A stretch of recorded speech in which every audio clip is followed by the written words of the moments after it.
Afadhali mzee ambaye ni mtulivu, ambaye hana haja ya kujaza mifuko yake, ambaye atachunga masilahi ya watu yake, badala ya mdomo tamtamu tamtamu tamtamu tamtamu. Lakini akiingia ni wale wa kufanya moja yako, nusu ya mwananchi, mbili yako na tano yangu. Na mnawajua nyinyi kutafuta uongozi kwa kutumia dini au kutumia kabila, unagawa watu. Kazi ya uongozi ni kujenga watu wawe kitu kimoja.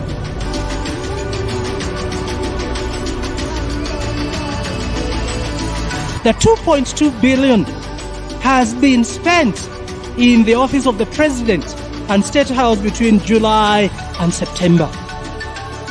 If you do that calculation, it means that we spend in that office 23 million per day and 1 million per hour.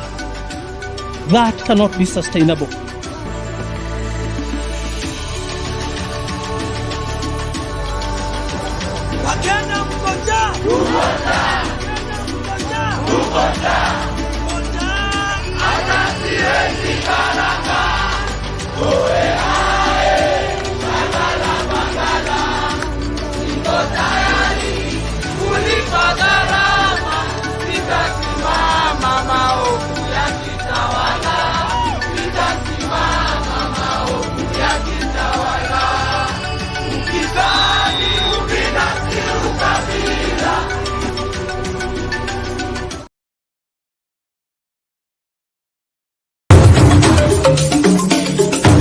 Sisi vile sio wote ambao wanataka ugomvi kwa sababu ya ugomvi. Niwaambia nyinyi ni wajinga mkimfuata Ruto. Mkadhani tunawadanganya. Jeti ya Ruto. Hii maisha ya Ruto ni stress na ni stress. Mungu, wewe umetukosea.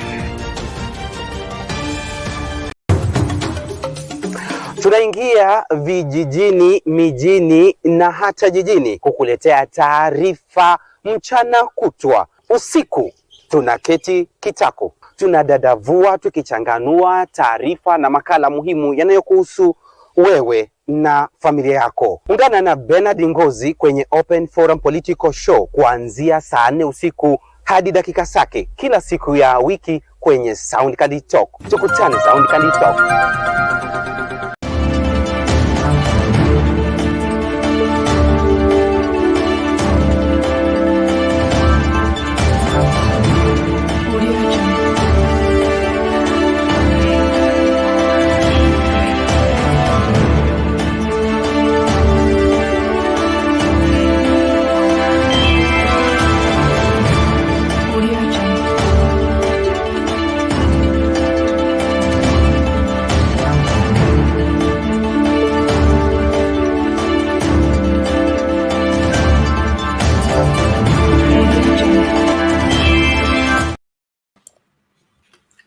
Good evening, ladies and gentlemen. Thank you so much for making time to join us. This is Sound Candy Talk, Open Forum Political Discussion Show. The show that gives you an opportunity to air what you feel and think about the latest development on our political front. Well, today marks the 30th anniversary since the departure of one of our founding fathers as a nation, Jaramogi Oginga Odinga, who is remembered to be the first vice president of the Republic of Kenya. The history of this country has mixed provision on how Jaramogi Oginga Odinga has been celebrated as well as ignored in equal measures.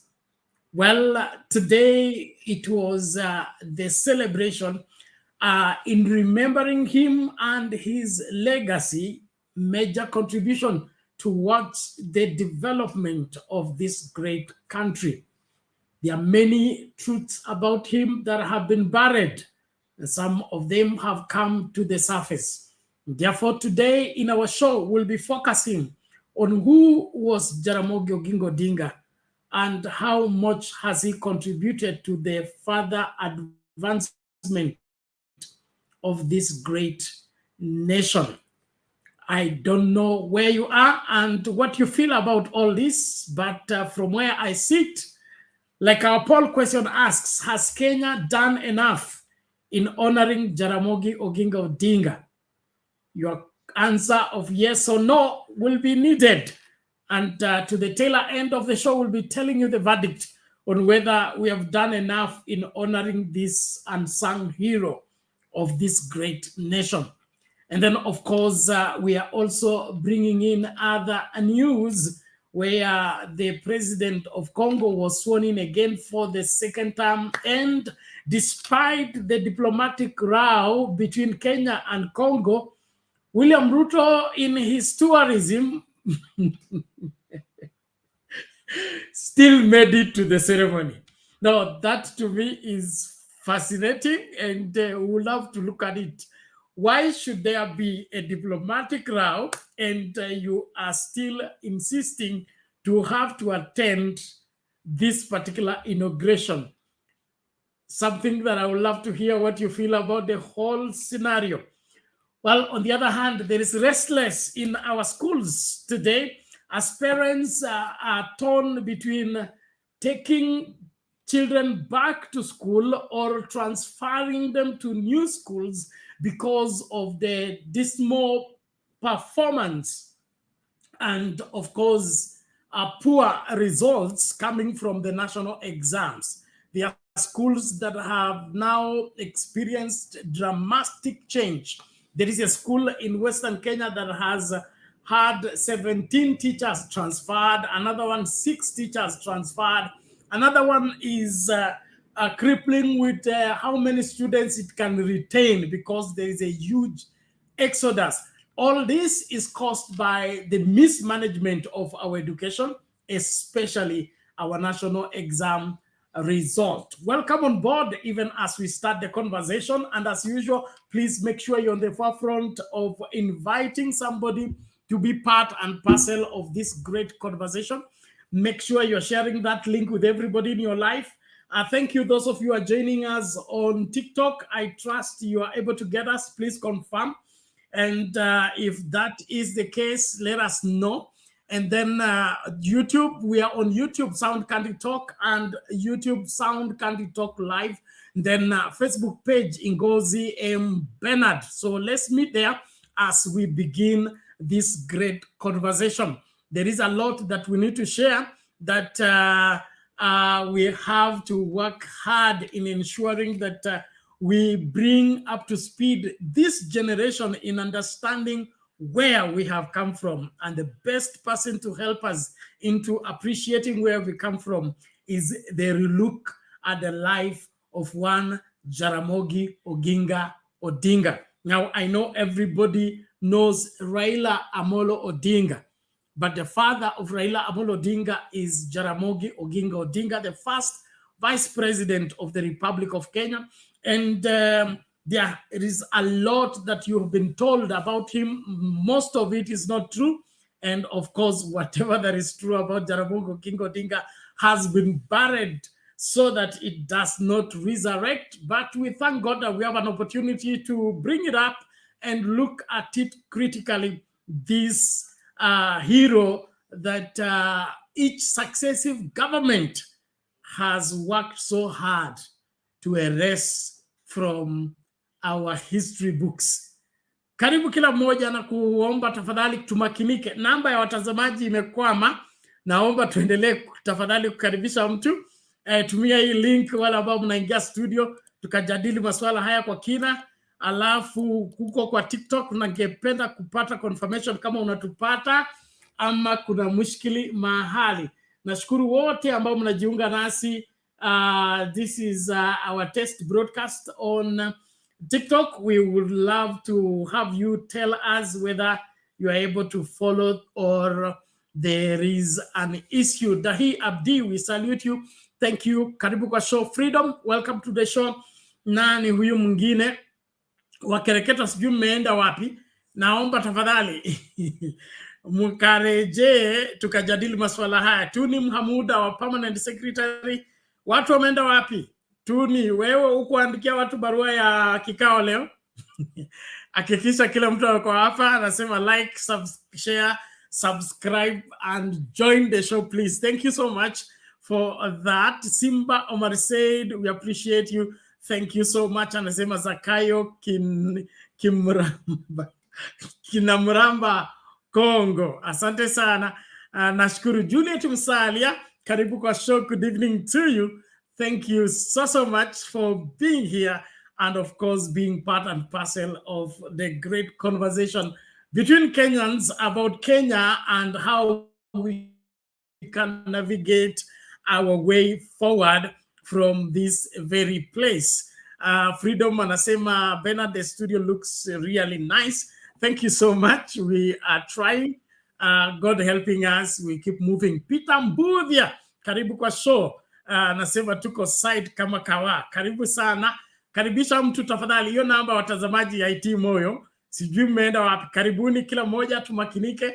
Alafu wakereketo wa kuingia studio. Ningependa leo ni siku tungependa wazee watuelekeze katika masuala ya kufahamu Jaramogi Oginga Odinga alikuwa nani, alifanya nini, kipi kimefichwa, kipi kimewekwa wazi, na kwa nini vijana wa kizazi hiki wamsherekee na kumheshimu huyu mzee Jaramogi Oginga Odinga. So nataka wazee wote, mzee Michael, mzee Jakindu Base, sijui kama unapatikana, mama yetu Selina, ninyi ndio tunahitaji hapa mtuelekeze haya mambo yalikuwa vipi, kwa sababu kuna historia fulani ya nchi hii ambayo ieleweki, kwa sababu majina yanaendelea kubadilishwa, matukio pia yanachanganywa, lakini Jaramogi hawezi kufutwa katika historia ya Kenya. Alitekeleza wajibu wake tena kwa hali ambayo ilikuwa ya kujitolea kabisa kabisa. Jambo moja ambalo linasimama kabisa katika legacy ya Jaramogi Oginga Odinga ni kwamba wakoloni walikwenda kwake wakasema, wewe ndio unafaa kuwa baba mwanzilishi wa taifa hili. Wakampa urais, wakamwambia chukua hii kitu tumalize mambo. Okay? Lakini yeye kwa sababu alikuwa anapenda nchi hii na alikuwa sio mbinafsi, sio wa kujitakia, sio wa kujitafutia, akasema hakuna haja ya kusema uhuru ili hali wengine wa viongozi wa Kenya bado wamefungwa. Okay? Akasema basi hapa hakuna uhuru bila Kenyatta na wenzake kuachiliwa. It wasn't selfish, it was not self-seeking to an extent whereby when the offer was given to him, he turned it down because he needed all his brothers on board. Very few people can do that, especially today when we have moved from the attitude of nationalism to being opportunists. Today, politics has become an opportunistic game where everybody should get and carry away their kill as soon as possible, regardless of how many lives they put at risk, regardless of how many Kenyans they put at risk, they put in danger. Now, when this begins to happen, you know that we are falling apart as a society, okay? And there are things that are happening in this country that are really, really a major concern, okay? A really major concern. Some of what is happening today is was unthought of in the past, okay? Was unthought of in the past, in the sense that, for example, you hear things like condemned sugar, okay? Condemned sugar that is not good for human consumption. And then suddenly you hear it has disappeared from the warehouse. And you know where it ends up? On the shelf and then in the cup of unsuspecting Kenyans. Why should that be happening? Is it that should make money using the blood and the lives of Kenyans? Where is your patriotism? Where is your nationalism? Where is your sense of humanity? Okay, look at what happened with what they imported here, Kenya Kwanza, of course, the edible oil. Okay, we were told it is unfit for human consumption. After a week or so, they came back and said, no, we were wrong. It is now good for human consumption. Now, things don't work like that. Now, if we had people like Jaramogi Oginga Odinga, we would not be having this kind of madness and the lives of Kenyans being put in danger simply by a few greedy people who want to make a kill regardless of how much damage they are causing to the country.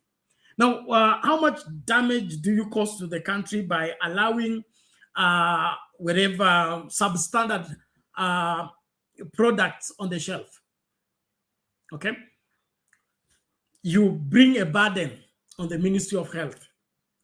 The drugs to manage the sickness is still drains and constrains the country. You will make children become fatherless. They are orphaned, okay? You make parents be unable to cater for their family. It becomes a burden for the society and all that. That is why being patriotic and being, having a sense of humanity is really a value that we cannot push away as a people. So as we engage and look into the life of this great hero, Jaramogi Oginga Odinga, we need to reflect about ourselves. Look at Jaramogi at independence. He's given the sword, he's given the constitution, he's given the platter, he's given Kenya on the platter, but he turns it down because he has people who are still in prison.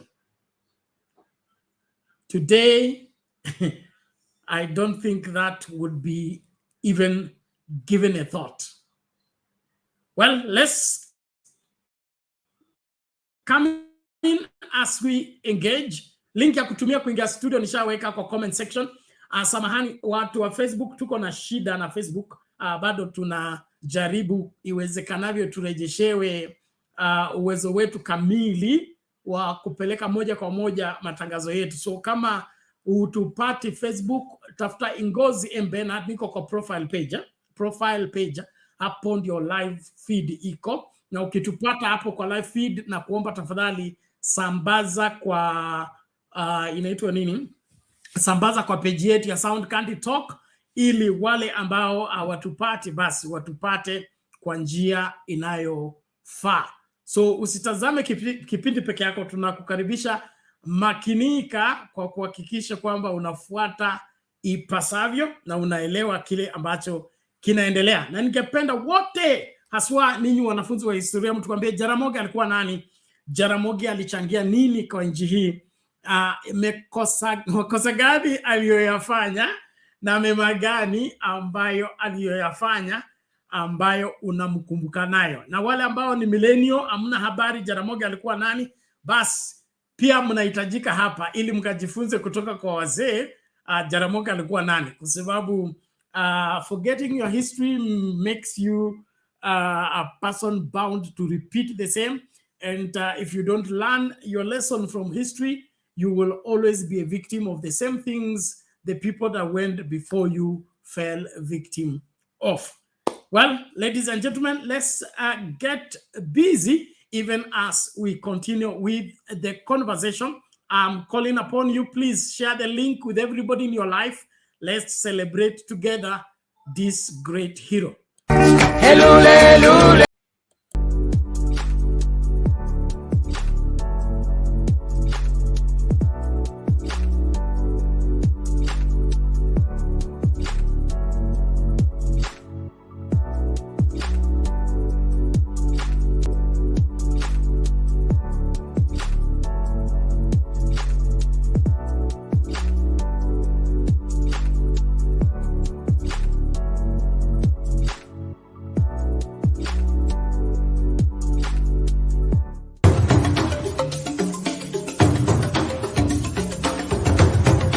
Watch, share, like, subscribe.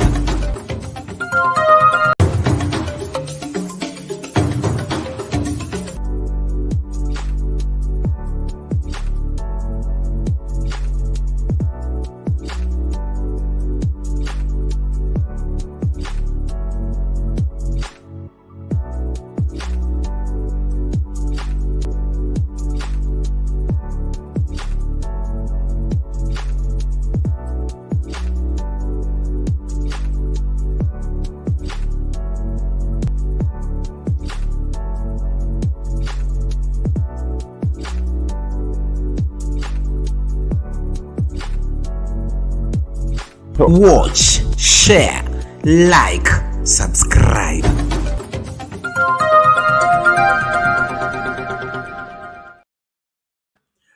Welcome back, ladies and gentlemen. We are glad you're watching. Thank you so much for making time to be part and parcel of this great conversation. We trust all is well with you.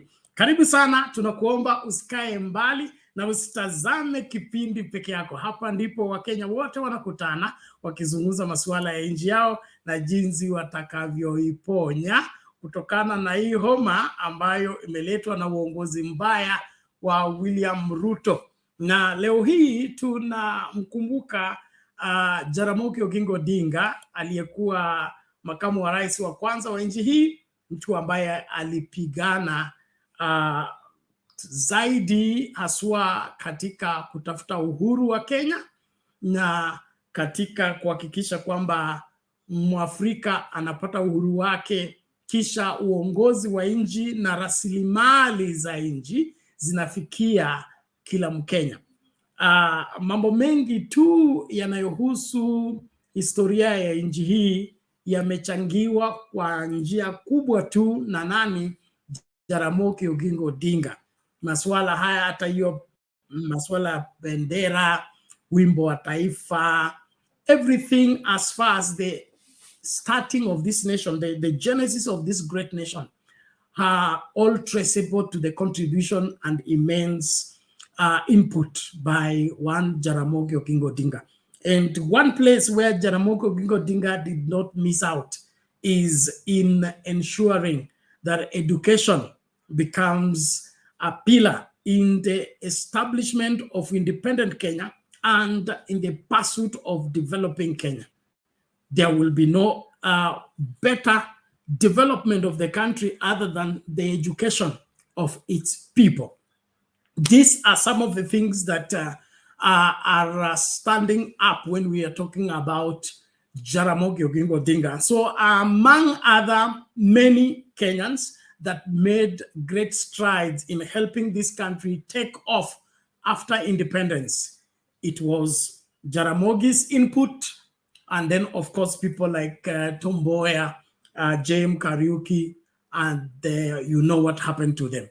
Thank you very much. I'm happy public participation is here. How are you?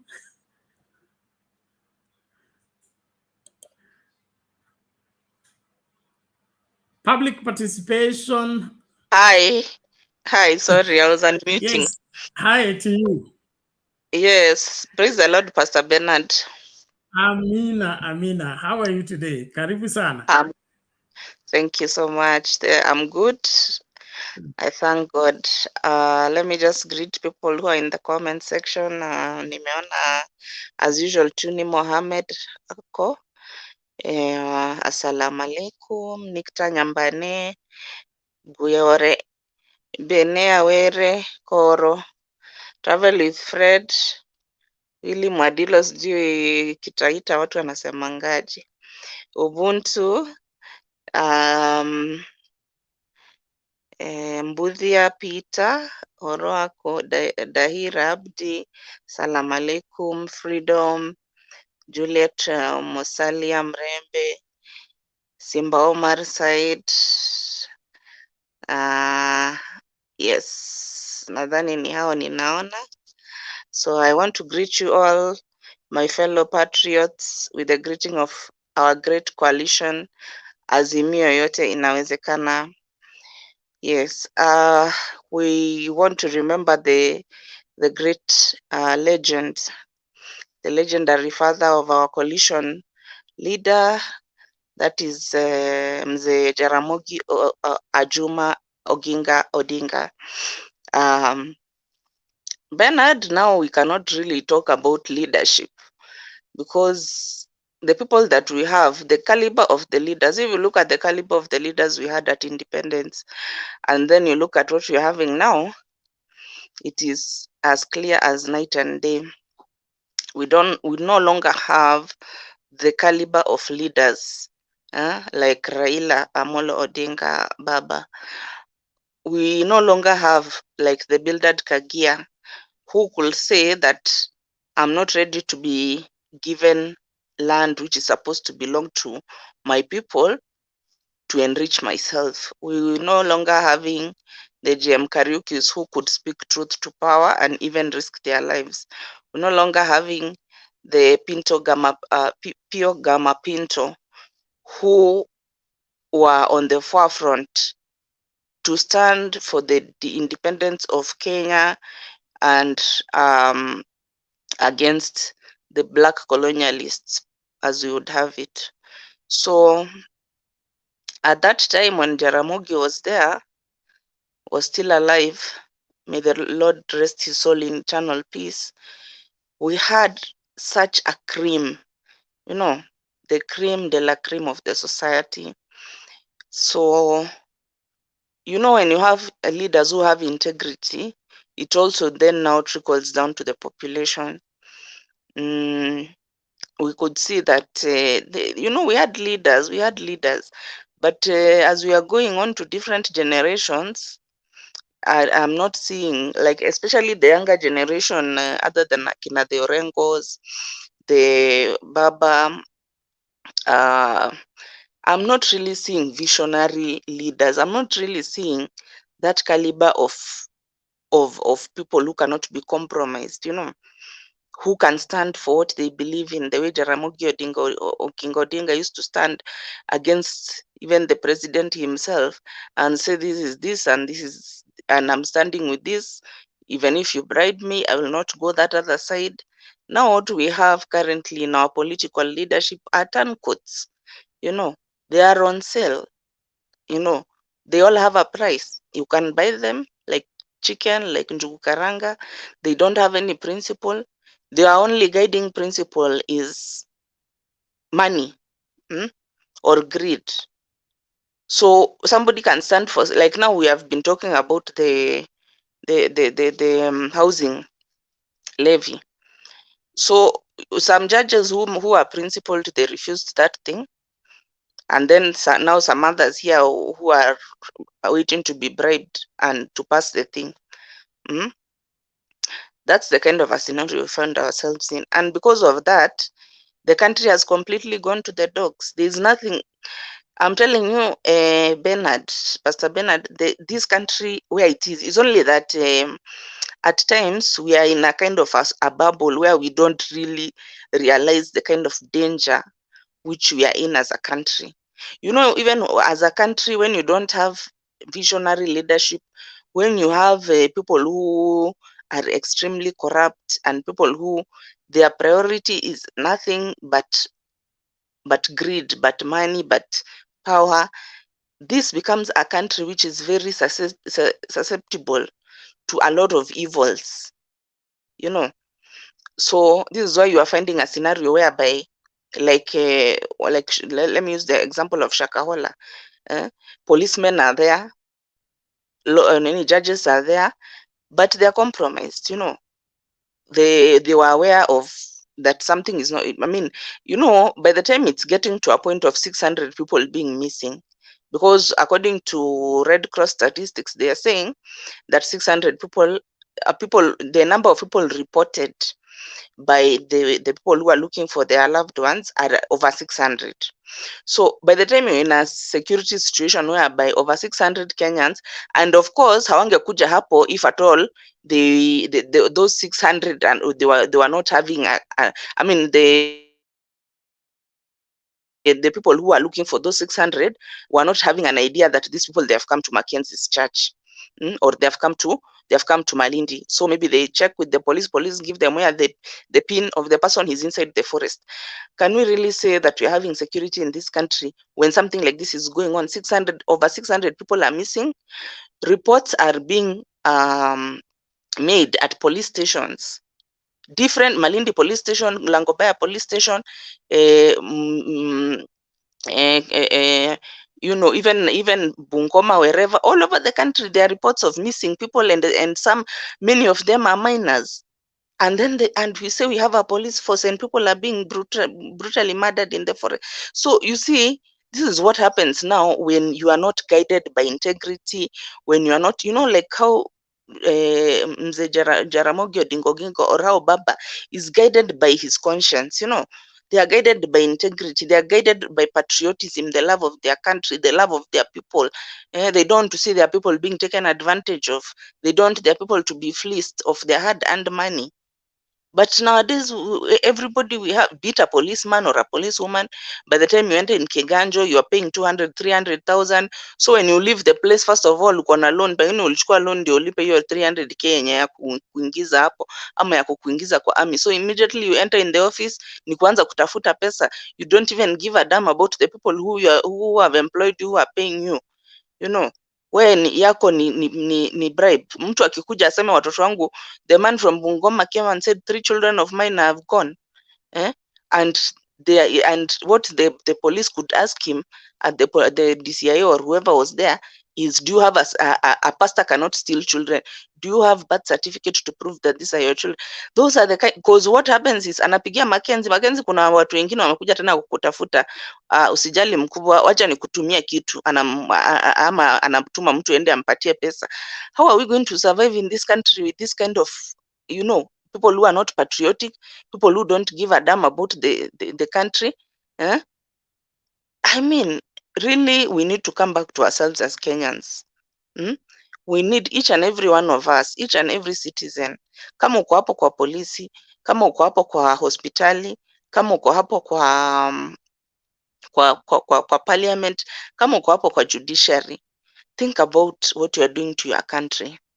When you involve yourself in things which are wrong, I'm really asking myself, like those policemen who are in that Langobaya and also Malindi.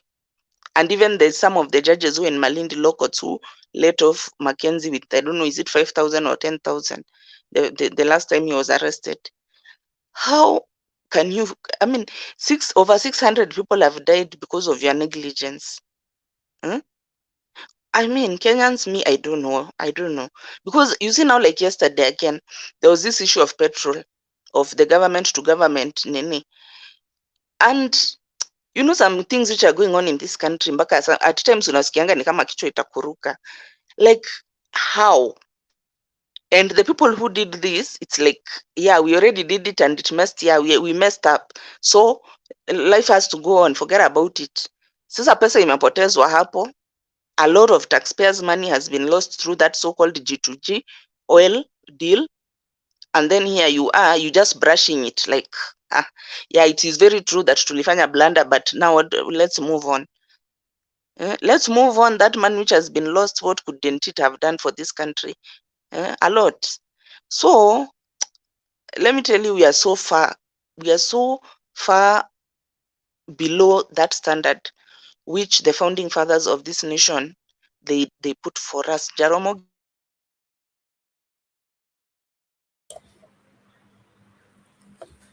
Sorry, public participation kama tunakupoteza. Going the way things are going, I'm not seeing leaders of that caliber.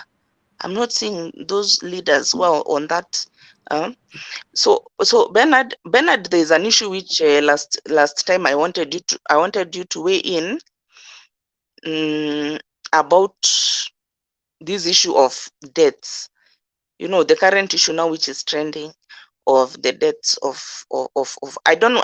I don't know whether I really wanted to get your take as a pastor, that first of all, the moral fabric of this country, is it the joblessness?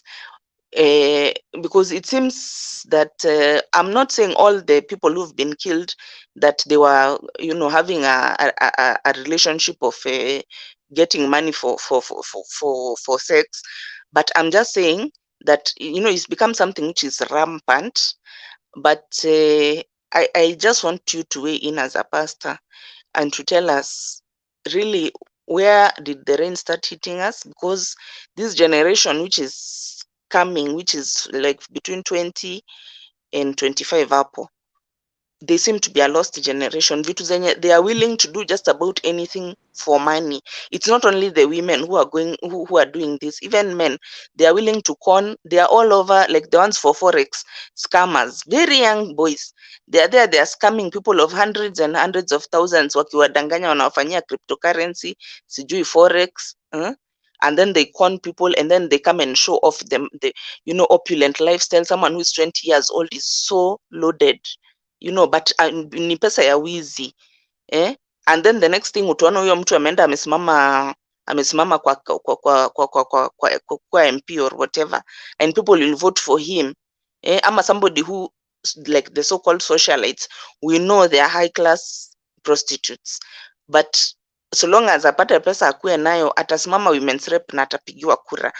Really, Bernard, what is wrong with our social fabric as far as tumefika sahi? Because it's like so long as you have money, or if there's any way of getting money, it's okay, so long as the end is justifying the means. So if you need to prostitute yourself, fine, to get that money to be showing us uko na pesa, uko na nyumba kubwa, uko na magari, because us, when we were growing up, and I believe maybe you are a bit younger than me, but Aki, things were not the way they are now. First of all, you could never dates, fine, tulikuwa tunaenda dates tukiwa campus, sikatai, but hakuna time yenye ungeenda kwa nyumba ya mwanaume, let alone Airbnb. You could not, and then not even as in kwenda kwa nyumba ya mwanaume, if you're going to go to your boyfriend's house, munaenda na rafiki for your security. Sasa sahi hata sio boyfriend yako, ni mtu ati mmekutana leo na the same day mmekutana is when anakupeleka kwa room. Hata kama mmekuwa mkichat, at the end of the day he's still a stranger up to the point where you meet physically. So you meet with him, he tells you, please, let's go to my house, let's go to Airbnb, and you agree. And even before that, like the case for Scarlett, or the chats which I was seeing, they even had agreed how much money she's being given for hookup, or so you really wonder. And even this Matara, what is driving him? It's greed which is driving him to go to these women, seduce them, then after that he starts demanding money from them. So Bernard, as a pastor, what is really going on with our society? Because it's like, it's so rotten that sijui by the time hawa watu watatoka hiyo age group ya 2025, where we will be. Thank you. Back to you in the studio. Thank you, public participation. A very important question indeed, and of course a great concern to every right-thinking man or woman anywhere in the world. The situation is dire, and that is why it is important for us to have a reflection about selfless leadership and selfless living, like that of Jaramogi Oginga Odinga. Alex, ulikuwa hapa ukatupwa nje, kama bado upo urudi, utapewa nafasi, ningependa utuambie your version of Jaramogi Oginga Odinga. I'm sure you are his student, and you must have something to say. Now, public participation, to your question, we have maybe 3 factors that are at play right now. One is quick success as an attitude, as a mentality. When we were growing up, we were told that nothing comes for free. If you're going to get anything worthwhile in this life, you must be willing to roll your sleeves and work for it. We were brought up with an understanding that you must ensure that you do what? You earn everything, including respect, including grades in school, including honor in your neighborhood. How you carried yourself determined how many people respected you, how many people trusted you. So we were brought up with that understanding, or I would say the parenting of values, okay? Where our worth was in our good conduct, our good behavior, our carrying ourselves respectively. But as time has gone on, we have run away, or rather deviated, from value-based parenting to success-oriented parenting. Okay, how much are you bringing in? How much are you making? The most respected person is the one who has the majority of the money, or plenty of money, without us even asking what does he do to make that money. So we changed the respect of people from the aspect of their character to the aspect of their possession. So you are as valuable as you are loaded. As your wallet is fat, so you'll be respected. So you are honorable. So you are that. That's why now our young people are growing up with an understanding. If I don't fill my wallet by whatever means, I will not be honored and I will not be respected. On the other hand, even relationships, okay? Relationships was usuri wa mwanamke sio urembo, ni tabia, okay? Haikukuwa malipo. Okay, but what has relationships become nowadays is I pay for the service, I get the service, I'm gone. We have stopped being human. We are animals.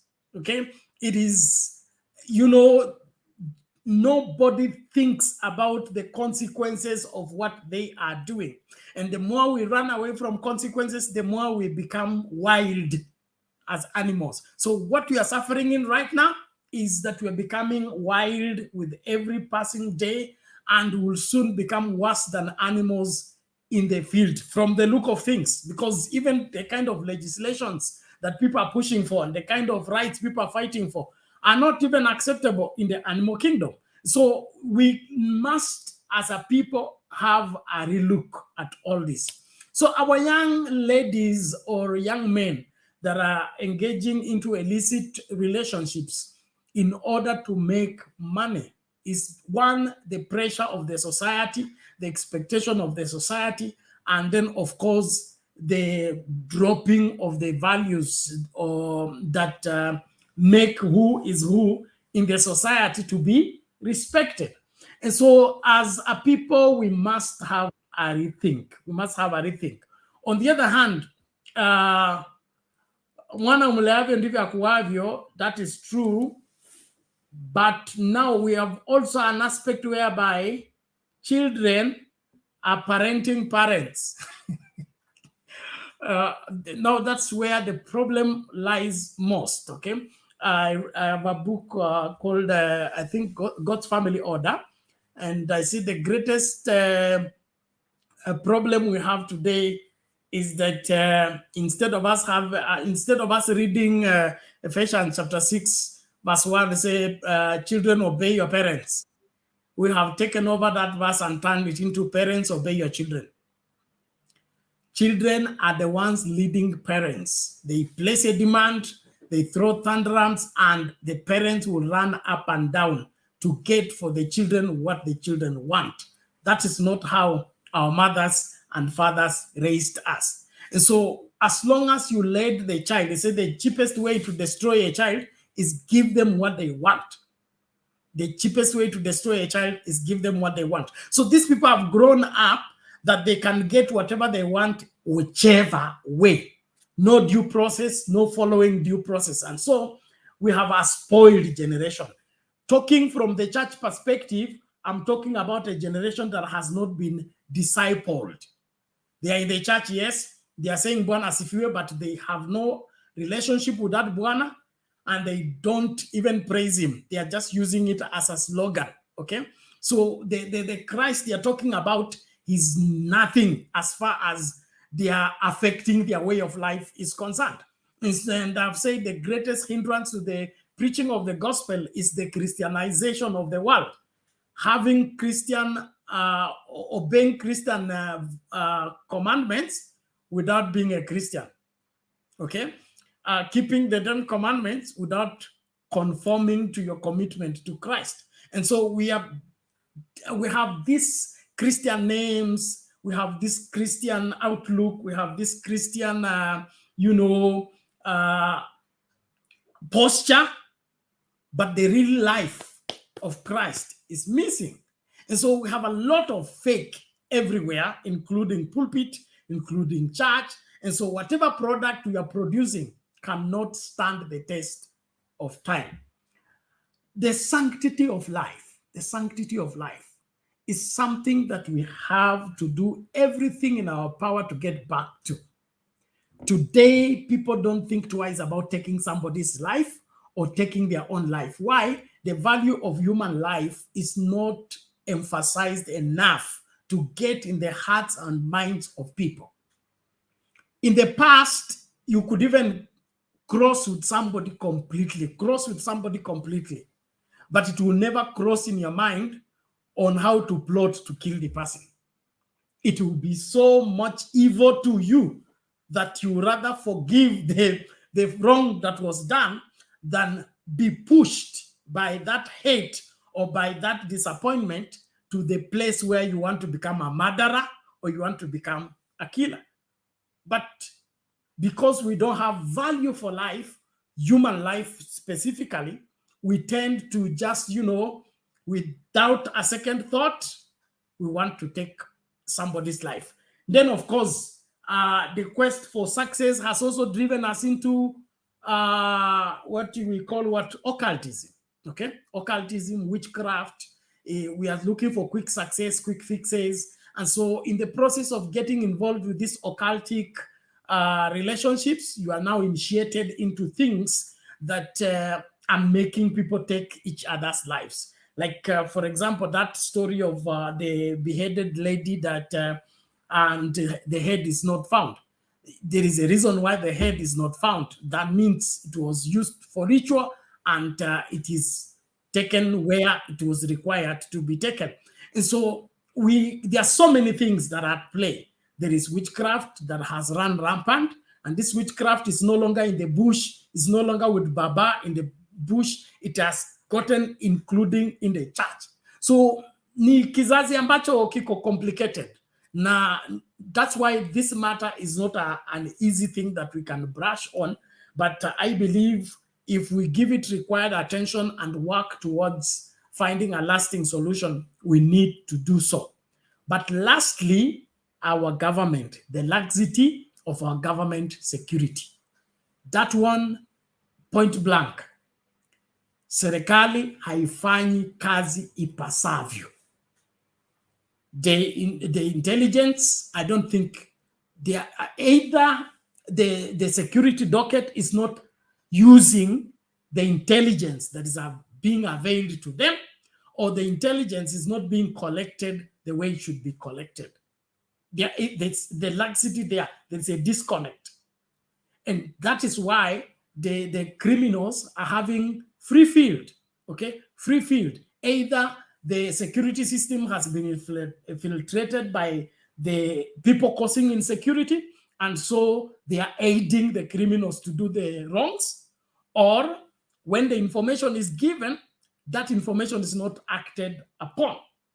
And just look at what happened in the Roysambu story, okay? That the OCBD comes and says that now Airbnb should have a recording book and CCTV. We used to have security, tight security, without CCTV. Before these camera things came, before these digital things came, this country has been running on very tight security terms. The police collected information from hidden places where they had to pursue the criminal and catch the criminal before he commits the crime. So the laxity in the security sector is a major contributor to what is happening. Without taking too much time on that, I would want to give Honorable Alex to share something before we can revisit. We can revisit that because it's a huge, huge subject. Shakahola I end anywhere any soon, and it's a huge scandal from where I sit. It's not even 600 people. That thing, to me, it is deep, but we have to sort it out. Asante. Ladies and gentlemen, please, let's keep inviting each other, liking the video, and responding to our poll question. The poll question is very simple. We are asking, has Kenya done enough in honoring Jaramogi Oginga Odinga and his legacy? From what you know of Jaramogi Oginga Odinga and what Kenya has done so far in honoring him, has it been enough? Has the Jaramogi Oginga Odinga family received justice from successive administrations? Yes or no? Thank you so much. Honorable Alex, how are you today? Where is it? I'm good. I'm doing good, Bernard. How are you? I'm good. I'm good. Unmute. I'm unmuted. Can't you hear me? Can you hear me? Yes, yes, we can now get you. Go ahead. Yeah, the meeting today to honor Jaramogi Oginga Odinga in Kisumu was well organized. I was even surprised to see someone like Moses Kuria appreciate and come and tell his story about him and Jaramogi Oginga Odinga. But the best speech was always Baba. Baba showed us how Jaramogi encouraged education in Kenya. He said the airlift only took 3,000 people, but he himself, in those 50s before we got independence, he took 5,000 people abroad. You know, I never knew that part of Jaramogi Oginga Odinga. It just made me cry because my father was educated at that time. And my father went to India. So I think it's Jaramogi who took him there because of the deal that he negotiated. Then there's my uncle who is called Alex Isoe Ochoki, all my names, in Nakuru, who is a doctor. He was also educated in Russia. Kumbe, it was Jaramogi Oginga Odinga who did all this. Then there's my uncle Ayega. He was also educated in India. Kumbe, all these things, Jaramogi did not take only Luos. He took people from all over Kenya. And that speech of Raila, you should put it here so that people can understand how he was an educationist. Being a teacher, I think he did a good job and he encouraged education. And some of the best surgeons we have today in Kenya who are older, who are experienced, it was courtesy of Jaramogi Oginga Odinga. I can say the speech of Kuria also was good because it showed how he was able to make a call to a few people, and Kuria was returned back to the university. And today he makes a lot of noise. Sometimes he even says, Baba is going to die today. You know, I wonder, that man is sick. You know, he need to shape up, knowing that this family really helped him to be where he is. He should not be talking the things he does talk because of politics. James Agri Orengo also gave a very good speech. And also, obviously, Anyang' Nyong'o, the governor of Kisumu. But there were many more. Professor said the things Jaramogi left it not yet in Uhuru. You know, I agreed with him. If it's possible, put it there so that people can watch and see the things that Jaramogi left in not yet Uhuru. Because he said that book is so classic, it should not have left anything out. But I can assure you, Bernard, that celebration and the honor for Jaramogi was classic. And I've been watching, I watched everybody who spoke.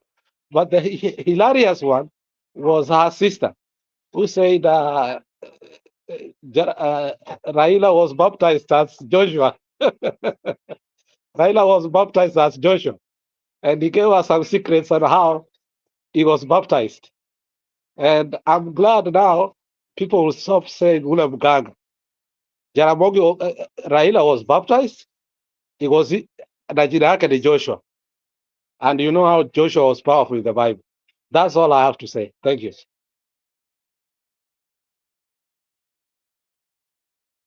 Well, thank you, Alex, for that interesting outlook. Asante sana kutupatia hiyo summary. Wherever the speeches were a bit lengthy, so we are looking on how to be able to kind of share with everybody. But they are available on YouTube, so please make sure that you catch up. And I'm saying that deliberately because, like I've said, one of the things that I'm be crying for this generation and this country is our inability to pay attention to details. We let a lot of things come and go without us laying a grip on any, simply because we ignore details. We want summary things. We want SMSs. We don't want paragraphs anymore. Even sentence has become too long. And in the process, we are becoming less detailed and letting a lot of things, not be grasped by us. Tutafika mahali ambapo hatutakuwa na kitu cha kuambia watoto wetu because everything has passed us and we have not been able to lay hold on any. I want to appreciate all of you who are following us, even on TikTok. Thank you so much for joining. And please, on the TikTok, I want you to be active, invite somebody, and then, of course, participate. But the really show is on YouTube, on Sound Candid Talk. If you want to contribute on the show, you follow the link in the comment section. Then you will be able to get on the screen and share what you feel about the celebration we are having of remembering the hero of this great nation, Jaramogi Oginga Odinga. Then, of course, in other stories, we are looking at William Ruto finding time to attend the inauguration of the Congo president, and while the diplomatic row between the two countries is yet to be resolved. So is it being idle, or is it feeling abandoned so that it has to get crushed, in quotes, to have to be in that ceremony, of course, with his team, which, in my opinion, doesn't make much difference when there is smoke right here at home about their deal on oil. Is it that they are running away from answering the questions of Kenyans? That's why they cannot stay in the country and face up with the questions that Kenyans are asking of all the promises they gave, how the deal was above board and how the deal was the savior of the country and the savior of the shilling and the savior of the economy. Now it has become the killer, destroyer, and finisher of the economy. Is crazy. So let's engage. And then another of other issues that we are discussing is I forgot to bring back the banner. Here it is. We are looking at the restlessness in school. The restlessness in school because of poor performance. Parents are transferring students. Teachers are being transferred from schools. There are schools that are now understaffed, and then there are other schools who are begging for students to go there because there has been a mass exodus of students due to poor management of the exam by the Ruto-led administration. And so all these are coming up in a day when the country is not in a good position. Why all these at this point in time? Let's engage, let's move forward, even as we understand how Jaramogi Oginga Odinga, together with the founding fathers, laid a strong foundation for this country, which we have evaded to follow, and in the process, we have always been caught. This forces me to remind us what Baba said about the finance bill and then the G2G wherever deal, okay? He said this thing is a scam, this thing is a flop, and it's going to affect the economy negatively. When he said that, everybody thought he's just competing politically. He just wants to run down Ruto, and it appears he has no idea on how an economy is run, like William Ruto claimed. But now look at the consequences, okay? The same things he warned against have finally happened in practical. That's when Kenyans are waking up, oh, kumbe hii mambo ilikuwa kweli. And the same thing that Jaramogi complained about, having a government that is taking care of the elites at the expense of the masses, is going to make an equal society. And an equal society is going to hamper the development of the country. He said that at independence. See what has happened when we took the path of making the government to serve the elites at the expense of everyone else. How far we've gone as a country. We are still mark timing, still fighting the three things that our founding fathers established to be the main problems at independence. Wherever healthcare, that is the ugonjwa, okay, ujinga, na nini ingine. Now, all these things are still here with us. We have not said, we don't even have a working healthcare system in the country after 60 years of independence. Education, that's what is collapsing. We are talking about restlessness in school. Like one school has transferred 17 teachers, another one has transferred 6 teachers. If there is that mass exodus of schools, are we going to have education this time in that particular institution? Well, let's keep engaging. Thank you so much for being here. And if you want to be part of this, please make sure that you participate. Let me quickly give you the result of the poll question as we bring back public participation to share more light on what we are talking about. On Sound Candy Talk Live, let me refresh the page so that I get the current number of likes on the video as well as the votes cast either in favor of or against the question that we are asking tonight. And our question tonight is simple. Has Kenya done enough in honoring Jaramogi Oginga Odinga as a founding hero and his legacy? Has successive government done enough in honoring Jaramogi Oginga Odinga and his legacy? 15 votes on Sound Candy Talk Live, and of the 15 votes, 20% say yes, they have done enough, and a whooping 80% say no. We have 15 votes with 8 likes on the video. That means kuna watu wanapiga kura bila kulike video. Tafadhali hakikisha kabla upige kura una like video. The likes on the video are important because they help the YouTube algorithm know where to send the content to people who like the content. They don't just share the content randomly. It is shared according to how many likes and who has liked. So if you like the video, they presume your friends also would like that kind of content. So if you don't react on the video, the YouTube doesn't know where to send the content, and so you are hampering our growth as a channel. 100 votes so far on Sound Candy Talk channel.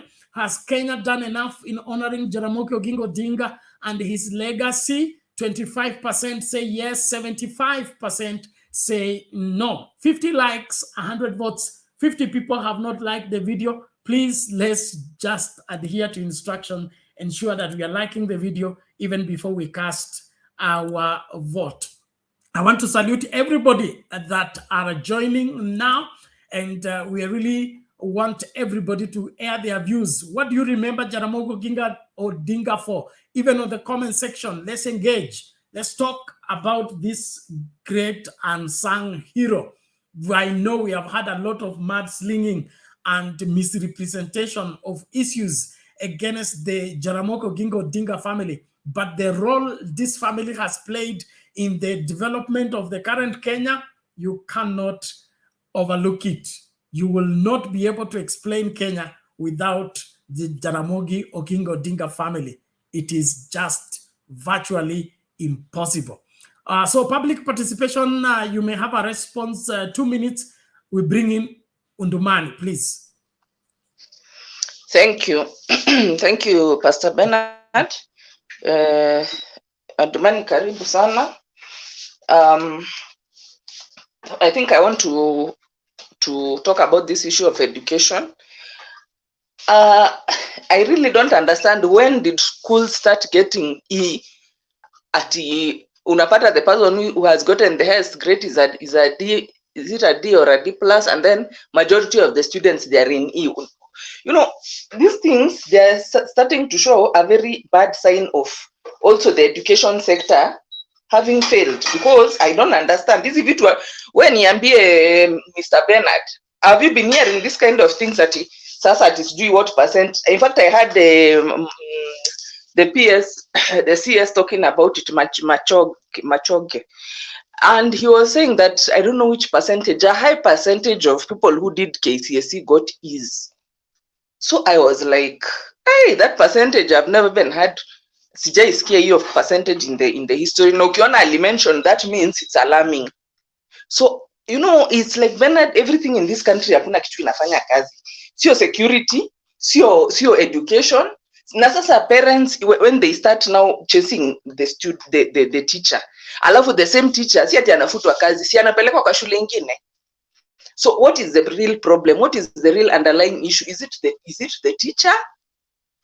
Is it the students? Because I don't understand. Sasa watu wakuja wa perform poorly, you frog match the headmaster and the teachers out, then they are transferred. In fact, okay, I can understand you can't work in a hostel environment, but now, is this what is going to be happening?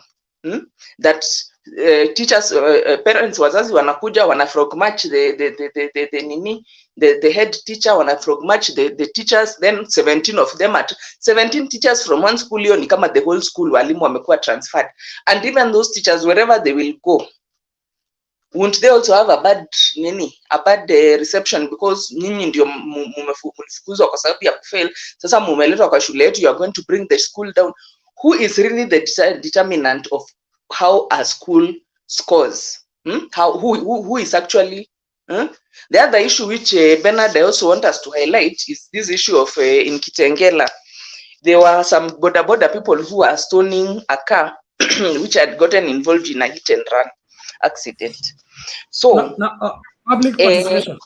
I pray. Yes. Don't bring that up now. We'll come to it. About a country without law, the lawlessness. We have an increase of lawlessness where people are taking the law in their hands. Yeah, we are coming back. Okay, let me leave it at that. Yeah, thank you. Thank you. Back to you. Okay, asante sana. Ladies and gentlemen, it's interesting. We are having an experimenting administration. That's all I can say, because schooling was never left at the mercy of the students. And then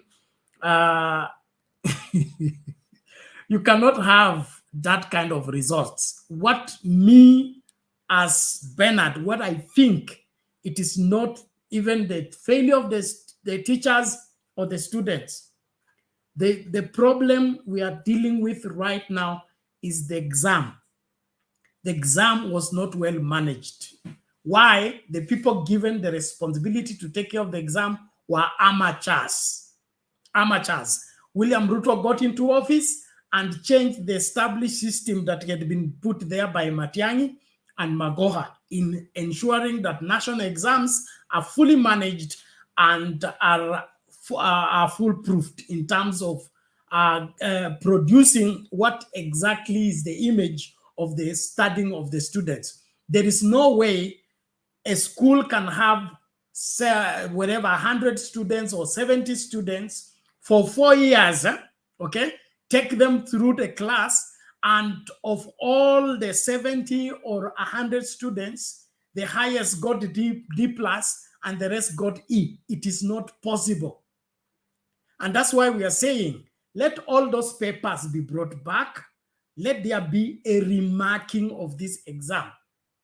I am sure the exam was correctly marked, but because of politics, they began to do their magic of trying to paint this in black, paint this in white. And in the process, we lost what is most important, and that is we are destroying the future of our children for political expedience, which is very sad.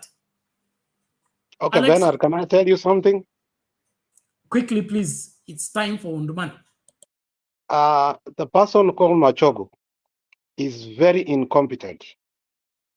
When he was a DC, when he was an MP, and now he has been given the Ministry of Education. This is a man who took. Yeah, use your bathroom. This is a man that took a tea factory to court for no reason. And now people take their tea to the tea factory. They don't get paid all their monies because Machogu, the tea factory was ordered to pay Machogu about 3 billion. Okay? So every month they have to give you money. Can you imagine you are taking a local where poor people take their tea, and then now they can't get all their money, and you are the one getting the money. and he doesn't give a shit about it. And he did it during when he was an MP. He used the power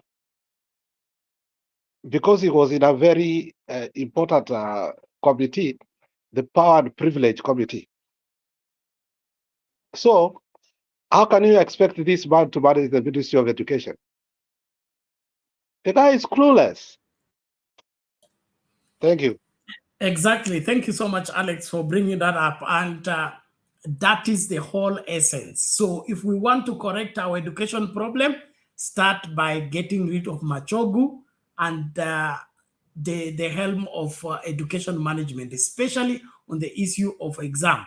And then, of course, the money exchanging hands, because this is not how a national exam is done, and this cannot be a reflection of people's performance.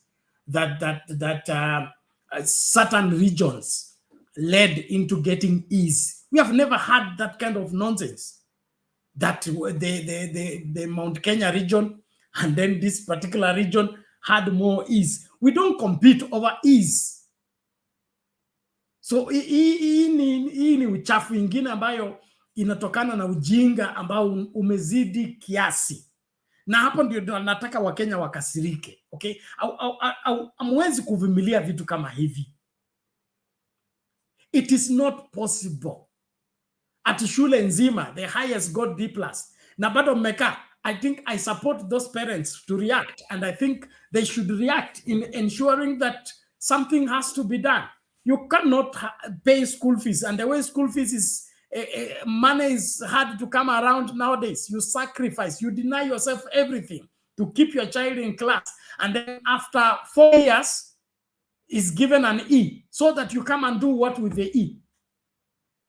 Even the people awarding the E, do they think how does a country now talk of we had over, let's say, 800,000 people sitting for the exam, and of the 800,000 people that sat for the exam, 500,000 got E or got D-. What is that? Well, let's engage. Thank you so much for being part and parcel of the conversation. Undumani, samahani, Rudi, inaonekana mitambo ya Uganda imechukua network yako, lakini tunakuomba tafadhali urudi. We'll take a short commercial break. When we come back, I believe Undumani will be here to share his part of the story. And wherever you are, whatever you are doing, please be active in inviting somebody to be part of the great conversation on Sound Candid Talk. Thank you so much. Please, let's be here. Don't go far. Oi Gachagua, oi Zabaya na Ruto, tuko na njaa. Nikizani marafiki yanyu, tuliwachagua usiku wa manane. Nisikia ni kutoka Romuruti. Romuruti kwa na njaa. Hakuna kitu iliyoko hapa Romuruti. Gachagua, Ruto, Gachagua, Ruto. Nikizani sisi, hii nyumba nimebeba. Amelala njaa siku 3. Mimi nimelala njaa. Hakuna kitu ya kupeubwa. Hakuna kitu bila kura.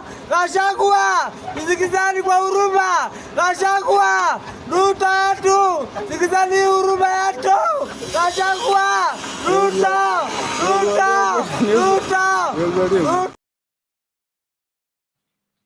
Majina yangu ni Brian Ngika, na nafanya kazi ya beauty, kazi ya kunyoa, kushuka dreadlocks, kufanya massage na hata kupaka kucha.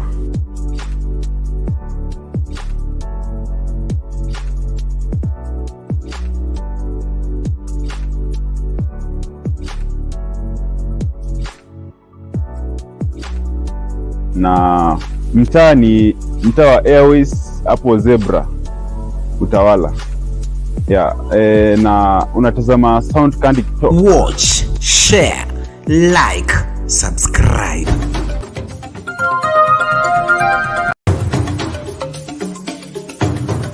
Sound Candid Talk sasa imeboreshwa zaidi. Kila siku ya wiki asubuhi tunapambazuka na maabudu na sifa kwenye kipindi cha Daybreak Worship. Baadaye tunakuletea mahojiano ya moja kwa moja kwenye one-on-one show.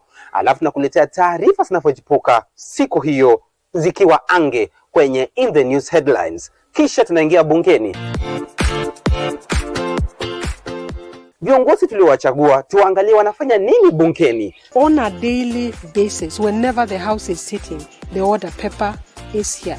I take any work that I'm given very seriously. Not have favors. It is not appointed because you come from Nyeri. Kisha baadaye usiku tunakutana kwenye Open Forum Political Show, kipindi kinachotadavua na kufafanua makala na taarifa zinazokuhusu zaidi. Sasa hii ndiye time ya kuweka kila mtu question mark one by one. Ruto tumeshaweka question mark ya kutosha. Umeenda mpaka umevuka border, umeanza kudanganya watu wenye wako US na manchi zingine. Kazi ya kiongozi ni kuhakikisha ya kwamba vijana wako kazi. Tazama Sound Candy Talk uelemike. Tukutane Sound Candy Talk.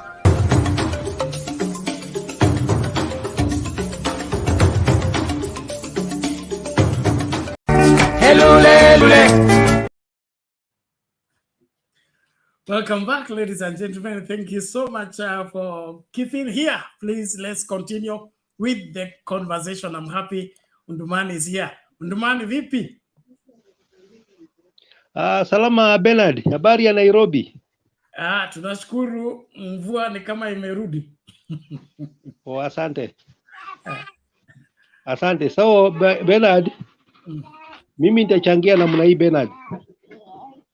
Tangu Kenya ipate uhuru, wakati Kenya ilipata uhuru, viongozi wetu wakati ile walisema ya kwamba watapigana na umasikini, wapigane na ujinga, na wapigane na kupea Wakenya afya mzuri. Lakini sijaona wakati Kenya ilipata uhuru Bernard, ndio nasema ya kwamba wakati mtu anachaguliwa kukua kiongozi, kukaa katika ofisi ya umma, ofisi ya public Bernard, inatakana kabla hajaingia kwa hiyo ofisi ya public, inatakikana aende apimwe akili. Inatakana aende apimwe akili, labda akili yake ni mbovu Bernard. Inatakikana wapate barua ya kwanza ya akili kutoka wapi? Kutoka Mathare. Ndio mtu apewe uongozi. Kwa sababu wakati unasema utapigana na umaskini, na Wakenya wako bado na umaskini.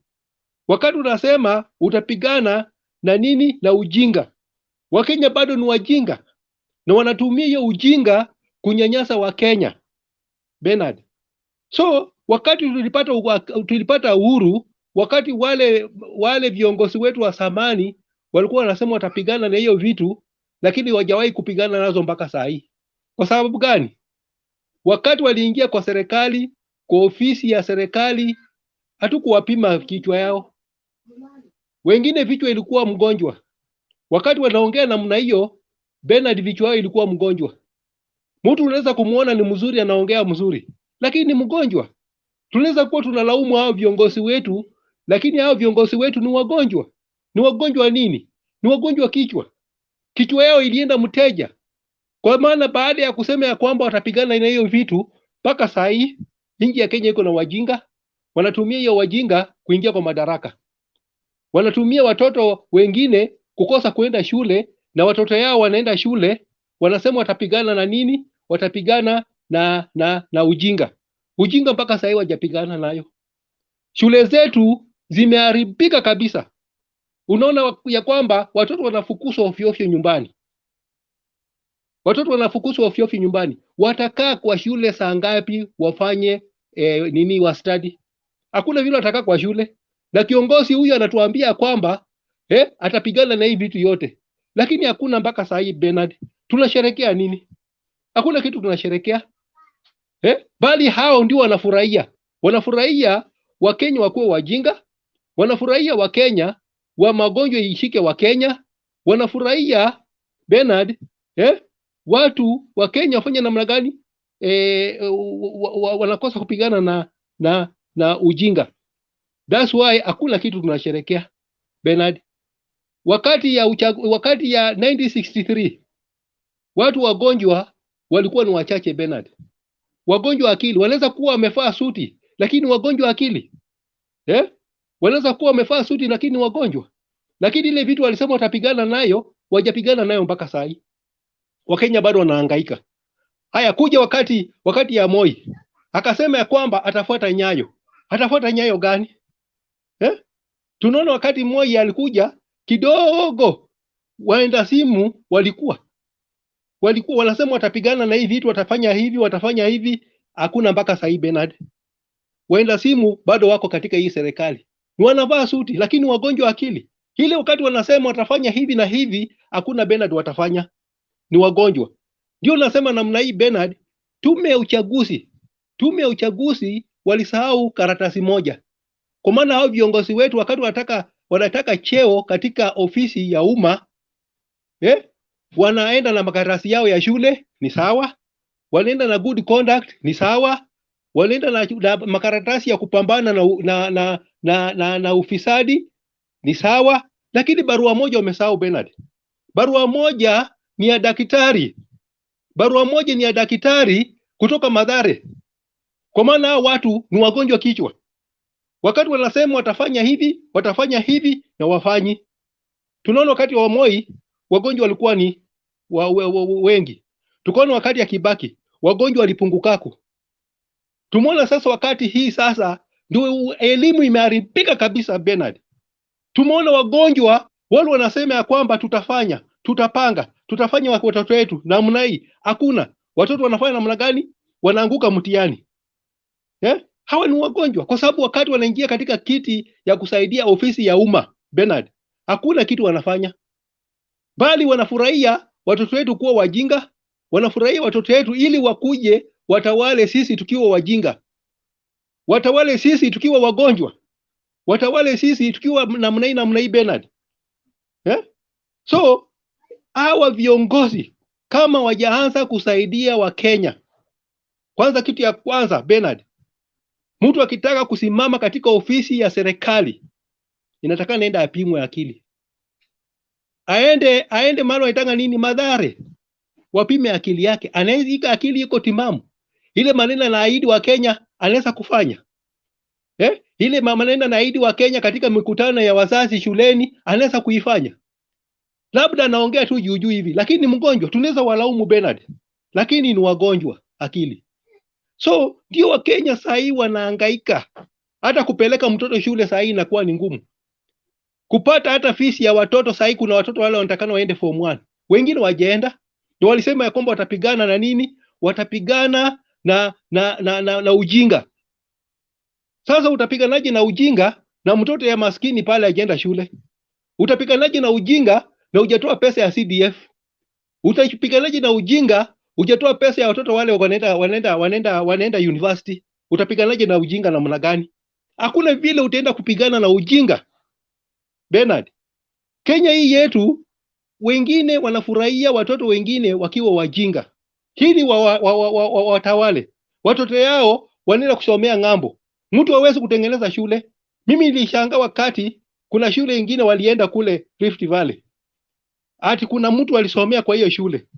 Kweli CDF iko Bernard. CDF iko. Na shule bado iko ya udongo. Utapiganaje na ujinga na watoto pale wanakaa chini? Hakuna madawati, hakuna nini, watoto wanaumwa na jigas, na wewe umekuwa mbunge kwa hiyo area zaidi ya miaka 20. Halafu unasema ya kwamba hii ni shule ile ulikuwa unasomea. Unasomea shule namna gani Bernard? Na umekuwa mbunge kwa hiyo shule miaka mingi. Shule bado haijajengwa. Halafu watasema wanapigana na ujinga. Ujinga gani watapigana nayo? Unapata hospitali hakuna madawa. Utapiganaje na afya na Wakenya kupata afya? Hakuna vile utapigana na Wakenya kupata afya. Wakenya saa hii afya imekuwa bei kali. Na mimi Bernard nasema katika afya, wakati walileta hizi kadi za insurance, walileta tu ufisadi. Mimi nakumbuka wakati ya utawala ya Kenyatta, watu walikuwa naenda hospitali bure. Unanunua kitabu na unaenda hospitali unatibiwa bure. Unapiga simu ukiwa nyumbani, ambulance inakuja kama wewe ni mgonjwa. Ambulance inakuja inakuchukua inakupeleka kwa hospitali. Lakini saa hii ambulance iko wapi? Watakwambia mafuta hakuna. Weka mafuta. Utapiganaje na afya? na afya naye hospitali wameweka gharama imekuwa juu sana. Kwa hiyo makadi ya hospitali madaktari wanafanya biashara. Wewe ukiwa na kadi ya NHIF huwezi kutibiwa. Utaambiwa ya kwamba hii kadi yako ni kidogo, pesa yake ni kidogo. Daktari wanaangalia zile kadi ziko na pesa mingi ndio watibu mgonjwa. Mgonjwa anakufa na wanasema watapigana na magonjwa. Magonjwa gani tangu 1963 wapate uongozi wanapigana nayo? Wakenya bado wanaumia na magonjwa. Siwezi ona kitu hilo wanasherekea.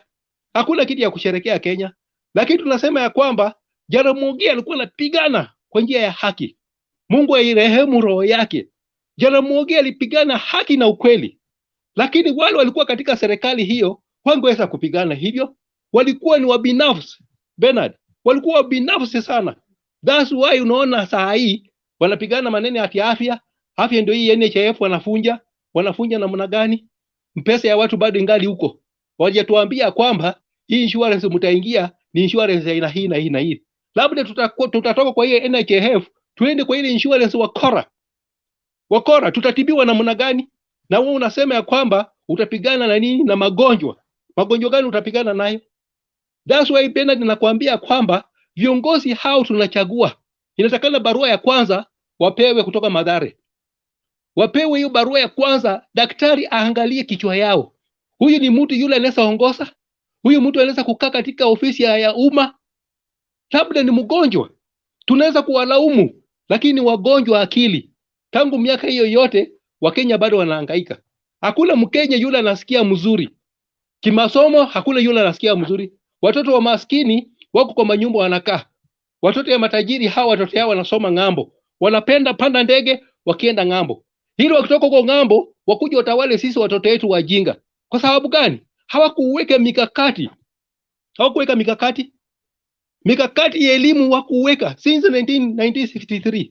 Bado wanasemaga tunapigana na magonjwa. Hakuna magonjwa wanapigana nayo. Tunapigana na ujinga. Hakuna ujinga ila wanapigana nayo. Wanatumia hiyo ujinga yetu kupanda katika madaraka. Hakuna Bernard ile kitu mzuri watafanya hawa viongozi. Na ndio mimi nasema namna hii Bernard. Tume ya uchaguzi. Mimi ninge prefer kwamba barua ya kwanza viongozi wale wanataka kiti katika ofisi ya umma waende wapimwe Mathare. Wapimwe Mathare. Wakishapimwa Mathare ndio wapewe nini? Na tume ya uchaguzi wapewe go ahead. Waende katika tume ya kupambana na ufisadi. Waende katika tume ya ile ya CID.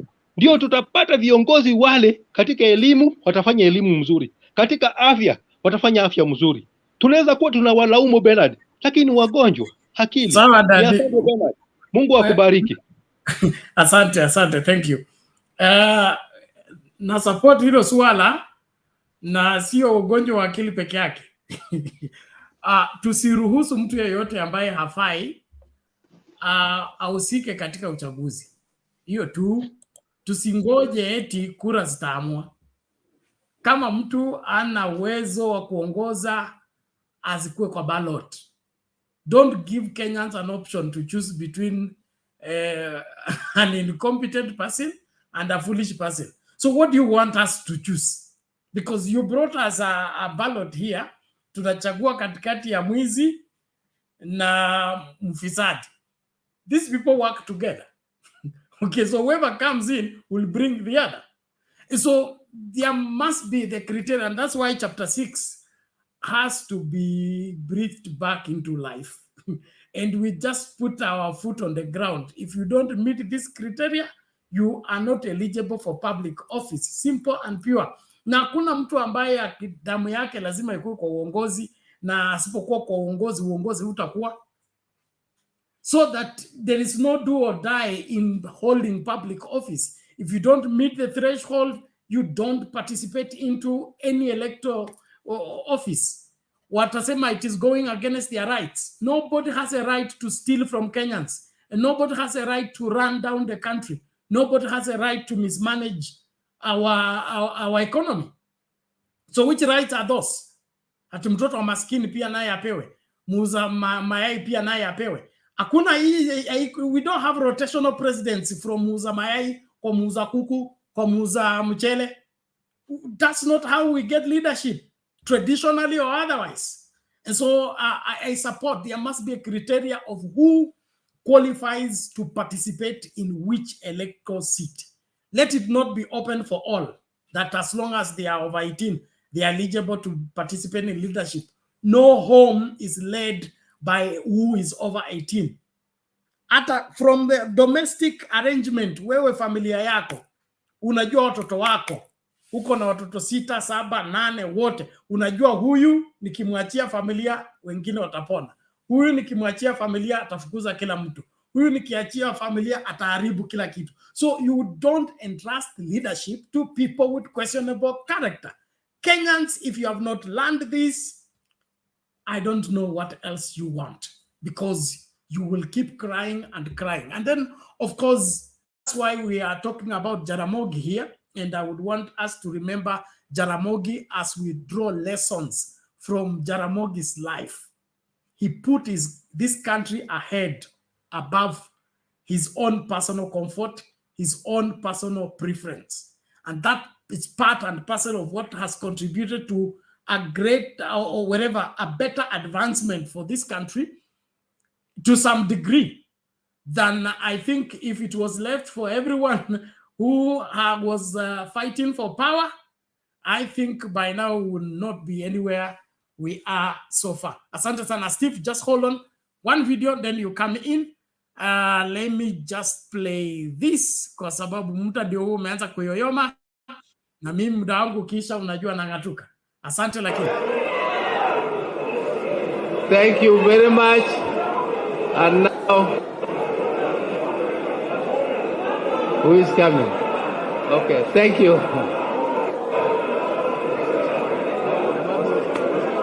Oh, Moses Kuria. Okay. Okay, I thank you very much.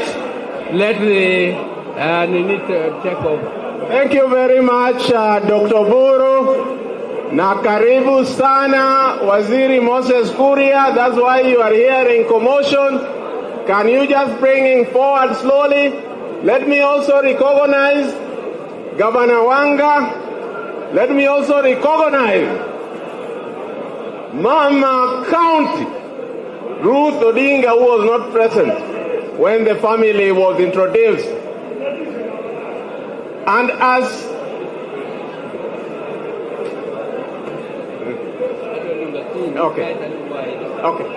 Okay, I'll give Dr. Buru, as I told you, is the leader of the family. He'll invite the rest of the family. Now, I would like to take this opportunity to invite my sister, Dr. Akinyi Wenwa, to come and speak on behalf of all the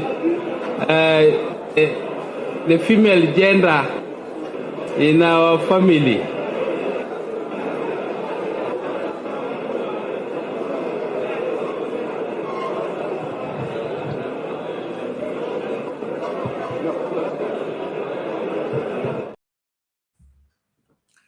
Okay, thank you, ladies and gentlemen. That is Alex. Alex, you can do well.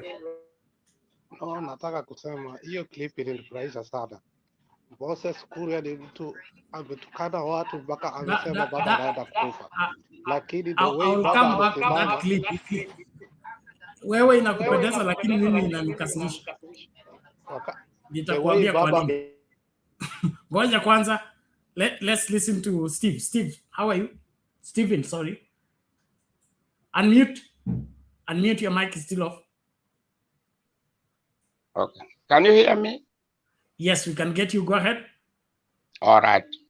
Yeah. I want just to share about the chronology of the history of Jaramogi. Jaramogi was a doyen of democracy in Kenya. One, you remember in the Lancaster House, is the one who insisted to the European colonialists that if you don't want to give Kenya independence, we will pass over Yendambewa. I'm a Luo. So you see, this is a real story, which I'm telling you. I'm in UK. I know all this, what I'm telling you. Why? Then when I go to the genesis of the independence in the 1963, they were put two of them, Tom Mboya and Jaramogi, with the governor. That time it was called governor because those were the satellites of the colonial masters. That time Kenyatta were in the detention with others. If you know them, they're the 6 Kapengurians. Then the colonialists were very, very sure that Africa, they are power hungry. That's the start of the crux of the matter. So they knew that when it comes to Mau Mau, they are fighting them from the central. That is what they took, because they said those people were enemies.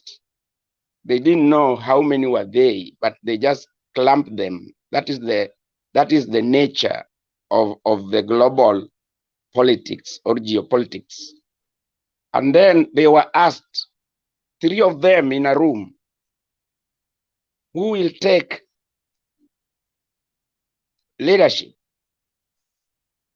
Then the governor, I don't know the name just slipped my head today, but I know him very well because I'm a member of a lot of archives in Kenya or here. They started, then the governor knew that because Jaramogi was the elder of Tom Mboya, he was supposed to get the presidency. Then they were given time to go and discuss about it, 2 of them.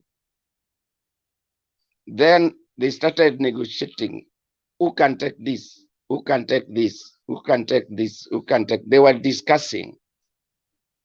So they came out and go and approach Sir Mikel. They were called Sir.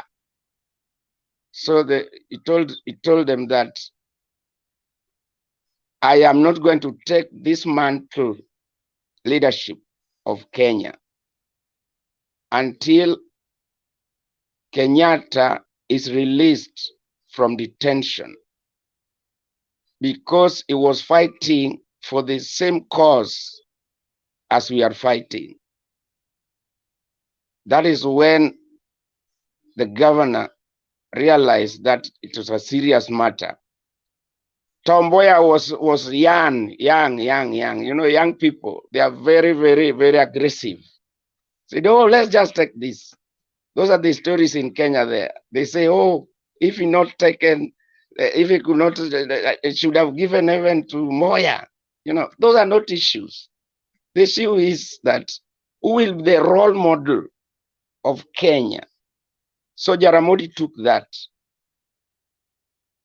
and said that release Jomo Kenyatta. Another thing which I wanted just to put across is that Jaramogi fell out from Kenyatta. And you know, he was put in house arrest.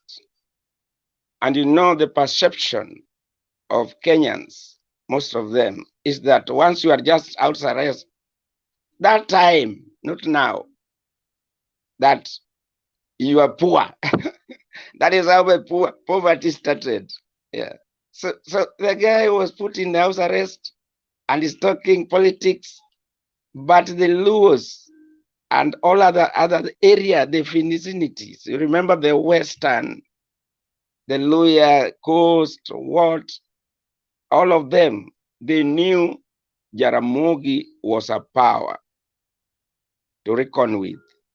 I'm not going to go to the gritty-nitty of what happened with Kenyatta and Jaramogi. Me, I'm just giving you scenarios.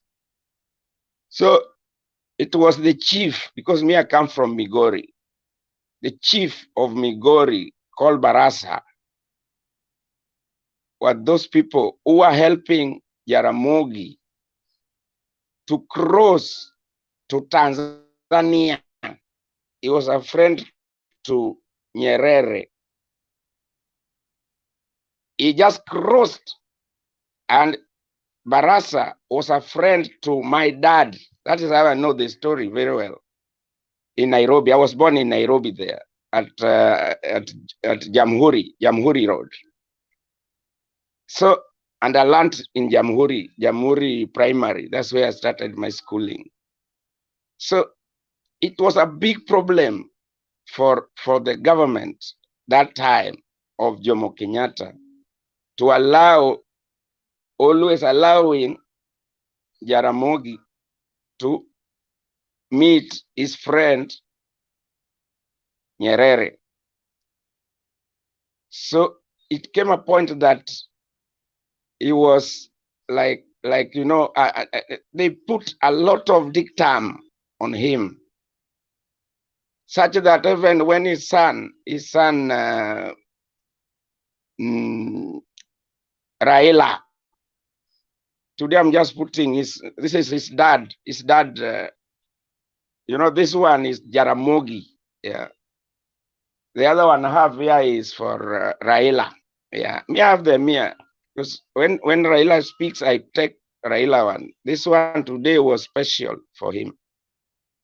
So after that, Moi came. Moi put him in the lint industry, cotton lint, something like that, to the chairman of cotton lint. So he thought Jaramogi was going to keep quiet, as they didn't know. So when he went to Mombasa, he said the same thing he told Kenyatta. Don't sugarcoat things. Politics is politics. It's practical. It informs our lives. He said he's the one taking all the land from people.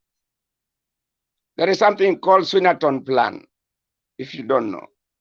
The Swinnerton Plan was handed over by the colonialist to Kenyatta. He decided to give all the Kikuyus the Rift Valley land. That's why you see Rift Valley, there are a lot of Kikuyus there, you know. So they were taking white highlands. They were just taking free. So everybody was just taking. Even you can remember Tom Mboya had a lot of land in Nairobi. Or this arguing codex at the river. So everybody had lands. Yeah. So the land question is an issue which destroyed the politics of our democracy. Jaramogi. They didn't like that. Come the year when Raila was now in Norway, championing for multi-partyism, Jaramogi was the only person. That time I was in Nairobi University, 1992, the 1992 area time. His role model was very exemplary. We were students there, and our representation from the University of Nairobi, you know. So he was simple. Leadership does not need to be sophisticated. The more you are sophisticated, the more you let a lot of people behind. And that is the irony of politics in Kenya. If you take politics to be money, you will not make it. Then you remember the 1992 Ford. Jaramogi was the creator, was the UN, and he had young Turks. You know them, Mwite, Imanyara. There are many, like Raila, just from Norway, Ouma Muga. There are many. He was surrounded with a lot of people. Masinde Muliro, Shikuku, yeah. But he was the decider of everything. Bwana Steve, Yeah. I appreciate the history you're giving us, but it will help a great deal if you gave us some snapshots on exactly what led to the fallout between Jaramogi and Jomo Kenyatta, and Jaramogi and Moi. Although Moi alikuwa anafuata nyayo. So ilikuwa kufuata nyayo shida, ama what was the issue? Was it a difference of administration, or their fallout had it to do with sharing the spoil or mistreatment of Kenyans? I will start with the one from Moi, because my age, I can talk authoritatively. I'm now heading to 50 something. I'm an old person. The problem with them, with Kenyatta, was land grabbing. The truth be told, he told Kenyatta point blank. They were friends with Kenyatta. And even Kenyatta always had some room for Jaramogi in his state house for him, because he was a big person in Kenya as a vice president. And then he had a cloud of people. So that was land grabbing, which he said that if you keep on grabbing land from Kenya, we will not allow you. And then you remember sessional paper number 10 of 1965, which was drafted, and it is still there in statistics, Kenya Bureau of Statistics. If you want, you can go and read it. Written by Tom Boyer. The communism. It was telling you that this land, which was given from the colonialists to Kenyans, belong to Kenya. So there should not be a higher appetite for land. That's why you see land is very sensitive issue in Kenya. Come, Moi. The same thing. Yeah. Jaramogi was truthful. He will not stop from telling you the truth. Yeah. So Steve, I beg you to give us a clear cut. What did Jaramogi want that Moi and Jomo Kenyatta did not want? Because land has been here, okay? The land was being snatched from poor Kenyans and given to rich Kenyans, or where was the problem? Because the land had been left by Mzungu, and the distribution of the land was taking place. The difference, was it in the policy and how Jaramogi wanted land to be shared, or he just did not want Kenyatta to get any land or Moi to get any land? I started by telling you the Swinnerton plan. It is there. Google it. The master plan of land in Kenya is called Swinnerton Plan. That Swinnerton Plan was put in such a way that all Kenyans should benefit from the land left by the colonialists. Forget about economics, whether it is high yielding, it is in highlands, it is in central, it is in where. It was supposed to pay all of the Kenyans that time. But you know, power corrupts. So when Kenyatta went to power, Jomo Kenyatta, our former president, with due respect to him, he put almost people in Rift Valley land. That is where the problem started. Kericho, you know, that area. It has never been peace because they are there, and thank you, Bwana Stephen. I think we need to pause there. We'll come back to that. So the really issue was the distribution of land, which I think the Jomo Kenyatta and Moi administration decided to cheat Kenyans out of what they were to benefit from the agreement that had been established. And we see the same thing happening today. Something is passed and then the Kenyans are shortchanged into the whole thing. So we are still suffering the same problem all over again. Just hold on, we'll be coming back to you. Thank you so much for that. Let me, because my credit is going low. Hold on, Steve. Let me just beg Steve, order, please. We've given you almost 25 minutes to make submission. There are other people on the queue. So please pause. You can power your nini while you're on a break. And then when we come back, we'll give you opportunity to continue from where you left. Thank you so much. Ladies and gentlemen, we calling upon you to be on the forefront. Make sure you are inviting somebody. The number of viewers is dropping. Share the link with everybody in your life. Let them tune in and benefit from what we are sharing here on the life of one Jaramogi Oginga Odinga, the hero and the legend of this great country, and of course, who played a major role in trying to keep Kenya for all Kenyans, while we had a few twisted people who wanted Kenya for the few at the expense of the rest.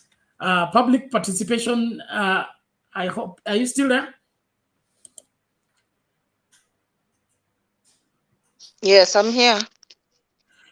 Okay, let's just get to this, and then I hope this is it.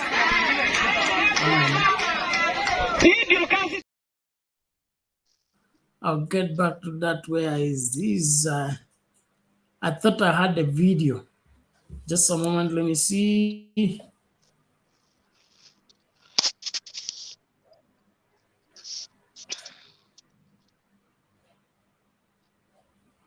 Okay. It's not yet ready, but the issue of lawlessness, Kenyans, I think the patience of Kenyans is running out, and I don't think they are ready to wait for any processing by the so-called bureaucracy of administering justice. And that is why we had that response in, is it Mulolongo or Kitengela, where they stoned the vehicle of the hit and run person. You are talking about it, public participation. If you could weigh on it in 3 or so minutes. Thank you. Yes, so it appears that a gentleman and a lady were inside the car. I think the woman is one who was driving, but it seemed she was intoxicated. So she hit, I don't know whether she hit a motorbike, but she did what most Kenyans would do if they hit a motorbike, which is you drive away. Usually people drive to the nearest police station. You don't stop the car and start the usual procedure, which is you stop the car, you assess where you have hit the person. Due to the previous, there have been other previous altercation whereby these border people, they burn people's cars, they even sexually assault the woman, if it's a woman who is there. They beat you and rough you up. So usually Kenyans, what they have devised is that if you hit a border, you drive away, you don't stop, you drive away and go into the nearest police station. Then the police can be able to make the assessment, and you report to them that you have hit this person or you have hit a motorbike, but you are fearing for your security. But what happened is that while the lady was busy fleeing, the border people caught up with her. There were two people, her and a gentleman. So they started pelting the car with stones. So it got to a point whereby the gentleman came out of the car. They also started throwing stones at him. They injured him very badly. Her, when she came out now, they were also hitting her with stones until she fainted. She fell down. So a policewoman came in and she whisked away the lady. And I think the man was also whisked away. So they ended up arresting about 20 border operators and other people who are just within the vicinity, but they were not involved in the issue. So the 20 border operators have been charged with assault and destruction of property, and the lady has been charged with driving under the influence, which she has pled guilty to. So that was the scenario of what happened.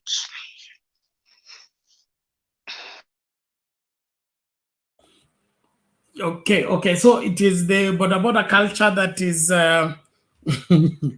wouldn't let the driver to stop and sort out whatever mess he has caused, and then of course now the mob justice is usually not prosecutable, in the sense that you don't know who is who. So how come these 20 borders were arrested? Were they arrested fairly, or it was just rounding up people because they were present? No, there is a video. There is a video which they were recorded. The people who are throwing the stones, the people who are around there. There is a video, so they have video evidence that these people were, of which, by the way, you are not supposed to, when you hit somebody, you are not supposed to drive off. It becomes a hit and run. But when you are dealing with border in Kenya, because we have seen so many people, their cars being burnt, them themselves, like the lady who had a similar problem, and then she was at Professor Wangari Maathai Road. She was sexually assaulted. So, and when, of course, when all these things are going on, there's somebody who will normally be recording. I don't know, maybe anybody who is around there records and uploads the video. So the police got wind. Anyway, the police were there to rescue the two people who were in the car. Otherwise, I don't know what could have happened, because they were really throwing very big stones at the car. The car is seriously damaged, and of course it could have been worse. Maybe they could have set the car ablaze and the people who are inside were wachome huko. So it's usually not advisable if you hit a border to stop, because once you stop now, it's still the same thing. They'll just come and start hitting you, and beating you and stealing from you. They may even burn the car. They may even kill you. There have been instances where it becomes mob justice to the extent that they kill somebody. So anyway, yeah, of course she was on the wrong, because she was driving under the influence. She was drunk. That's why she ended up even hitting the person she hit. Yeah. So it's not something that is being maybe, Alex, when you pick up, you respond to that. You don't think it's being funded by the defiance of court orders sanctioned by William Ruto himself? So Kenyans are saying kuna haja kufuata sheria, kama wakubwa wafuati, basi sisi hatutafuata. Okay, you see, Bernard, in Kenya, you really cannot. You do you know, even when even me, I've been in situations whereby I've witnessed a crime and I don't go to police station. It's like Kenyans, we are tired of the police, we are tired of the judiciary. So what we know is instant justice. Even now, as this story of this lady who was beheaded, people are saying there's no need of putting him inside the jail. When Mtoe Inja, we deal with him of justice, because we no longer have faith in the justice system or with the police. And as in, we are just tired with these cases. You can see a case taking a murder case is taking 7 to 10 years. So Kenyans, they want instant justice. They are turning to instant justice because the judiciary can't work, police can't work. So that is where we are now. Okay, thank you, public participation. Excellent. Ladies and gentlemen, as we engage, please keep inviting somebody, and then, of course, participate in the poll question. We are asking, has Kenya done enough in honoring Jaramogi Oginga Odinga and his legacy? I would want to hear what your thoughts are on the same, because we seem to be a country that does not sing its heroes.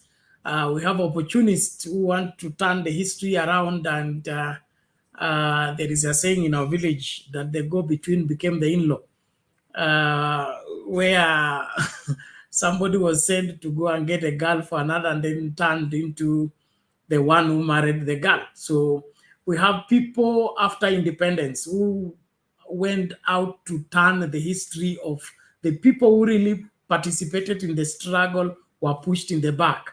Then those who did not do anything or who are helping the colonizers to colonize us further were put on the front and turned history to tell us that they're the ones that led in the struggle and brought the independence. And so those lies are part of what we are facing as a people in identifying ourselves as a true Kenyans by reason of having been led aright with accurate history.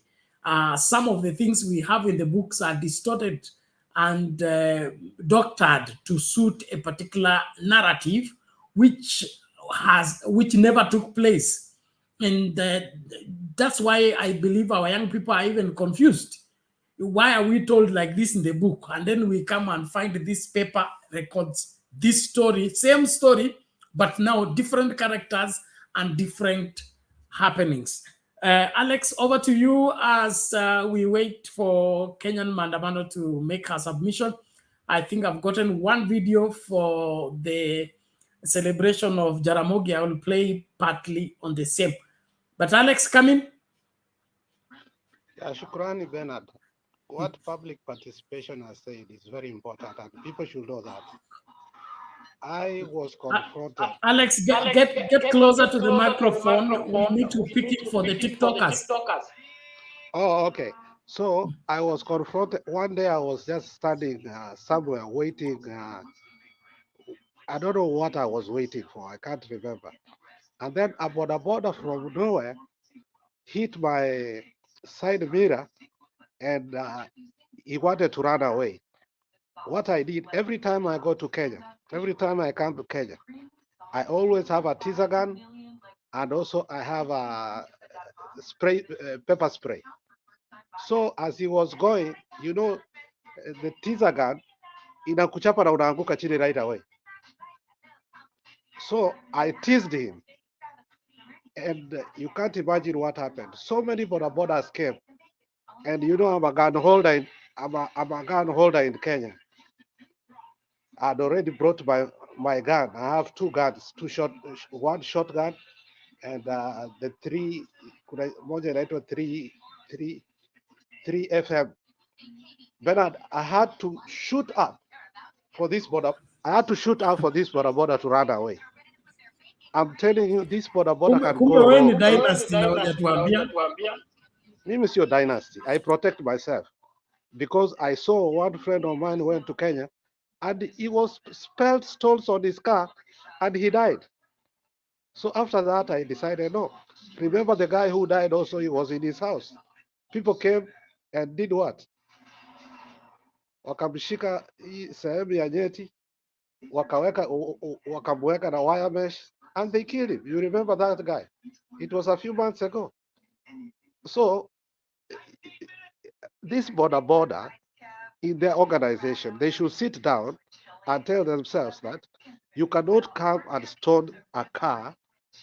Let that car take the person to the hospital with another border. First things first. Sasa mkipiga hawa, somebody can drive the car and take that person to the hospital so that at least they save you first. Sasa ukipiga gari, umesaidia situation. So anyway, I was able to shoot Alex, up. we seem to have a problem with your audio. Or it's on my end. Somebody confirm, please. Sasa unanisikia? Sasa unanisikia? Tunakupata lakini it keeps breaking, so we are not coordinating your conversation properly. Let me go, wacha maandamano aongee. Let me log out and come in. So, thank you very much. Ladies and gentlemen, as we continue to engage, please be on the forefront. Namba ya watazamaji endelee kupanda. Masaa ndio haya naendelea kukatika. I think 18 minutes after midnight East African time. We are here looking at the legend, Jaramogi Oginga Odinga, one of the true deal. Namuona hapa anaitwa nani huyu? Penny Nyagaka anasema mzee Oginga was the real deal. Was the real deal. I would want a substantiation of the same, but thank you for the compliment. And as we continue to engage, let's literally be able to help the millennials and these people who did not live through the independence years, post-independence years, in terms of the 70s, the 90s, to have a feel of what was really the reason for the struggle. Because tukisema bado mapambano, some people don't get it. They think it's just normal, okay? But there was a time when you couldn't say anything. There was a time when you couldn't meet 3 people. It was illegal to meet 3 people under the city clock and have a conversation. There was that time in this country. So, tukisema bado mapambano, wengine wanafikiria ni mchezo na wanaona ni we are exaggerating. It's important that we bring them up to speed to have an understanding of how far we have come as a people. And I want to appreciate those of you following us on TikTok. I hope you're getting us loud and clear. If you're not, let us know. We'll be improving. This is just a test broadcast, and we want to be having this parallel broadcast. But if you want to join into the discourse and share, you follow the link and get into the YouTube channel, Sound Candy Talk, and the link is available there. You will be given an opportunity to engage with the other Kenyans and talk about this country. This show is always on every night, and we are here to secure this country from the bad leadership of one William Ruto and his team. Now they are running away from the damage they have caused to the economy, roaming around looking for inauguration to attend. It's very annoying. Kenyan maandamano kamili vipi?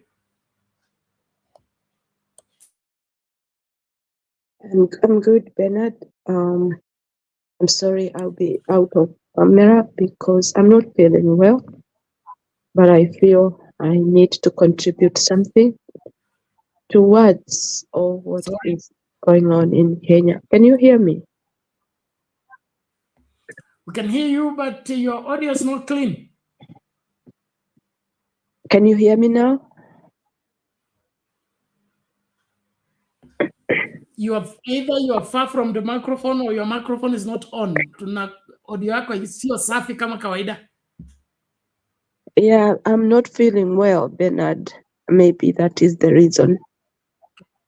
Sorry. That's better now. That's better. Go ahead. Yeah. For a few days, I've been sick and I didn't know what is going on, but today I've tested positive for COVID, so I'm just here to get some rest. Pole But sana babi. Pole sana. thank you. But I just want to contribute to what is going on in my country, whereby we feel that is where we'll go back and live for our life with our families. Now, I want to say this. We have so many things happening in Kenya right now. I have seen those Nigerians. One guy is just saying we are here to stay because we are in-laws. It doesn't matter. We are not arguing that they shouldn't be in our country, but they should have manners and they should treat people like human beings. When you go to a country and start doing evil things, know that even if you belong to that country, you'll be dealt with. So they shouldn't think because they have a right to be in our country that they can practice all those evil things that they are doing to our children. So sad for the parents of what those children are going through. The other thing I want to say is Ruto took this country with anger. He's an angry man. And an angry man will never do right thing. That is my opinion. Because all what he does is just boastful and telling people. You can see most of the words that he uses. He uses very hostile words that people should fear, that people should be scared of this guy. Because anytime he's lamenting things like ntawasafirisha, hii kisu sikupewa ya mboga. I mean, he uses a language of an angry man. And why is he angry? I think he knows that people don't want him. He has realized that people don't want him, and they didn't want him even from election time. And so with the previous anger and the current situation, he becomes a bad guy to be in our country as a leader. Na mimi nasema hivyo kwa sababu nimeona mambo mengi Ruto anafanya against the will of people na hajali. Hata hataki kujua kutoka kwa mtu yeyote kama vile anafanya ni mambo mazuri. Come to think about how he want to take our children out of the country to go and work for other people. Kwani nchi yetu imekuwa maskini to an extent that our children cannot work in our country. Imekuwa maskini mpaka usafirishe watoto wetu waende kwa nchi zingine kufanya kazi ambazo ni mbovu, for other people to enjoy their relaxation while they have their slaves in the field. Why? Na nchi yetu, nani watakuwa wakifanya kazi huko? Economy yetu itajengwa na nani? Because you are transporting, you are ferrying the economy when you ferry our children. Wale ambao wamesoma, wako na ujuzi wa kila kitu, alafu wanaenda kufanyia nchi zingine kazi. Unaondoa watu wako na talent nchi yao, badala waitumie kwa nchi yao. So this guy has no idea of how to run a country. Ndio nasema, he took it for a reason, just to punish and torture Kenyans. And having a reason that many many of Kenyans never elected him. He feels it. And because he stole this election, he means the business of punishing Kenyans. So for me, this is an angry man. So don't expect anything better to happen. He has said he is unstoppable. The building of affordable houses, which is not a need, is not a priority at this very juncture. But he says is unstoppable. Kwa sababu yeye maisha yenu haimuhusu. Yeye anataka kufanya kile yeye kinamfurahisha. He don't care the many who opposes. So my conclusion is an angry man will never do anything right. Thank you, Bernard, for that short opportunity. Asanteni sana. Thank you. Thank you, Mami. Bernard. Thank you, Mami. Quick recovery to the attack. I believe all shall be well. Bernard. Take the rest of yourself. Sorry, public participation. Okay, I just wanted to wish her quick recovery. Pole sana for the illness. Alafu Bernard, kuna issue nilikuwa nataka uaddress hii issue ya Nigerians na issue ya security in Kenya, because you see now we as particularly us as women, we are really scared because we are asking ourselves if at all a foreigner can come into the country and chop somebody's head. We don't, I mean, it's now 3 days they have not caught the guy. So where is, I mean, if somebody, you know, by the time somebody is getting to a point where they can do what that guy did, that means they can also kidnap somebody. They can kidnap a child, they can kidnap a woman or even a man. So we are now living in fear of our lives because with this kind of criminality amongst us, and it's like this year wameshindwa kupata huyo mtu na kichwa ya huyo msichana mwenye alikatwa kichwa.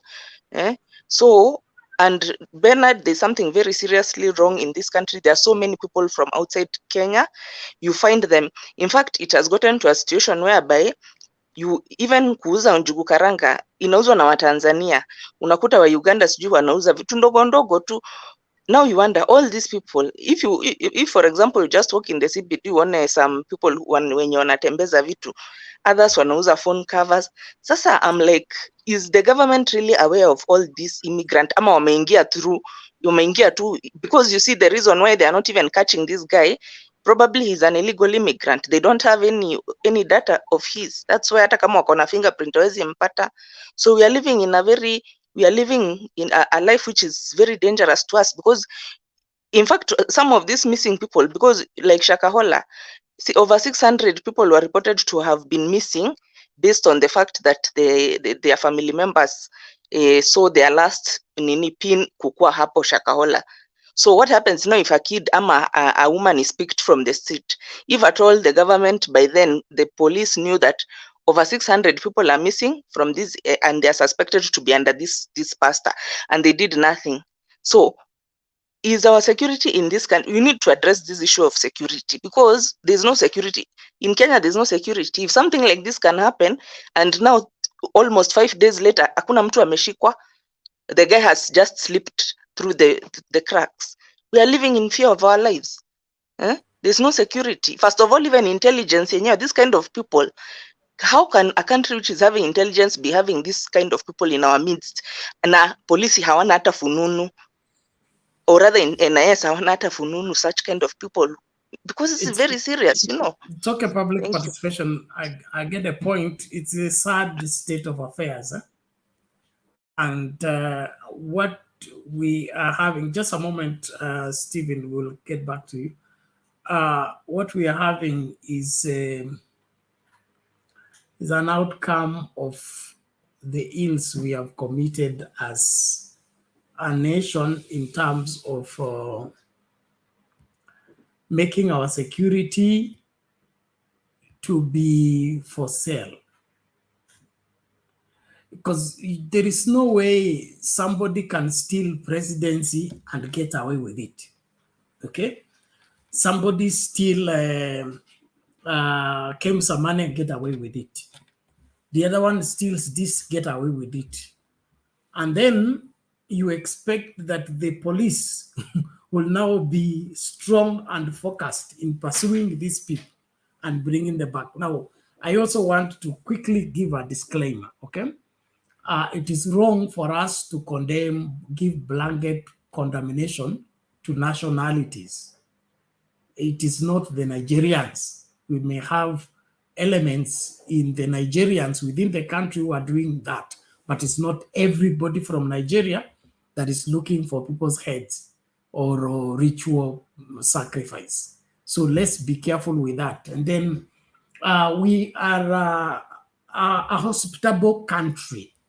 We have lived with many foreigners in our midst from time immemorial.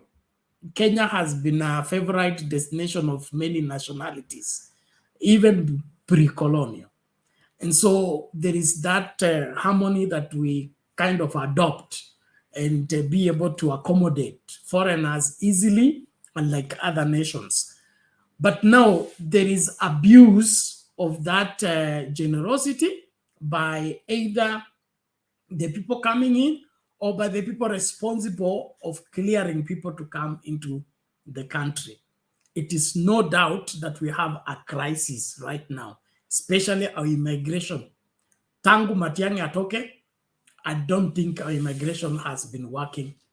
And remember, we had a closed border between Somali and Kenya, which Ruto opened, okay? So all this opening of borders without serious consideration, it has consequences. And the consequences are these things that we are suffering. Then there's the other complication of playing politics with business, okay? If I want to run you out of Airbnb business, all right, I will do some political gimmicks like what Mo used to go. Aenda tuma watu wanachoma Kikomba, alafu anakuja na gari asubuhi na gorogoro na mahindi kugawa na kupeana maleso na magunia.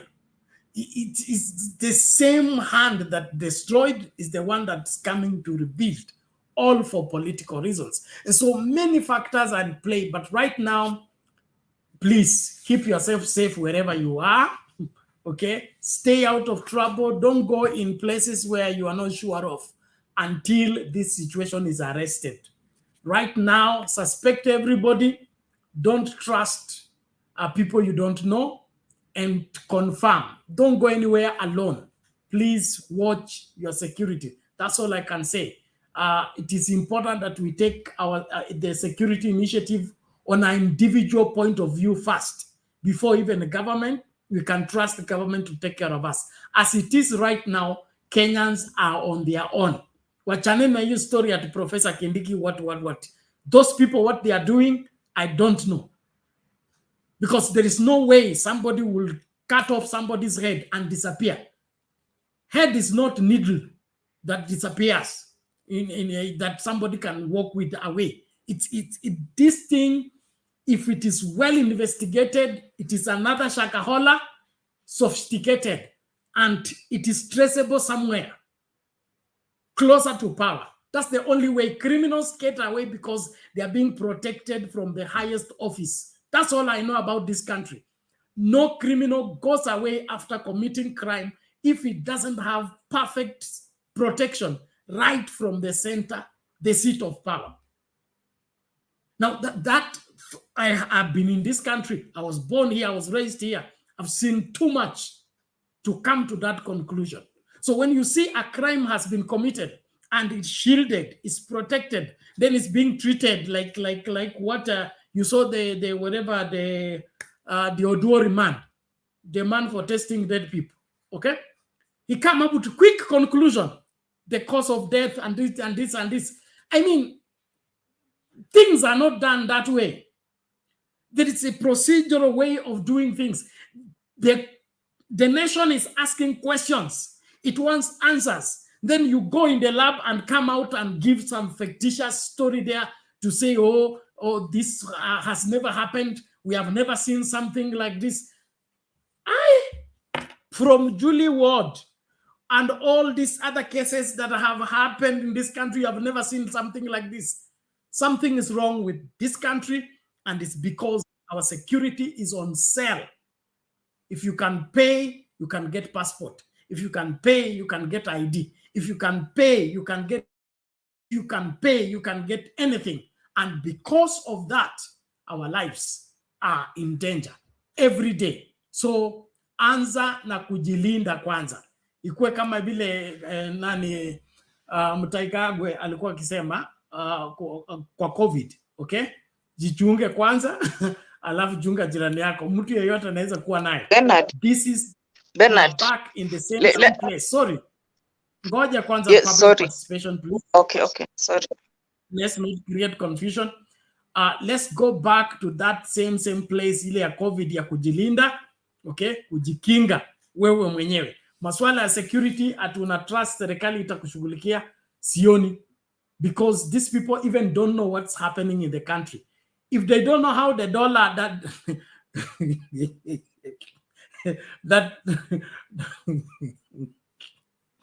that a cabinet sat together and agreed that if they don't pay for the fuel monthly, they will remove the pressure from the shilling.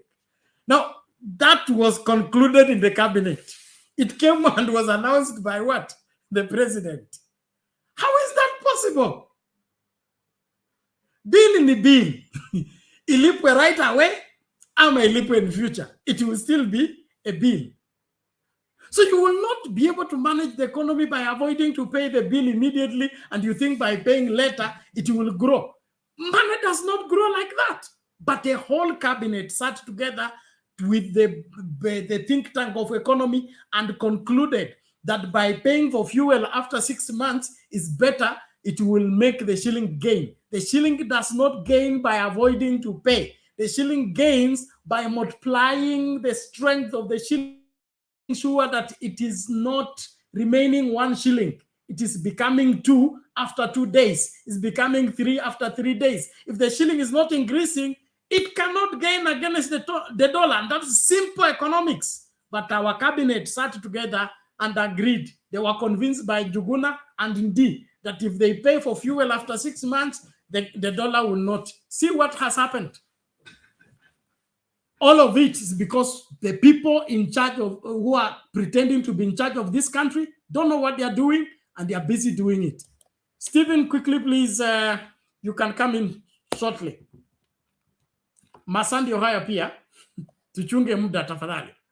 Unmute, sorry, your mic is still off. Yeah, I just want to thank you very much. I want just to, because me, I'm a sociologist. Okay, so just a moment, 1 minute. I'm being reminded over and over that the show is about Jaramogi Oginga Odinga. Let's not deviate too much until we lose the purpose of the discussion. We want to draw lessons from Jaramogi Oginga Odinga. So whatever issue we are discussing, let's be able to draw it from the main focus of our discussion so that we don't lose our discussion in the course of lose the really focus. We are not the channels that do those sensational topics where you click and Bernard. find order. Please, order. This shouting is not good. This shouting is not good, please. If you are behind the camera and you want to communicate with me, there is a place called private chat. Put there and not, please. The shouting is not helping. We are creating a problem for our listeners. And our listeners are the reason why we're here. If nobody is listening, then our conversation will be useless. So let's do justice, please. Thank you. Public participation, just hold on. We will get back to you soonest. Let Steve weigh on this shortly. Thank you. Yeah, before thank you very much, Bernard. Thank you very much. You have done a lot. To go back to Jaramogi, there is a problem in Kenya which has been attributed to tribalism.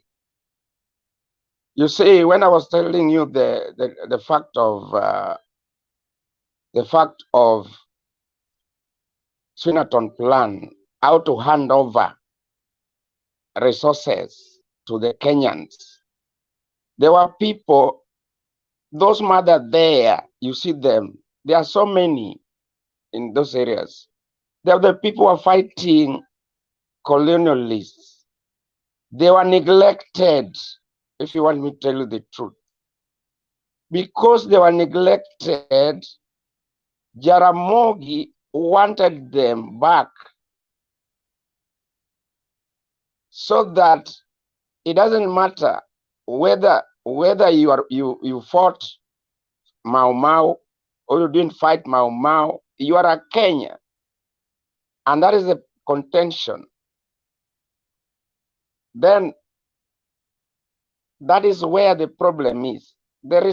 And then there was a problem of misconception that this one was capitalist, this one was communist. It doesn't matter. For example, you are born in one family. You cannot say, oh, just because I'm looking like my mom and this one looks like my dad, so that, and this one doesn't look like us, you are not in that family. You are the same Kenya family. And families are an institution. So that is the genesis of the trouble that Kenya has.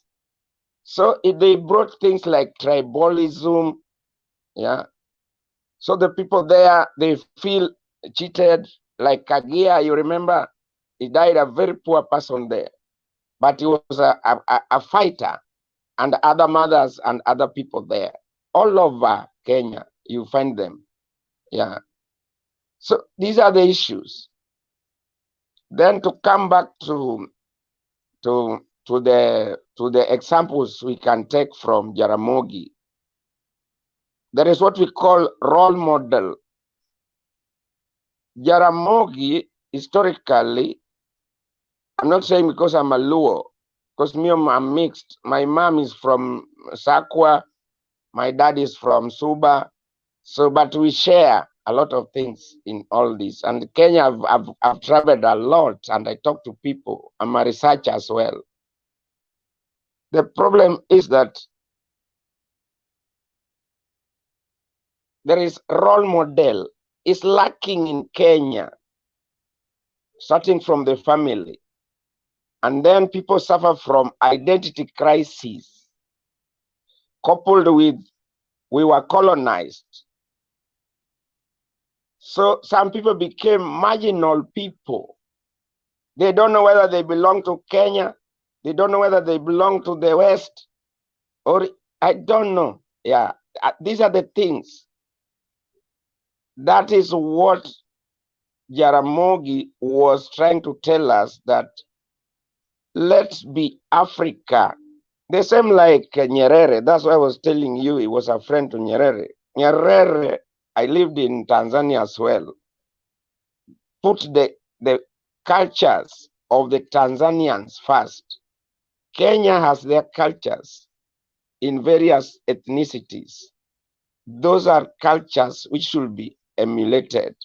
But there's a thing that is called material mold,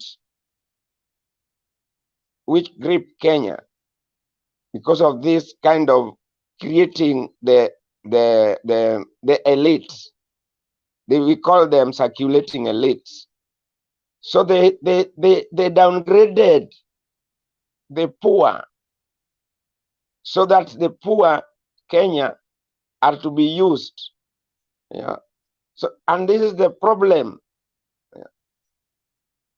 That when I don't know what they are talking about, I could not understand this nonsense capacity, where like they are bringing some things which cannot work to people, like bottom up, you know, structural.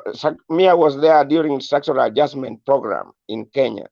You remember when the World Bank, the Paris Club, all these, yeah, they were giving Moi pressure, yeah, because Moi is the one who created material molds in Kenya. That if you have money, that is when you are a person.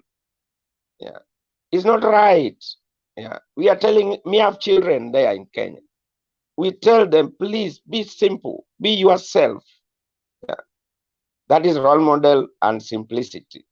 Another quality of Jaramogi is truthfulness. Be truthful, whether you are going to face it, whatever happened to you, because the truth will set you free. People just quote it, it is in the Bible. It's true. It's our life. Yeah. If you are not truthful, there's nothing you can do in this world. Whatever little you have it with honesty and truthfulness. I wanted to contribute to those when it comes to Jaramogi. Jaramogi, again, he had a very, very good charisma. In Kenya, we have charisma, which you don't know. Charisma means that people love you. We had Tomboya was a charisma. We had Kenyatta was a charisma. Jaramogi was a charisma. We had who is this? Ngala was a charisma. We had Mashinde Muliro. You can remember the Shikuku. Yeah, those were charismatic leaders. So people forgot that for you to be a leader, you must have that qualities. So they just misconstrued it to be money, money, money, money. It doesn't make sense to us. Yeah. Even here in UK, where we live, we have the history. We have learned the history of this place. Yeah, they are still in their own history. Yeah, you remember every time they give us First World War, Second World War, they don't dare to refuse each year to say about it. So Kenya, we have a history, a rich history, which should also be emulated, whether you are young, whether you are old, because the opportunity does not know who is the age, who is the whatever religion and whatever. And then I come to this. Steve,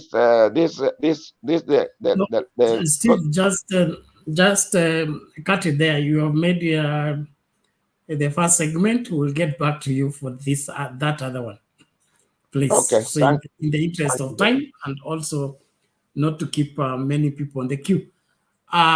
Well, ladies and gentlemen, as we continue the conversation, it is 10 minutes to 1 a.m. East African time. We are beginning to get into the home stretch, so naomba tafadhali tuchunge muda alafu tuhakikishe kwamba tunafuata mkururo wa mada yetu, na I'm happy that Stephen is really helping us in unraveling who Jaramogi Odinga was and what made him what he is, that we are remembering him 30 years after he breathed last. And the history of this country cannot be written without reference to him. As much as there has been a spirited campaign to try and distort information and make him insignificant, his significance still continues to re-emerge with every passing day. And that is one thing that young Kenyans need to learn from. There is no good you do for the country that can be erased by those who want to distort facts. Somehow, the truth will come out, and your right honor and your right placement will be celebrated. So don't corrupt yourself because you're assuming that everybody's corrupt. Don't go for shortcuts because everybody's going for shortcuts. The materialism that is now reigning, you see, that's why the country is collapsing. They can't lay hold on anything because they don't have the history. They don't have the country at heart. They thought the country is just a cow you milk and drink. Even a cow will require you to feed it, require you to water it in order for it to give you milk. You cannot just go to the cow to take the milk. Let's revisit the celebration in Kisumu just shortly, then we continue with the sharing. And I'm calling upon walimu wangu wa usiku, msiakae mbali, muda wetu ndio huo. Kama mnaendeleza show, basi muwe hapa kina Njiru na wengine wote. Mato, nilikuona ama sijakuona? Show yourself. Unajificha wapi? And then before I close the show today, I need, we have not paid for StreamYard. They need their $25. So hiyo $25 mtanipa saa hii tu kabla nifunge show. Niko na dakika kadhaa hapa. So you have contacts. I'll be sharing the M-Pesa number where you send in the cash. We have to pay for that, or by tomorrow tutakuwa na show ambayo ni hafifu. We'll revert to the basic StreamYard, which is not excellent, and I don't think we are able to do that. So please, kama ni wewe unanitumia $25, ufanye hivyo.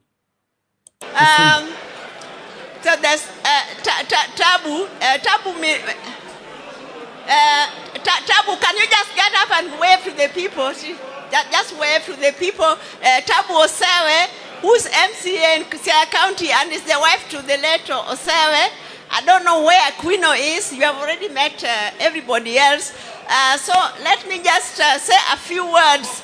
I'm sure when I'm invited here, you don't want to hear about Jaramogi being a great politician, being a statesman, being a champion for the oppressed and all of that, because everybody has talked about that. I'm sure you all want to know his other life, isn't it? You all want to know how he related to his family and especially the girls. And a lot of times when people, oh please, why is everybody talking? Am I boring? Why are you all talking when I'm talking, surely? It's only a few minutes, just listen.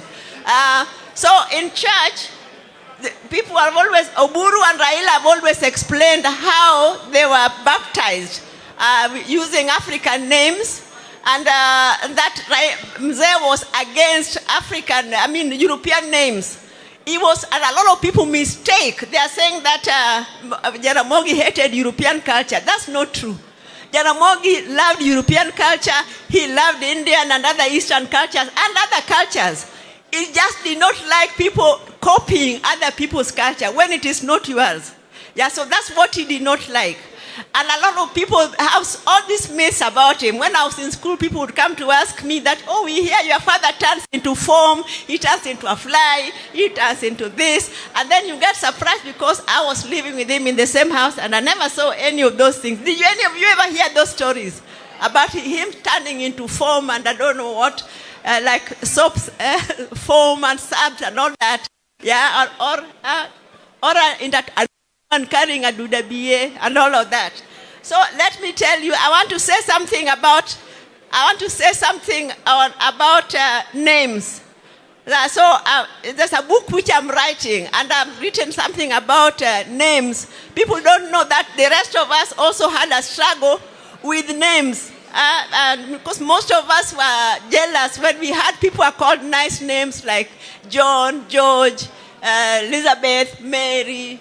And you are called, you don't have any of those names. So one time I told you the idea of Jennifer, and then I dropped it. So it never stuck. And all of us, except for Raila, all of us at one time or another, took on some European names, but we were too shy to let our parents know. So Oburu, I don't know whether they'll forgive me, but Oburu, when he was in Pehil, he was called John Dennis. He wanted to impress his friends. Yeah, he wanted to impress his friends. I think even girls, especially girls. So Agola was called Barack Buka, and then my sister Beryl was called Jane Alice when she was in Nyakach Girls. But later, she went to St. Francis in Mangu, and she changed religion. She became a Catholic and then got baptized as Beryl. So that's her real name. Adhiambo did not need to take on any name because she was named after Ruth first. Yeah, so that is her name. So then later on, these three people were baptized, Raila, Oburu, and my father. The Legio Maria people came and baptized them. My father was called Nicodemo Oginga. And Raila was called Joshua Raila. And Oburu was called Caleb. So mine was the most dramatic because when I was going to Kenya High School, Mrs. Caroline Okello Dongo, she was an African American, but she was also my father's PA, and she took me shopping. So when we went back to the house, at that time it was called Cabernet Gardens. No, it was called Archer Gardens, the present day Cabernet Gardens. So he looked at the list of the school and he said, I don't want these names. When you take her to school, can you cross these names? And he took a piece of paper and said, her real names are Wenwa, Asewe, Opondo, Oginga. Can you imagine? So I didn't think he was serious. Then I go to Kenya High School, and when we finished at the principal's office, she took out that piece of paper and said, I want to change her name. And so my name was quickly removed because I didn't tell you that the name I was using was different. Before I went to Maseno Girls, I called Raila and Oburu and asked them, what name should I take? And then they quickly had a meeting and said the name Roslyn. And I've never had such a sweet name. It was so sophisticated, so nice. So I changed everything. I was called Roslyn Akinyi. In Maseno, everybody there knew me as Roslyn Akinyi. So even when I went to Kenya High School, my admission papers had the name Roslyn Akinyi. Then my father went and my name was changed. So can you imagine? Kenya High School at that time was really, what do you call it? It was a typical colonial school. You know, there are all these school rules, there are table manners, respect your elders, the pudding, with custard and trickle tarts and I don't know what, jam tarts.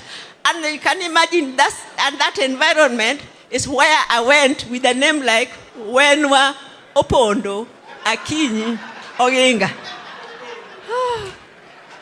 I have never been so embarrassed. And the class teacher, whenever she was reading the register in the morning, when she reached my name, she would start, Wenwa, Asewe,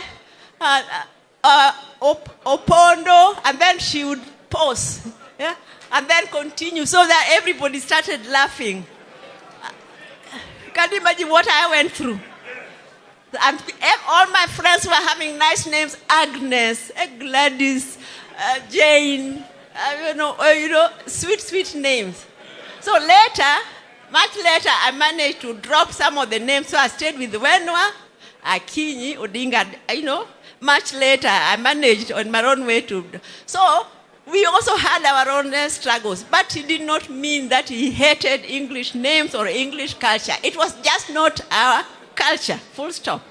So I want to stop there. I'm writing a book. Some of these things are in that book. So later on you will be able to read, if at all it is ever published. Yeah. But my mother died almost 10 years ago. That is in November 1984, almost 10 years before. So she's going to be 10 years in November this year. They met at a sports ground called Migwena in Sakwa, a traditional sports ground for Luos from all over Nyanza. And she was a pretty girl, and she was outrunning all the other girls, and he fell in love with her. And hello. Welcome back. Thank you so much. I think that has given you a view of Jaramogi, his family, and of course the struggle of the children. There are some names, when they are given to you, they have a connotation that makes you live a life that is not yours. When your father's name is a big one, so you can't live like those people who nobody knows. I really want to appreciate everybody for being active and to continue following the show. I think we'll go to Alex. If there is something we left out in that, naomba ukakitoe sasa hivi. Masandi Ohio na mgoja Njiru aje. Mimi Alex yako natuka wapi? Maybe hizo pigia leo Alex hiyo haidumu. simu. Pigia Alex hiyo simu. Alex yeye atakubali. Leo ni siku ya Bwana. So Oh, I'll find him, but it's your turn. It's your turn. Make your contribution, then we can go to Mama. Ndio turudi kwa Steve. okay. Bernard, I was one of the few people who are privileged to go to Jaramogi Oginga Odinga's funeral. Because at that time, I was a scout member and I was scout leader all over Kenya. I was the scout leader of all Kenyans at that particular time. So they asked us to kwe wale watu like sisi ndio tuna serve watu chakula because they slaughtered a lot of bulls. But during the burial day, because he was never given a state burial, which was very wrong. Moi should have given his vice president, the first vice president of Kenya, state burial, which was very sad for me. We begged Moi. I remember at the time he came to visit there, and then we are the one who was serving them food. I begged Moi to give him a state burial, but Moi refused, just because he could. But Bernard, during the funeral, it was classic. There were many leaders that came out of the country. Olusegun Obasanjo was the best one because they remember them walking and drinking Nyukagia Guata in Kisumu. Nyuka means porridge with the calabash. They walked and they went to somebody's kibanda and they drank uji there, and the journalists took pictures of them.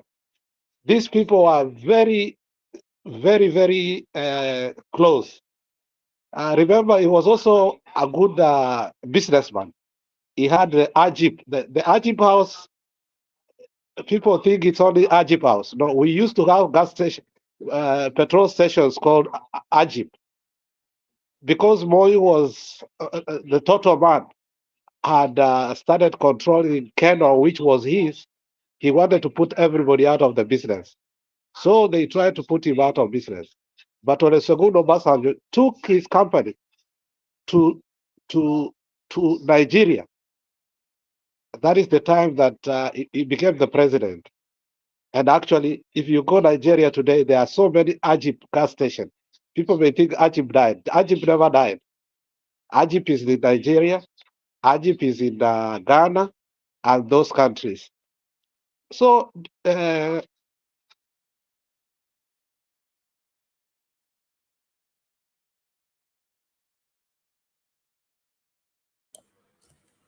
Sorry, ni kama Alex ametupwa nje.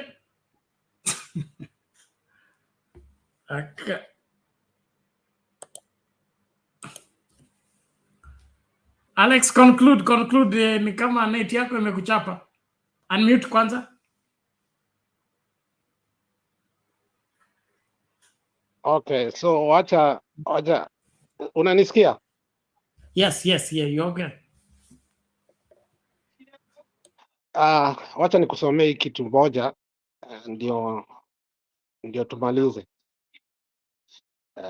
Nitasoma tu kitu. It was not a funeral, but a festival, a celebration, a grand occasion where poetic dirges, incendiary speeches, historical and political wars, and church religion melted into the tapestry of the life and times of political colossus, whose voice and courage was never dimmed by detention. It was not a state burial, but the national flag was half-mast. Jaramogi casket was imported from UK and was made from a wood that had stayed for 145 years old. 100 bulls were slaughtered there. People ate, people enjoyed, people celebrated, but you could see how people feared that the person that had mentored so many people.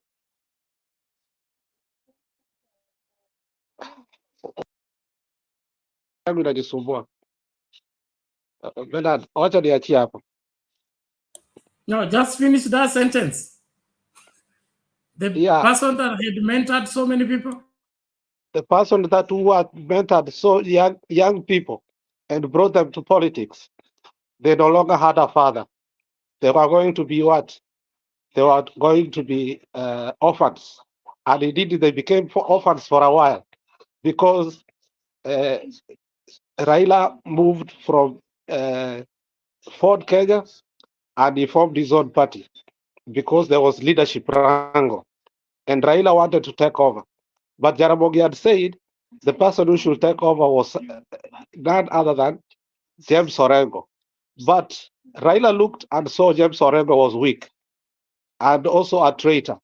He had gone to see Moi several times. So Raila vowed, in order for us to get the second liberation complete and finish, and even Orengo said it today, the last statement that Jaramogi said was, do not relent until the cause is finished. Those are the last words that he told. So I'll leave it there. Thank you, Bernard. Thank you very much. Thank you so much. Do not relent until the cause is finished. What a great conclusion. And that is the best way to hand over the baton to the next person to take on the relay. I don't know how you take that, but I believe we are part and parcel of that relay, and we must not let the baton fall from our hands, not at this time. If there was any reason to fight for a better Kenya, we have enough reasons right now. If you did not have any reason why Kenya should be important to you, now you understand that letting the country get in the hands of irresponsible people is dangerous. I don't think any right-thinking Kenyan has not seen that it is dangerous to leave the country to be led by just anybody from anywhere. That when the day we made that mistake, we did not see that, but now we are seeing the consequences. I believe we need to rise up, get our country back, and ensure that it never goes back where it is now, ever again. Not in 100 years, not in 1,000 years. Kenyan maandamano kamili, naomba tafadhali kama upo, nafasi ni yako. Thank you, Bernard. Thank you very much. I'm sorry. I was not able to comment about Jaramogi, whereby I would say this. This is a man who looked very peaceful in his country, a man who loved his country dearly, that he really wanted to do the best he could. And when you see him dancing, he's dancing on a bed of roses of Kenya. It's not that he don't know much about it. Ni mtu ambaye tumesikia historia yake nyingi sana, na hakuna pahali tumesikia ako na ugomvi na mtu. Kimuona unaona tu ni raha tupu. The dancing of that man, it shows how happy he was in his own soil. Sasa mkijaribu kufikiria furaha ya mzee kama huyo akiwa kwa nchi yake, kama saa hii akiamka aone how people are living in misery, how would that be? This matter, hii kitu ambacho watu hukimbilia ili wachukue wawe wakubwa, they have to think twice before they put themselves in a problem. Sababu sasa vile tunaona nchi yetu, ukilinganisha na wakati huo, utaona tofauti kubwa sana. Hakuna upendo, watu ni kulia, as if things have changed. Kenya haija change, watu ndio wamechange kwa sababu ya kuharibu na kuwa corrupt minded, watu ambao hawana heshima na nchi yao. To be honest, what is Ruto going to celebrate in his future? Nani atamcelebrate? Does he really think and see that man, Jaramogi, the way he was happy, enjoying his life? Does he really think he can compare himself with that man? Does he think he will be celebrated in future, having brought all these troubles, problems in our country? Mimi nasema Jaramogi did his best. He lived with his people. He mentored them with no limits. Hakuangalia huyu ni kabila gani ama huyu ni kabila gani. And I think those days, Kenya looked so beautiful because people never thought of each other as a tribe. As far as I can see, Jaramogi behaved. They thought of Kenya. These things came just as a matter of people trying to invent other ideas of politics. And that is why we are in problems right now in Kenya. Because people started seeing more further that if I use this tactic, I can maneuver my way. Lakini ni tactics mbaya, ni ya kuharibu nchi na kudhoofisha economy ya nchi yao. So the celebration for Jaramogi should be celebrated in all Kenya because he was one of the heroes of our country. Nimeona Kuria hapo. I am just shocked. Singeamini macho yangu. Na ninashindwa.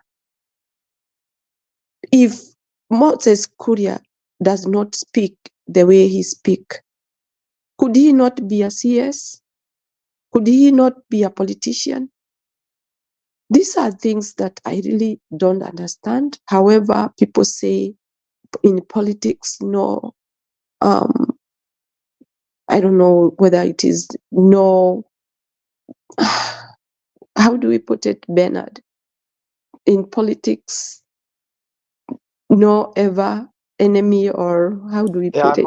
There are no permanent enemies. No permanent enemies. There are no permanent enemies. Permanent interests. Yeah, but I think Kuria had gone to an extreme that he ought not even to show his face there. They don't have shame. Ametumia lugha mbaya sana ambayo anatakiwa akae huko tu mbali na hiyo sherehe. Sababu it's not everybody who will understand him because he is so crooked on his mouth. So we celebrate Jaramogi as our father, our hero, na mtu ambaye alisimamia ukweli kwa nchi yetu na alionyesha umaarufu wa kuwa na relationship na kila mtu. Kwa hivyo mimi nitasema si kumjua sana Jaramogi, but the much I have heard and I've seen, really I come to understand that he was a man who had a love for his country. Yeye alisema mpaka Kenyatta aachiliwe ndio tutakuwa huru. Think about that. While you see other people here are playing tribal, very big tribal, bad one with no shame. Sasa hii nchi imekuwa tribal in very bad way that hao kama wangeamka wangeshindwa kama ni hapa waliishi those days ama ni wapi. Kwa hivyo we celebrate Jaramogi for his good deeds and even putting people together. Nashukuru, asante. I had forgotten that point. I'm sorry. I started with the last one which I would have said. Guys, nashukuru sana. Asante kwa wakati huo. Thank you. Thank you. Thank you, Mami. Thank you. That's a good one. And we must, as a people, begin to learn. Okay, I have a problem with the younger politicians, including Moses Kuria and his behavior. Boy 254 studio anauliza Bernard, is it true that four cabinet I think CSs have tendered their resignation letter? It is rumored, and Alex here is confused, is confirming. He said they gave the letter but Ruto refused. We are just starting. This is just warm up. There will be mass exodus, not only from the cabinet. It will be even from State House, because from the way things are, sioni hii kitu ikishikilia mpaka mwisho. Now, I have a problem with younger politicians not respecting legendary leadership like that of Jaramogi Oginga Odinga. I have no problem Moses Kuria going to this function, but coming drunk, arriving late, causing a storm by his arrival is disrespectful. It's unacceptable. So, amebeba ile ujinga anapelekanga kwa rali, ile alikalishwa chini tukiwa Kitui. Ameenda Kisumu kwa a very serious function like that one today, when we are honoring the hero of heroes in Kenya, to go and seek for cheap attention. To me, if I had powers, such people, you get arrested. Let Ruto come and bail him out when he's in Kodiaka police station. You don't water down such a serious ceremony with your cheap political madness, because that is political madness. So I don't care whether he comes from Mount Kenya or from Mount Everest. Moses Kuria's arriving late in that function is disrespectful. Arriving drunk is unacceptable. Causing a rowdy by his arrival, should be not heard. Okay, I'm from the church world, and even in our church world, we don't allow that madness. If you are to come to the meeting and the bishop arrived before you and you want to arrive with your bodyguards, we will lock you at the gate. We can allow you in, but your bodyguards remain there. Why? Orderliness is godliness. So kile kitu kimefanyika na Moses Kuria leo, despite the fact kuna wale ambao watafurahia, mimi sijafurahia kabisa, because I have great respect for the Jaramogi families and their contribution to this country, and they have never been rewarded for their great sacrifice for this country. This country owes the Jaramogi family greatly. Tuko na deni ambalo hatujalipa. It's being demanded, I believe, even before the throne of God.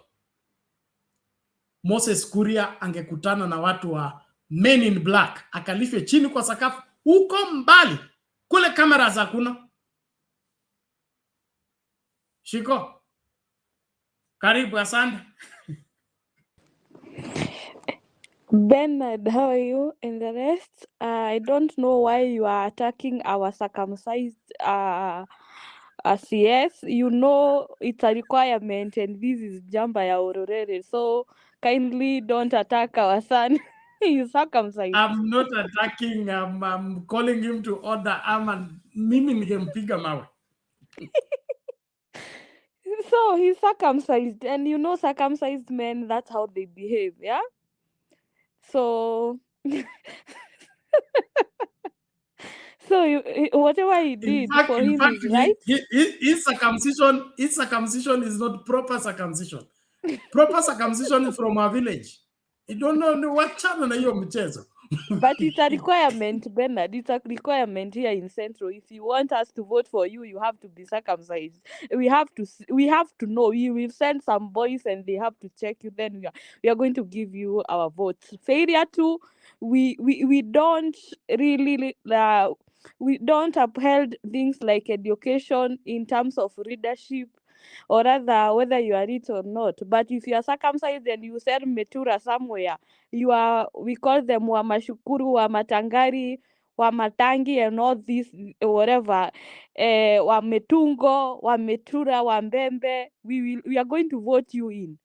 So long as you went to school without without innerwears, we are going to vote for you. Sawa, So that's shiko the shiko, requirement here. ingia kwa mjadala, So umeenda sana. I'm just saying, so on a lighter note, I'm just saying that's a requirement here in Central, and I'm here to report to you that a week ago Ruto was to come here in Kiambu and he didn't come. Alikuwa anakuja kufungua kukuja kuraunch dispensary karibu na mahali kunaitwa Ndubai. We call it Ndubai, not Dumberi, but anyway it's Ndumberi. But sasa watu walikuwa wamejipanga, and then he said that Wamushomba and some other leaders had organized some goons to attack him. So I don't know why someone who said he has a sword, he chickened out the last minute, because we were really waiting for him because we needed some answers from him. We shiko hata kupangia wale watu wako circumcised. Mimi sipangii, ni ground. Unajua sisi tunapiga ground. So Kiambu town to Nduberi, I think how many kilometers is it? 4.5 to 5 kilometers. But then there's a hospital that Uhuru Kenyatta alitengeneza in Kithongori. There's Kiambu hospital whereby hakuna machine pia huku Kithongori, so anakuja kututengenezea dispensary. Sasa people were asking, anatutetea dispensary atutengenezee, tunagonjeka tuende tukatibiwe na nini? We are already sick. So ni atengeneze zenye Uhuru alitengeneza. Kuna shida, nini yako inakatika, audio yako inakatika. Naomba urefresh kwanza. We want to get everything you say. Sisi tunamsikia Bernard, ni side yako. Oh, ni side yangu? Yeah, tunamsikiza, haikatiki kabisa. Okay, Bernard, thank I'm you. not Let me from refresh bottom up. I know how to pay Wi-Fi. Ni nini? Wacha siasa. So Shiko, endelea. You are on a very good point. 4.5 to 5. Watu wakasema wanagonjeka waende watibiwe na nini. NHIF hospitals are no longer taking NHIF covers, yeah? So anatuletea dispensary ya nini. So I'm just letting you guys know that the ground here has shifted. We no longer need these people, and people have started now opening their eyes and their minds. And my hope is that we are not going to let this mess. We are not going to let these people manipulate us again in 2027. For those who voted for those who voted for them, yeah. I mean, I'm hoping in 2027 we are going to see a change. Yeah? It's very unfortunate that this guy, whenever he anapata information how the ground is shifting here, he plans to come and reround something. When he went to Nyahururu, there hakukuwa na turnout mzuri, and I heard that he mocked some chiefs huko na wenye walikuwa wameorganize hiyo mkutano. In fact, there is a lady who passed when he was just speaking. People really didn't care, and I've heard after that speech yake alienda kuongelesha hao machifu akawaambia hajapenda that reception. So what people need to know is that you have to be very very sharp, Bernard. Si masomo ya kusoma kwa kitabu, hata akili kuwe na kitu for you to understand how Ruto works. The moment he anajua the ground is shifting, that when he comes in Mount Kenya, ndio watu waanze kurudi kwao. Let me just touch on something and allow me to speak on behalf of Mount Kenya because I'm their ambassador. I'm not a Kagege, but I'm trying to nawabatiza mimi ndo nawaleta ile side ya tunawaokoa kwa shida. So there's this fight that has started with Ndende Nyoro with Gachagua, and this fight has been orchestrated from a state house, and you know the Ruto is behind it. What he wants to do is that now he wants now the Muranga people and the Nyeri people, now the MPs from Nyeri and the MPs from Muranga, they have started regrouping, and now they are fighting off for Dindi Nyoro, and the others are fighting for Gachagua. Either way, I don't support any one of them, and I will never support. But now this is a plan to bring the Mount Kenya people again to him. Now, because that he knows the ground has shifted, he has planned. He's looking for a way. He's looking for a way how he will still bring the Togegas back to him. And now, for you Kikuyus who are in UD and maybe you are listening here, you guys need to wake up. This fight now, Ruto is a master of rule and divide. And if Bernard, you can just give me now 2 minutes to just comment on something. When you want to finish a community, or whether when you want to finish someone, you just don't send some policemen, or you just send dogs to go and kill them. You start by giving them bad leadership, and then you start by destroying their source of livelihood, and also destroying what, like, business and like for Mount Kenya people, they are into farming. Some are into the farming, and others are doing business. And then the third thing is that education. And this guy has managed to give us, and he gave us bad leadership in Mount Kenya. And now, after bad leaders, he came for the source of livelihood for the Togeges, and now they are crying. Their businesses have gone down, and wameanza kutozwa ushuru mpaka na mambo ya ukulima. So then after that, he has made sure that good performing schools. I went to Gadu Girls Bishop Gatimbo in Karatina, a very good school. There is Shinga and some other schools that are good in Mount Kenya. But is it a wonder that schools in Mount Kenya didn't do good? But other schools from Kisii, and I'm not attacking any Kisii, I'm not saying that other communities or other regions should not perform well. Please, you guys don't get msini bebe sisemi. I don't mean that. And Rift Valley Hata sisi tumetahiri, msituingilie. Ni sawa, mmeshine. It's your time. You Kisini, it's your time. So Bernard, nikimalizia, so the guy has managed to do that. Education, bad leadership, and then destroying the source of livelihood. Sasa ametumaliza. The other thing is now fighting those who are in his circle. Ndio make sure they will never regroup and come and talk to the people. Wambie, I know we misled you, so let's regroup and now fight our enemy. We have one common enemy. So ameleta sasa vita inside the UDA party, and I'm expecting Gachagua will not be in that. Now you will see a very massive, itakuwa sijui ni kama itakuwa wale kama ile wakati wa kuingia kwa inaitangwa nini, kwa hema. Watu wa Mount Kenya sasa watakuwa so much divided, and he has managed to do that.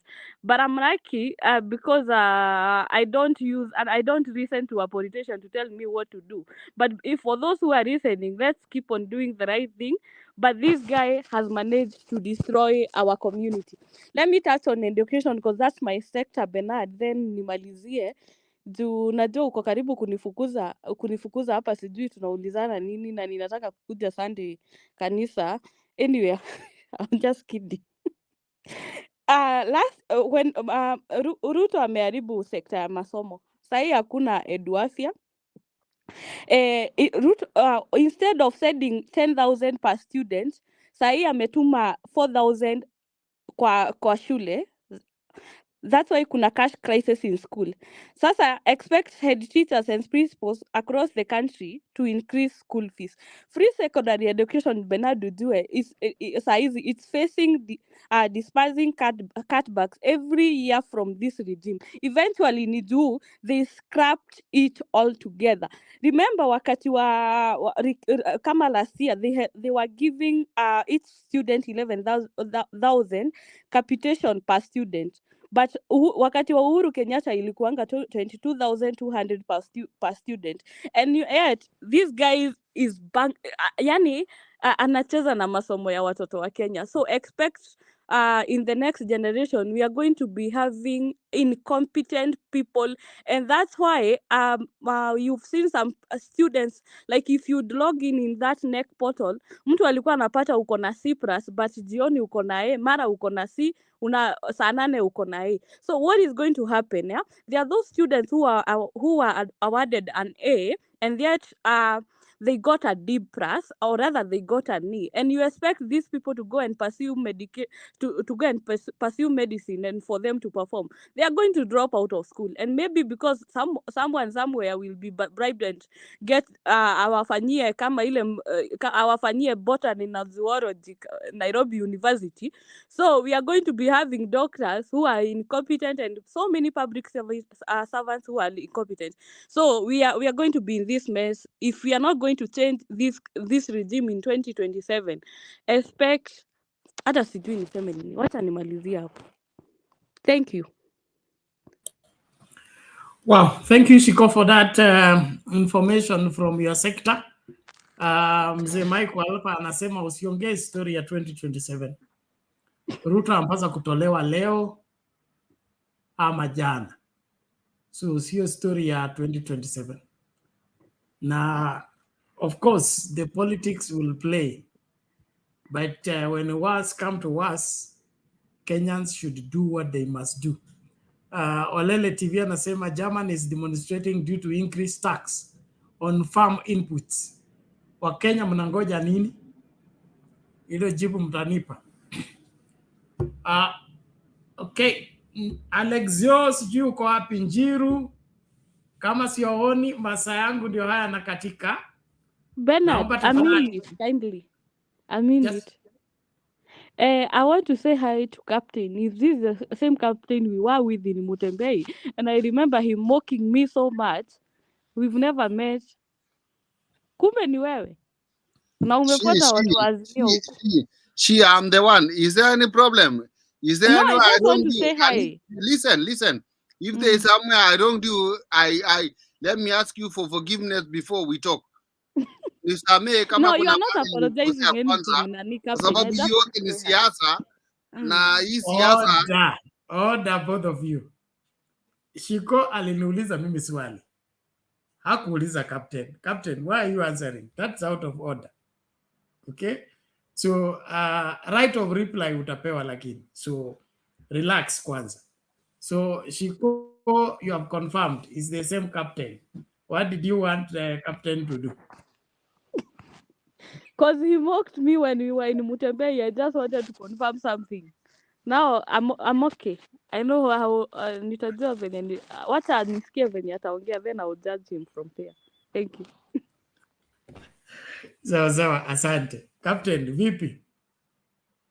Poa sana kiongozi. Unajua sasa sioni kitu tunaweza ongea sana kuhusu siasa kwa sababu leo tumekuwa tukisherehekea kiongozi wa Kenya ambaye ni Honorable Jaramogi Oginga himself, Oginga, baba ya Raila mwenyewe, ambapo hata serikali yetu ya Kenya haija recognize that one. So ambapo kama ni unajua sasa hatutakuwa na ile uzito kwa sababu serikali yetu ya Kenya haijaangalia hiyo sana. Even though nimeona Moses Kuria alikuwa pale, ameingia pale by surprise, which is good. It's a very good idea. Na engineer himself kama Oscar Sudi angeenda pale, sasa ningejua hapa Kenya tuko pamoja. Lakini najua ata revisit. Sudi mtu mbaya. Sudi ni yule mtu analeta wa Kenya pamoja, tukue pamoja. So mtu mwenye ana demolish nyumba za watu. Ukifuatilia Alex, ukifuatilia story ya hiyo demolish nyumba, hata wewe mwenyewe utakubali. Mbona watu wengine wanakuwa na pesa wanakuja kugrab shamba ya wananchi wa Kenya? Kwa sababu mlikuwa serikali ya KANU, mnakuja kugrab shamba ya Wakenya. Alex, sasa ng'ombe zimefanya nini? Pia walikuwa naua hizo ng'ombe. Ng'ombe zilikuwa zimefanya nini? Fuatilia vizuri. Order, Alex, stay in order please. Captain. Yes sir. Unajua? Yes sir. Wewe ni mzazi. Okay? Najua sana. Na ukiwa mzazi kuna ile inaitwa sense of responsibility. Exactly. You don't recommend your children to follow somebody you know that his character is publicly wanting. So when you begin to recommend engineer Sudi, when did Sudi become an engineer in the first place? I don't know, Bernard. Are you in a different country? Are you in Kenya? Bernard, you are wasting our time. That you don't know that Oscar Sudi is a fake engineer. Which engineer? Fake engineer. That's the question I'm asking you. And that's why I'm asking, why are you recommending a fake engineer? You want your children also to take after him to become fake engineers? No, I'm not recognizing Oscar Sudi to follow my children to follow the suit of Oscar Sudi. I'm recognizing Oscar Sudi on the level that he is, not the level that my children will be. Thank you for your point. Is there any matter rising? I'm there waiting. Okay, thank you very much. But I'm still condemning Moses Kuria did not do the right thing at the Jaramogi Oginga Odinga's function. He's too small to be causing disturbance in such a serious, great function. And arriving when he's drunk is an insult. So to me, all those people are useless. And they're the ones behind the mess we have in this country. You must respect elders and approach the presence of elders with respect. Not this nonsense we are being treated to. So hii ujinga yote inabebwa na kufundishwa na William Ruto kudisrespect elders na kumisbehave in public is unacceptable. And nobody in their right senses should be recommending that. I will tell that to Moses Kuria to his face. I don't care whether it's yes or not. Even if my father is not known anywhere. But you don't come to his memorial service when you are drunk. Because you are CS for where? Nitakukalisha kwa matope huko. We must get our country back to order. And to get our country back to order is call the people who are misbehaving in public to get their act together. History ya kupigia makofi wale watu wanavunja sheria na kuharibu mali ya Kenya is part of our problem. We shouldn't support that. See the way parents wanaenda wananunua mtihani. Wanaletea watoto. Watoto wanakopi mtihani. Wakishamaliza kukopi mtihani, wamepata A. Na wewe unajua hii A haijatoka kwa kichwa ya mtoto, imetoka kwa mfuko yako kwenda kununua mtihani kuletea mtoto. Tena wewe ndio wa kwanza kubeba mtoto wako kwa mabeka mbele ya TV. Ati ulizaa ndume. Ulizaa ndume gani? Ulizaa zuzu. That's why he cannot answer question. He must have Kenya to support him. We are destroying this country with our own hands by supporting what is evil. Daktari wale watatoka kwa hao watu wa hata homa hawatajua dawa yake. Yes, Captain. Okay, Bernard, thank you very much. I was trying to answer she, but now you are bringing in another question that Moses Kuria was drunk. How much of the alcohol content that Moses Kuria was drunk? That one is not a question for me to answer.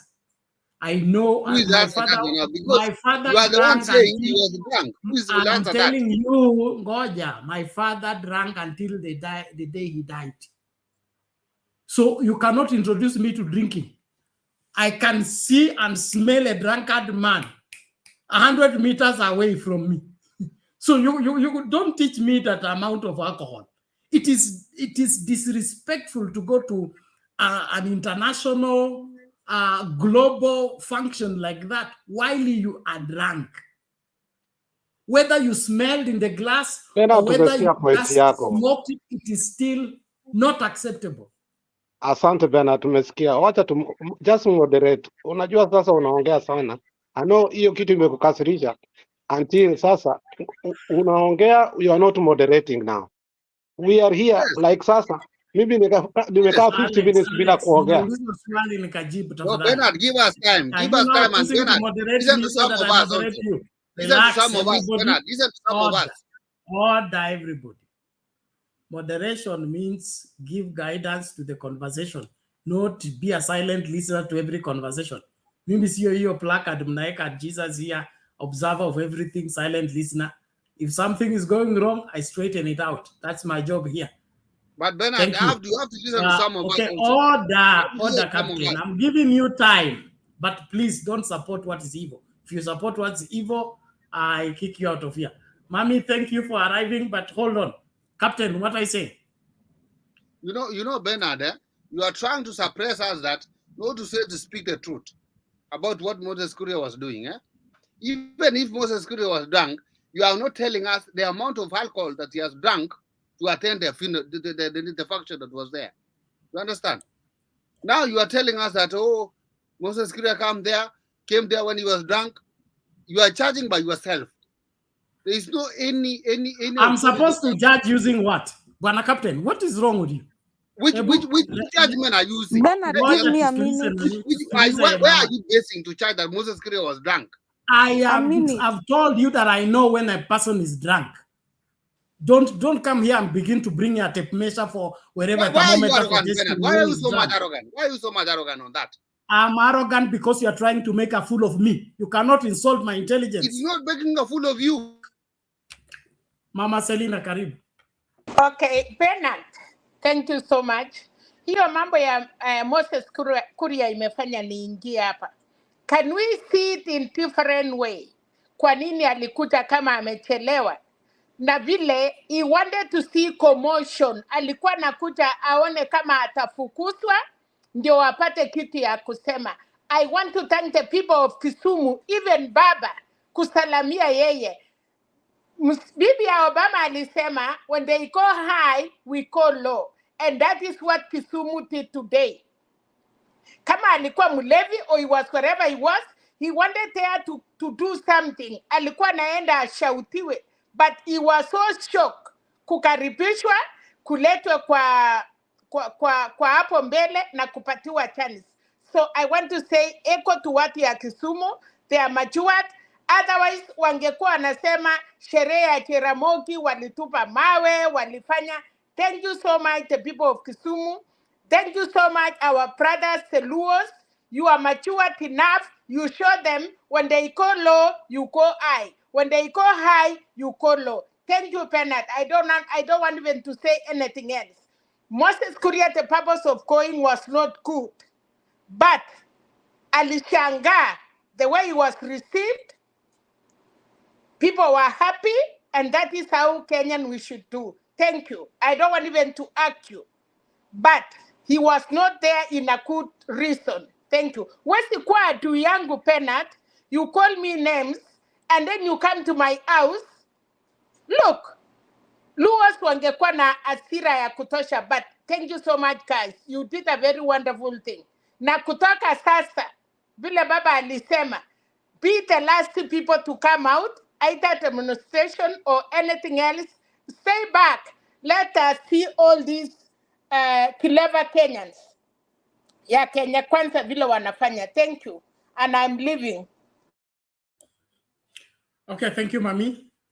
We appreciate for that wisdom. Captain, what is the matter? You know, Bernard, what I'm trying to ask you is that what is the problem with Moses Kuria come there? Can you tell me that somebody can waste fuel from all the way from Kiambu or Nairobi to Nyanza just to come and to be cheered because he's drunk? Because that is, Bernard, what you are trying to tell us, that Moses Kuria was drunk, Moses Kuria was this and that. Surely, Bernard. Huh? When we are trying to bring the country together, you people, you are not seeing that. You only see the negative side of part of it. What's wrong, Bernard? What's really wrong with you people?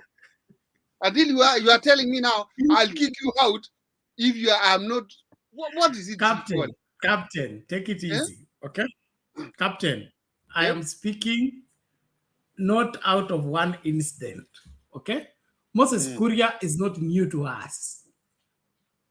We have not been Even born me, I know I'm not yesterday. new to you. Of course, you know. Exactly. So relax and listen. Ngoja, Alex. Put off your camera, please.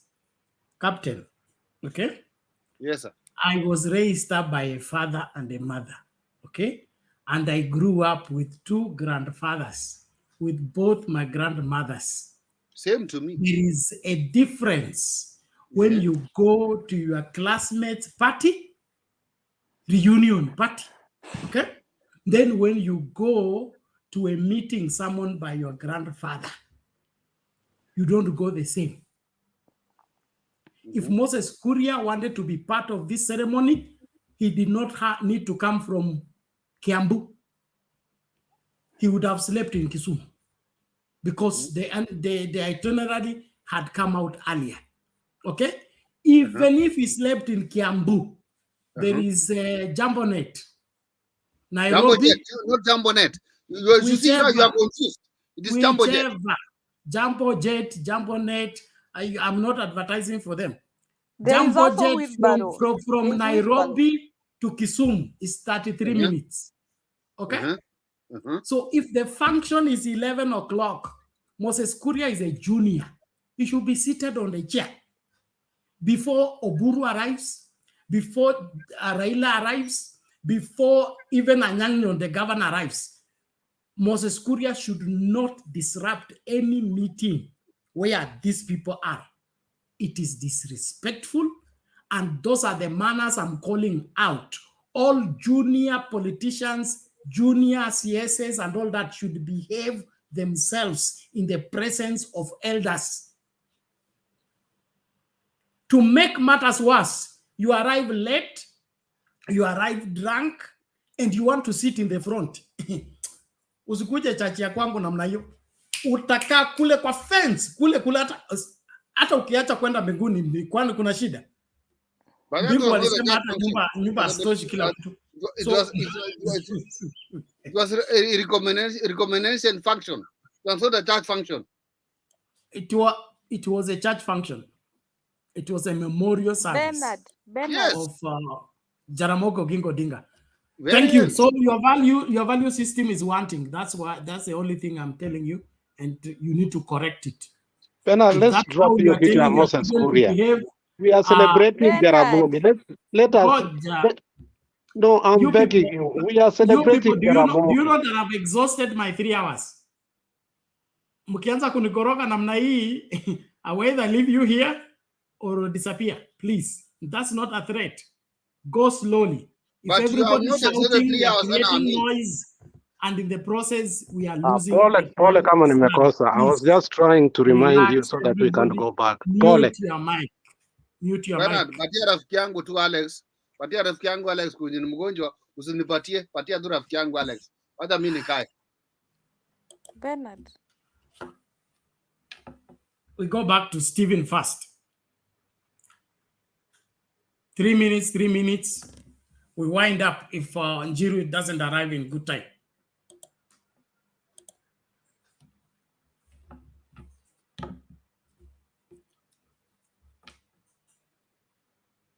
Stephen, it's your time. You have been given time to talk. Kama amehanga. Stephen, are you still there? Okay, Kama amehanga. Kweli leo ni weekend huku. So, Bernard, unaweza enda ujue uko na assignment kesho asubuhi utuache studio. I'll be here. I will wait for Njiro. Juu kuna venye tunataka kuongea, and for me I feel limited. Ngoja kwanza. Ondoka wewe kwa sisi studio. Tafadhali, kama hakuna haja niache studio kama inakaa hivi, because you want to uproot everything we have done from the beginning. That to me will not work. So I'm just requesting. I will moderate for the time hadi Njiro akuje. I'll be here. Are you able to add people? I'm not a moderator.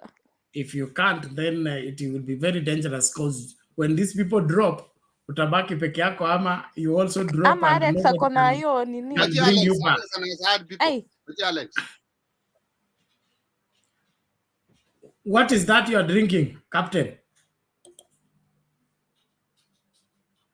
Don't give them advertisement. They have not paid for advertisement. Sorry for that. Sorry for that. Okay, Alex, over to you. Thank you, Bernard, again for giving me another opportunity. Me, I'm here not to talk about kitu yoyote.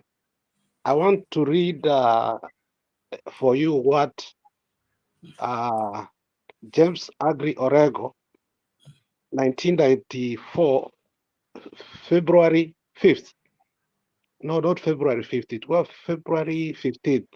He died February 5th, and he was buried February 15th. So I want to, I saw how they blocked James Agri Orego.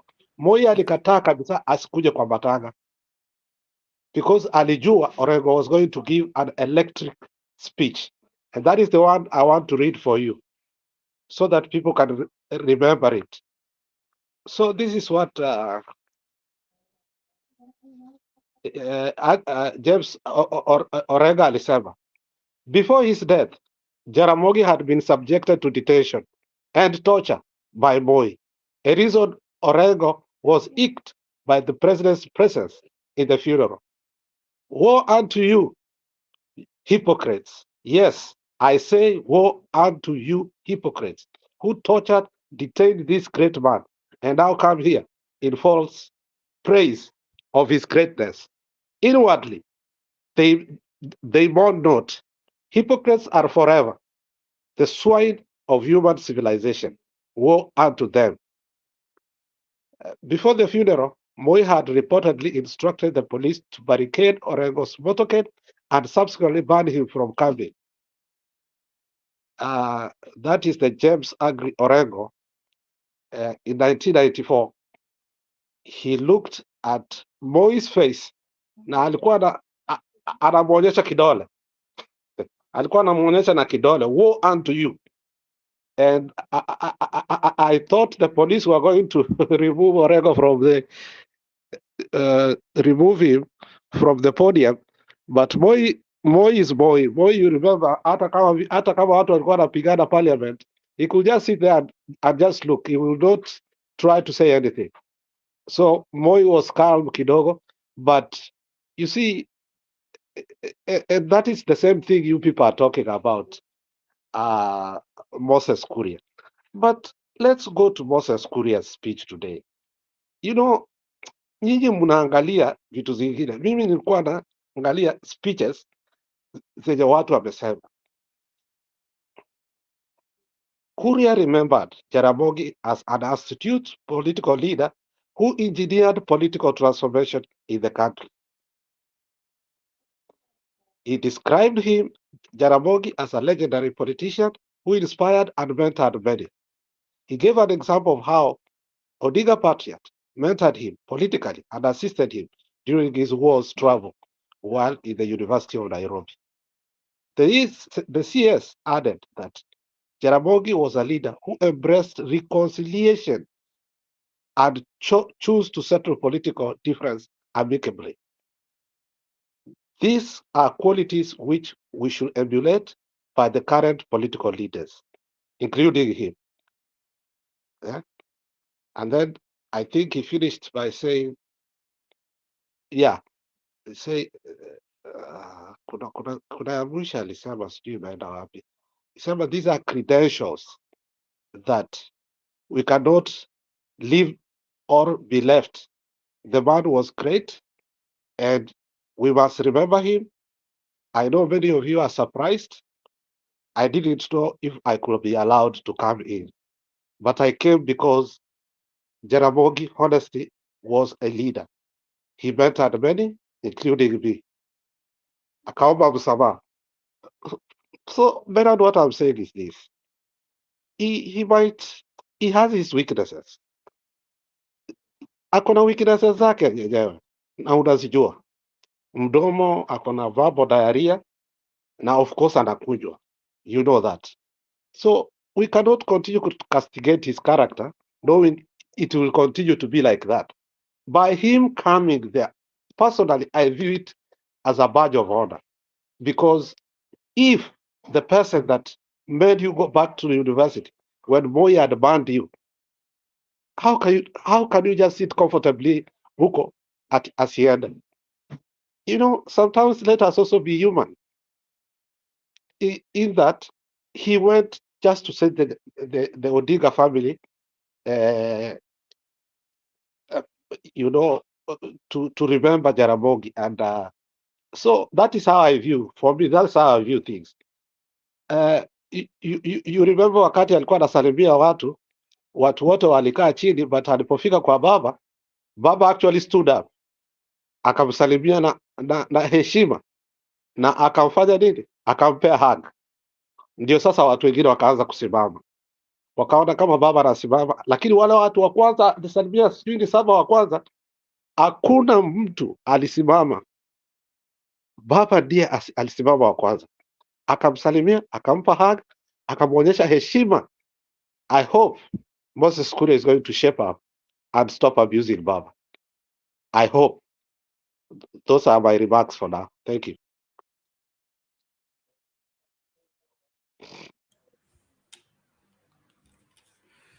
I will not rebut that,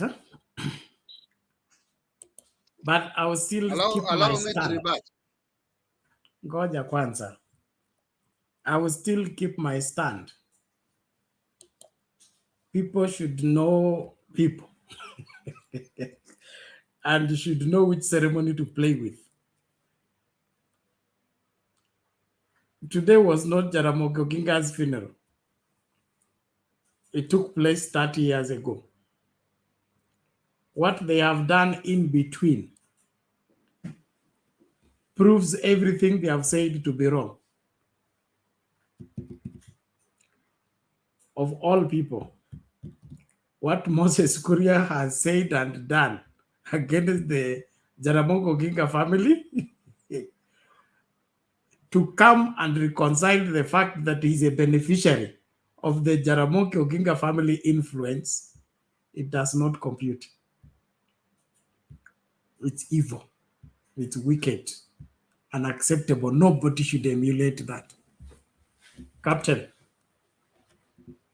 Yeah, Bernard. I was trying to say that you could have allowed me to rebut when Alex was speaking, that Moses Kuria could have not been rebutted by anyone, because the function that was going on there is only that ile ukasumba ya serikali, ile serikali tuko naye kwa sasa, tuko na ile kitu inaitwa opposition to the ruling government, ambapo ile sheria tuko naye kwa Kenya ingewekwa vizuri sana, ile function ilikuwa leo ingekuwa hata inafaa ikuwe ni kama holiday, naona. Lakini ile ukasumba tuko naye kwa Kenya, tuko na ujinga mwingi sana, ambapo kutoka opposition we don't recognize you, not knowing that uko na miaka 5 ama 10 kuongoza Kenya. Hapo baadaye utaomba hata wewe mwenyewe tukutambue ulikuwa kwa serikali ya Kenya. Alex, umeongea vizuri sana. Umesema kitu mzuri sana.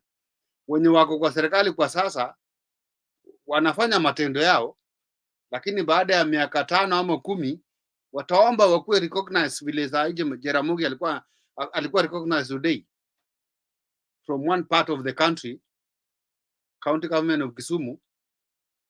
But some other time I know in the near future the county government of Uasin Gishu, they will want to recognize whoever will recognize to be the president today, but in future will be former president or former whoever will be. I don't want to say that, but can we focus our politics on the future, where we are forwarding to, where we are going? That's what I'm trying to say. Bernard, I'm trying to say that hii siasa tunacheza kwa sasa, hapo mbele penye tunaenda, kulingana na picha ya leo chenye imefanyika Kisumu na penye tunaelekea hapo mbele, kuna kitu tunamulika. Tuendelee na topic. Bernard. Let me rebut. What are the rebut you, Jabbar? Let me rebut this person. Tafadhali, Bernard. He's pushing that narrative. Continue. What I'm saying is this. Hii kitu ya kusema ati sisi na UDA hatuwezi ingiana pamoja. Sisi tunataka kumng'oa Ruto. Na wacha nikwambie kitu kimoja. Vitu vinaendelea Kenya saa hii. Lawyers wamekasirika kabisa juu ya kuombe na nini? Na Ruto meeting. I think alifanya jana before aenda Uganda. Because hakwenda any rally, hakwenda anywhere. So they must have met privately. And wacha nikwambie captain, usituambie miaka 5. Haitafika miaka 5. Umeona rallies tumekuwa nao? Tulianzia Siaya. Tukakuja Kisumu. Tukaenda Kisii. Tukaenda Busia. Tukaenda Vihiga. Tukaenda Kakamega. Sio Kakamega, tukaenda Bungoma. Na Bungoma hamtachukua kura this time. Timu Wanyonyi na ndugu yake vile waliamua kuingia ODM, Wetangula hataona kitu. Alafu sasa kitu niliona Kilifi, watu wa Kilifi, na nilipoona paa imekuja yote, imeacha ule jamaa peke yake kwa party, ikaingia ODM. It shows you that Kenyans are mad. So wacha tufanye rally za Mombasa next week, utaona captain. Huyu jamaa wako tunamng'oa.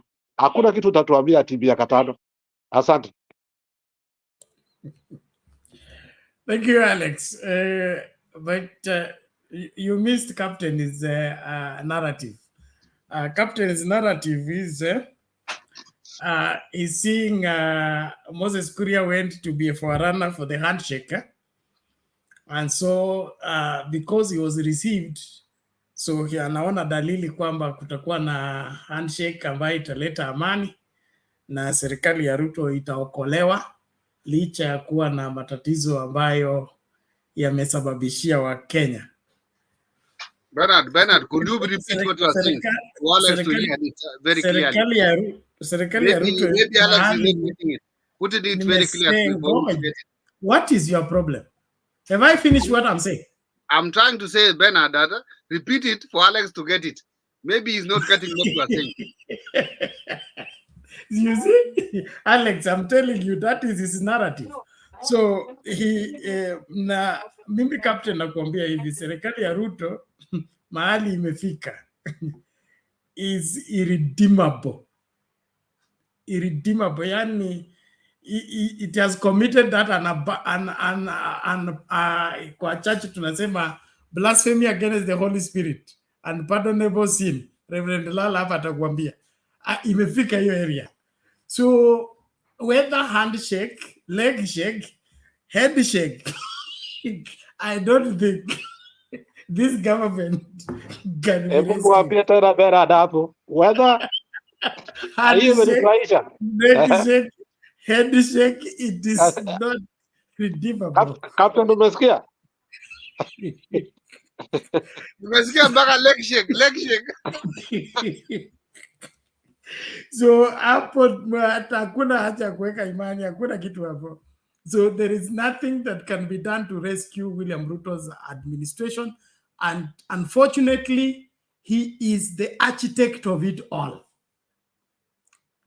Hawezi kusema ni opposition, hata hawezi kusema ni Uhuru Kenyatta, ni yeye mwenyewe amefanya hayo mambo yote. So the blame will be on him no matter what he says, no matter what he does. So and that is why Baba hawezi kujiingiza hapo. Hata Baba kienda, he will not make any difference. That's how serious the matter is. And so hiyo story that Moses Kuria was coming to bring the country together, there's no relationship that is built on lies that lasts. As long as umekuja kunihada, kunidanganya ili tuishi pamoja, nikisha kundua kwamba ulinidanganya najipanga. So kama mnataka umoja, ukue kwa ukweli. Kama mnataka uongo ya ati umeona nani akipiga picha na nani alienda kukula na nani, inamaanisha nini? All that is amateur interpretation of politics. Tuache mchezo. Hapa kumeharibika na aliharibu kila kitu ni William Ruto. Kama Songo alivyojiharibia gavana wa Nairobi, William Ruto amejiharibia urais wa Kenya. Simple and pure. But the difference between Songo and and Ruto is that Songo had at least the support of the people. But now Ruto has made himself the enemy of the people. So who will rescue him? That is how bad things are. Now, ladies and gentlemen, Masai anakaa vibaya, lakini nashukuru Shiko. I need to sign out from TikTok so that we can communicate on the phone. But asante. Reverend Lala, how are you?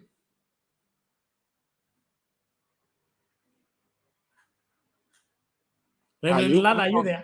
How are you? Bernard, good Yes, to sir. see you guys. Good to see Shay and good.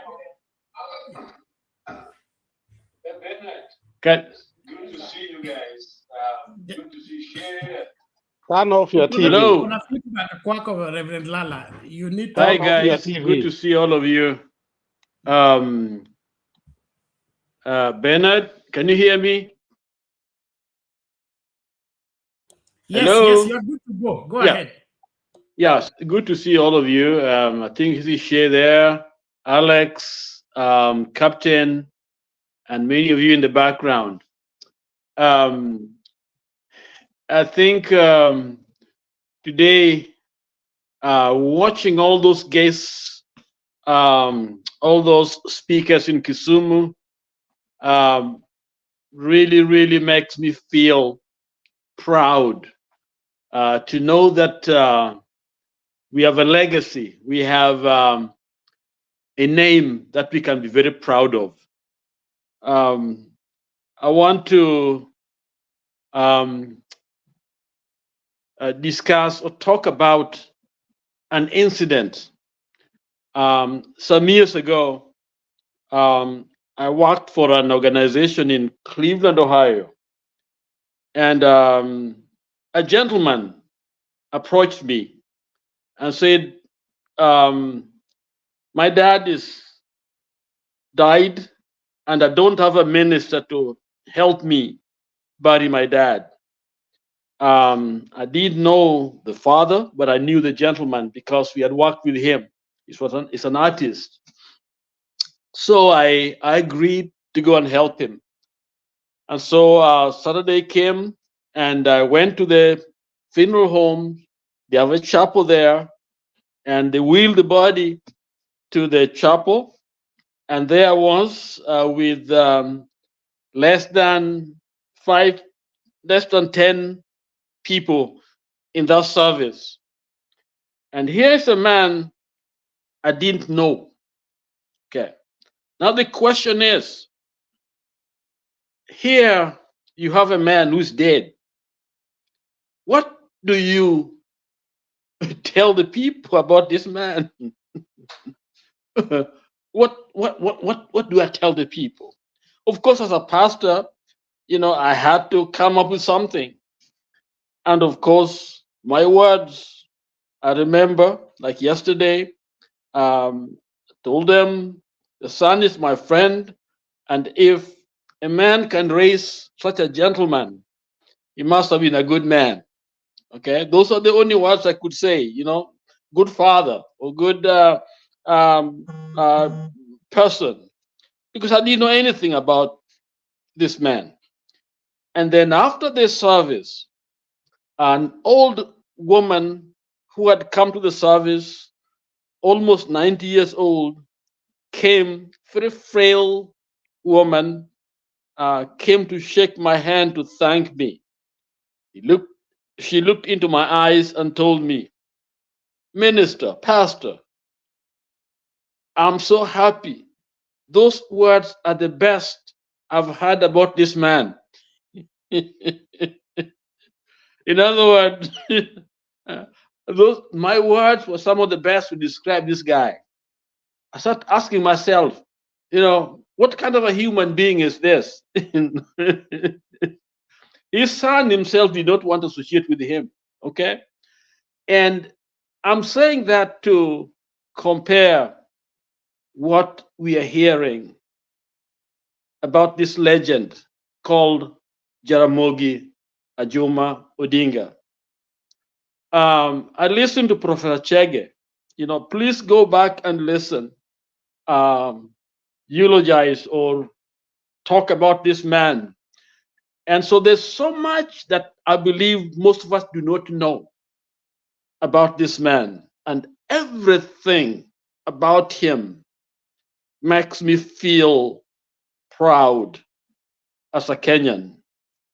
No wonder the respect that Kenya's had has been built on a name such as Jaramogi Odinga.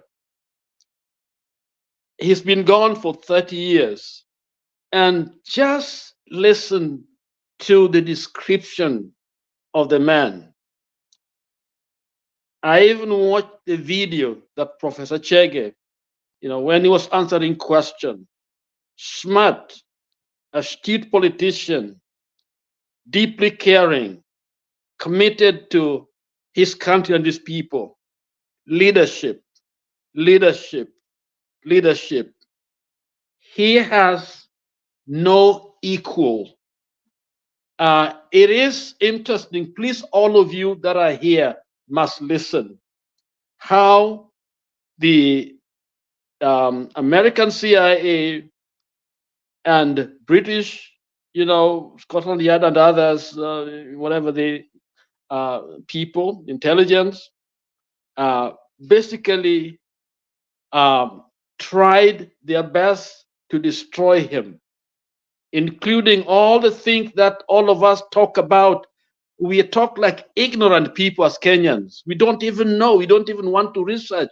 And we keep on talking about this man communist, this man. We think that we read from the mouth of these people who are anti-Africa, anti our continent. In fact, I'm so embarrassed for some of us who have been to school, studied, to fail even to look at the history of this hero. And we keep on spewing out what the people like the British, intelligence and the other enemies planted on this man. And so we critique it based on lies and innuendos and all those kinds of things. Odinga was a nationalist, was Pan-Africanist at heart. The man was pure in motive. The man cared deeply for Africa. And anyone trying to claim that he wasn't ready, that's why he let Kenyatta rule Kenya, is actually a fool. He knew exactly what he was trying to do. And we can see that legacy of what truth is and facts are, because when we buy into the propaganda, into the lies of this communist man, when he was not, he was African nationalist, then we are basically continuing, to perpetuate, this devilish, evil ideas that have been planted and created these problems in Africa. And so it is heartwarming to actually see scholars helping us, explaining to us this man called Odinga. And so I'm so glad today listening to all those scholars talking about this man. And I pray that all of us will take time and listen to each one of those speeches about this man. And that's what I want to say for the time being. And I look forward to us discussing the legacy of this man, because I think Kenyans have something that should be highlighted instead of letting Ruto and this stealing and this, craziness keep robbing us of our true heritage as Africans. So let me stop for a moment. Captain, please go listen to that. All of us here, let's go listen to some of those speeches. I think we are peeking into fact and truth that has been denied us for a long, long time. And some of us really, we don't want to think beyond what we've been told. We cannot keep on repeating, regurgitating the same old stuff, which has got no truth at all. Yes, Bernard, hivyo ndivyo niliona siku ya leo, na nimefurahia sana na Wakenya. Tuna shujaa, and let Kenya, Odinga should be a class. And if I will get some little money someday, I will contribute towards endowment of his teaching this man in our colleges or in our schools as part of our curriculum, because he was a true hero. I even saw a picture with Didan Kimathi. I never associated with him. We're talking of 1952, and so the organization of so-called Mau, we talk about it. There are people like Odinga who are there organizing liberation of, in Africa.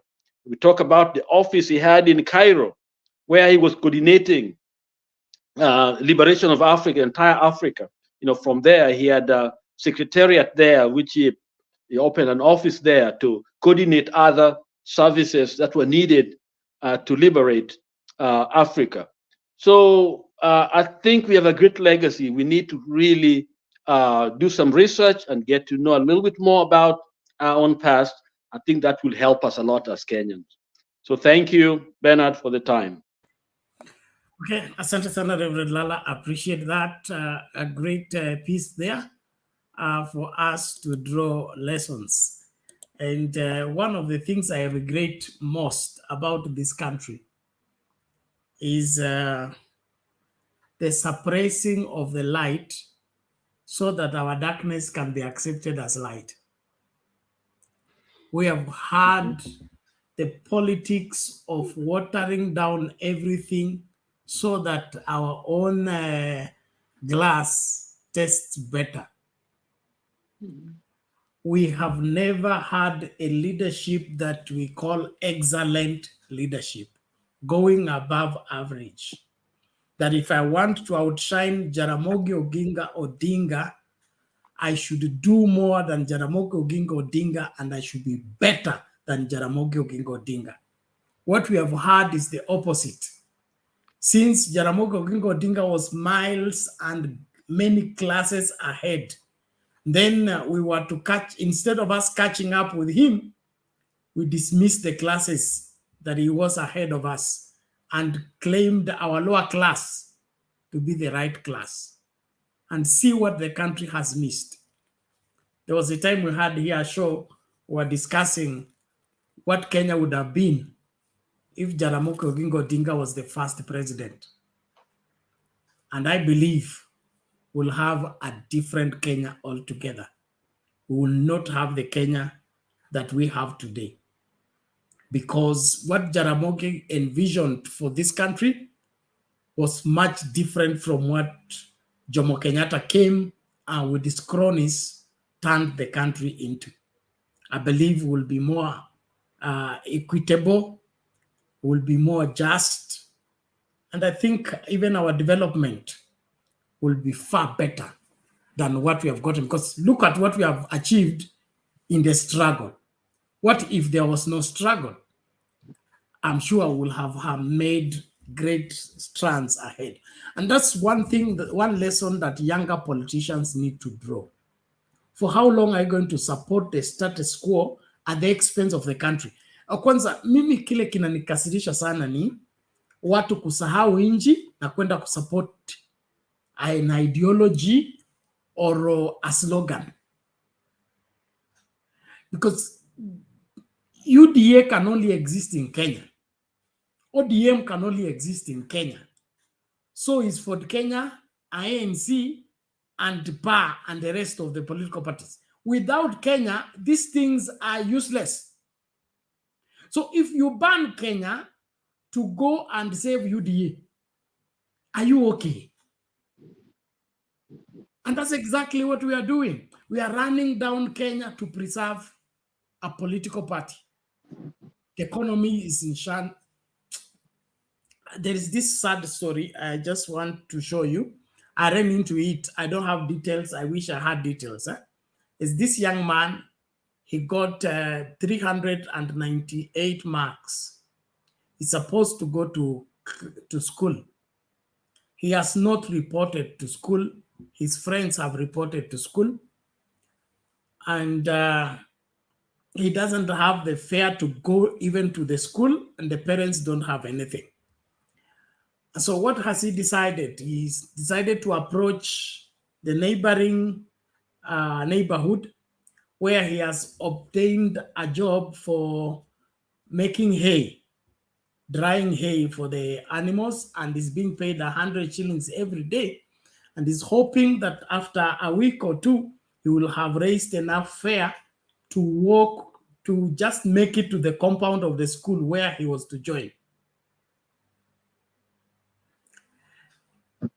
Now, this is happening in the Kenya today. Let me just play the video just to show you how we are so different from the independent Kenya that Jaramogi wanted. Okay, Jaramogi took so many people to school, believed in education, ensured that education was priority. Look at what we are doing. That a boy, this boy is not coming from mass. This boy is one of us, is from our community. The MCA should know the person, the chief should know the person, the school administration should know the person. They should know. How do you just abandon such a boy who is bright? Now he's hired. In fact, the guy who hired him, in my opinion, he's also in error, because I don't think I can take that because of 2,000 shillings, 3,000 shillings. That's what the boy needed. Why not just give the boy the 3,000 shillings, let him go to the school, other than hiring him for 14 days, for 100 days, 100 shillings every day, so that he goes to school 2 weeks later? Well, let's just watch. Let me not preempt everything, but I'm not a happy Kenyan. Mimi kwa majina naitwa Justin Owuor. Nilikuwa nasoma St. Anne's huko Kuria na nilipata alama 398 mwaka jana, na niliitwa Kapsabet Boys High School, na ilifaa niende Monday hii wiki hapo Monday, na wazazi hawakuwa na pesa, so nilikuja hapa ili nifanye kazi kila siku, naanika hizi maganda na napata 100 kwa kila siku. Nikifanya hivi kwa siku 15 nitapata transport ya kwenda Kapsabet. Na kujanga hapa kila siku saa 5 baada ya kutoka shambani ili nitafute transport. By then ni kazi ngumu. Na wenye tulifanya nao mtihani darasani, wote wameshaenda shuleni, mimi tu ndo nimebaki hapa nyumbani. Mwalimu mkuu wa Kapsabet, nikikuja hata kama sina karo, usinifukuze na kuomba.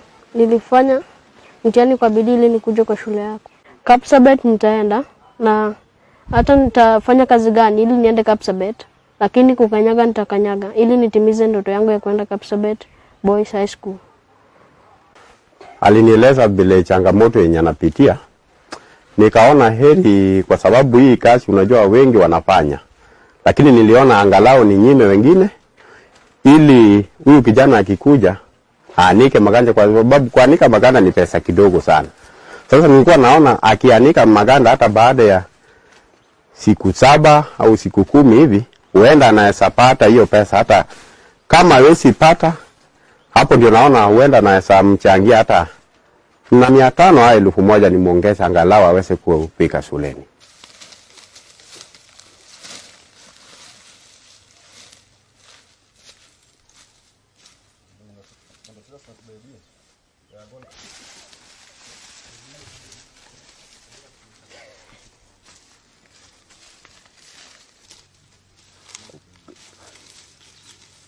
Biomge.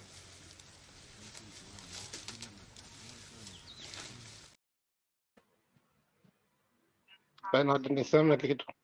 Bernard. Oh. Bernard, niseme kitu. Got the Reverend, let Alex come first. First of all, hii video imefanya nimelia that hapa ndio tumefika. During Matiang'i's time as a Minister for Education, capitation aliweka 22,000. Pesa hata ukienda shule ufukuzwi, and there was special money for children who had hardship. Sasa huyu jamaa Ruto, Wakenya mnangoja nini? Wakenya mnangoja nini tafadhali? Wacha niwaulize, mnangoja nini? Hivi ndio watoto wetu wanaenda kukua, waende kufanya kazi, wapate transport kwenda shule? Naona nchi yetu huruma vera, kama si ugonjwa, I don't have access to my post revolution. Ningetafuta huyo jamaa nitubie huyo mtoto pesa, awache hiyo kazi aende shule. Ama lala, hata wewe unaweza fanya hivyo, tafuta 1,500 is less than $10. We are getting that kid to school on Monday. Bernard, tafuta how to get that kid. We gotta take that kid to school tomorrow. I'll do my best to get the details. They are scanty. I've tried. I really wanted to play the story when I have all the details, but I've tried all day.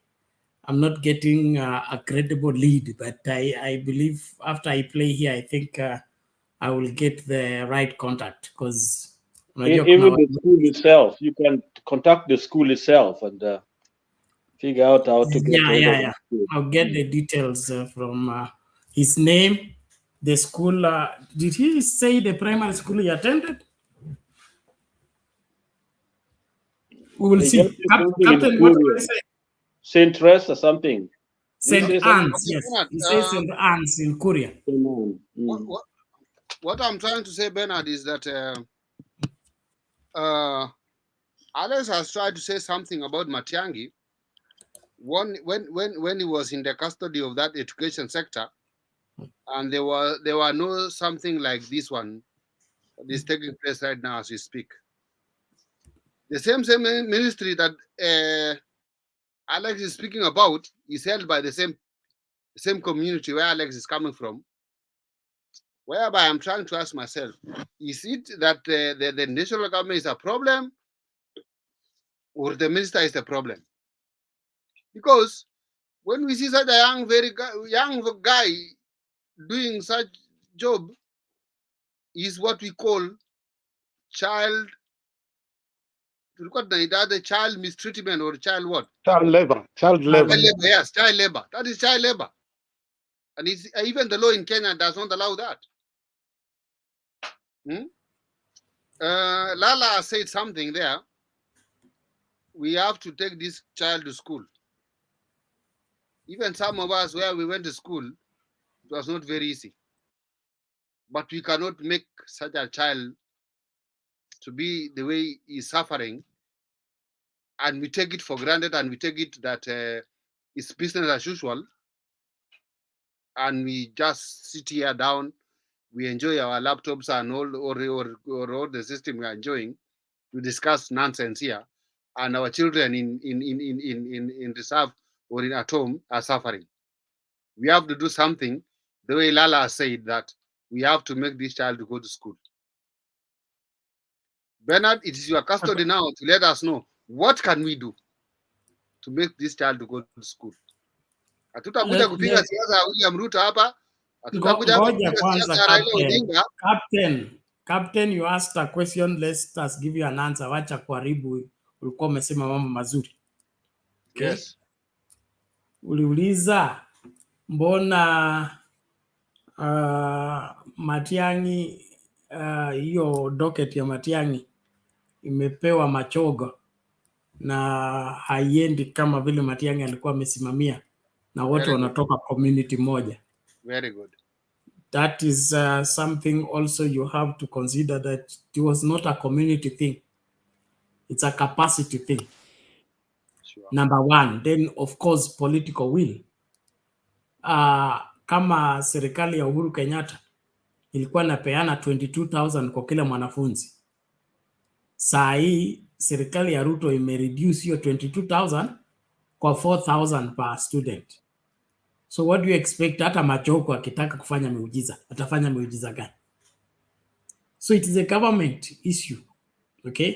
Our children are suffering because somebody who is running the government doesn't value education. Ndio alichagua kina Aisha Jumwa, all these people that their credentials, we don't know where they came from.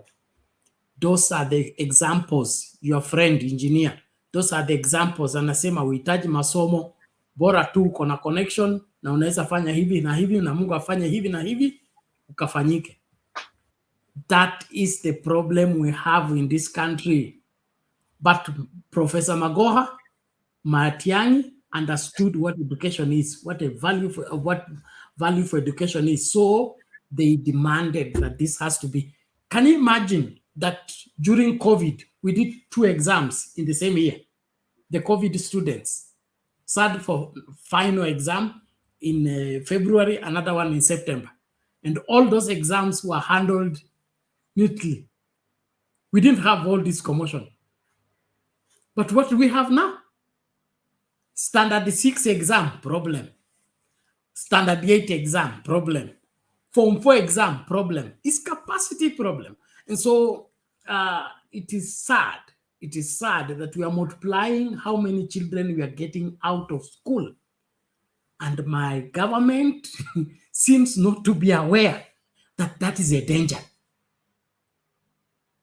How they are able to go to bed and sleep, that they are encouraging children to leave school and go home, and they are still able to fly around the country, around the world, doing nothing.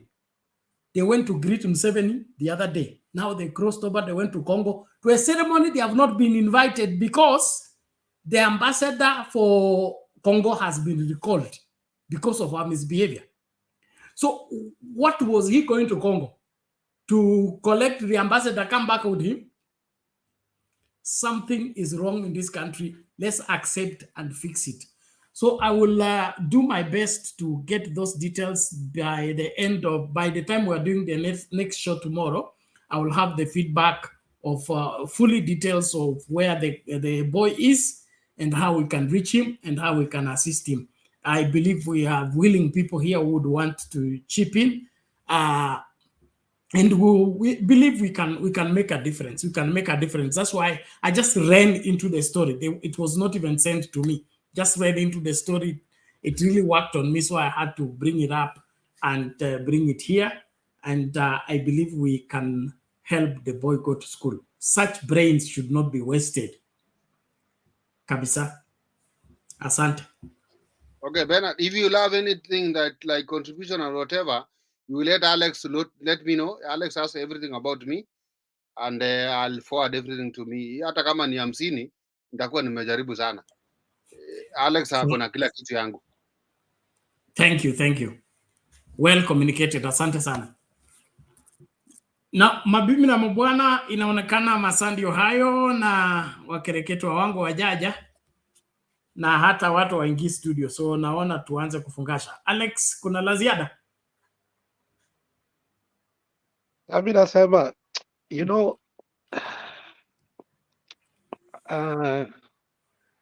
Baba's years are coming to age. Sijasema, and nobody should take me wrongly. And he's doing us a favor And the favor is very simple. He's reorganizing ODM for us so that he can leave us a strong ODM. And hii mikutano anakuwa amefanya yote vile umeona Bernard, watu wamekuwa wakienda. Mi ya Bungoma niliogopa sana kama watu wataenda. Ya Bungoma ndio ilikuwa imenitia hofu, lakini watu walienda poster ground wengi. Hapo niliona kuwa huyu mzee watu wanampenda. Inaonekana hata Bungoma alishinda kura, maybe akaibiwa.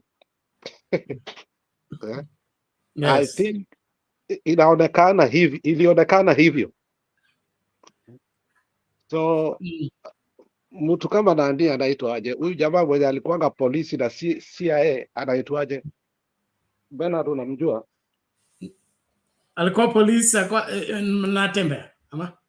Not Natembea, mwenye kutoka Bungoma. Nani Wamunyinyi. Wamunyinyi.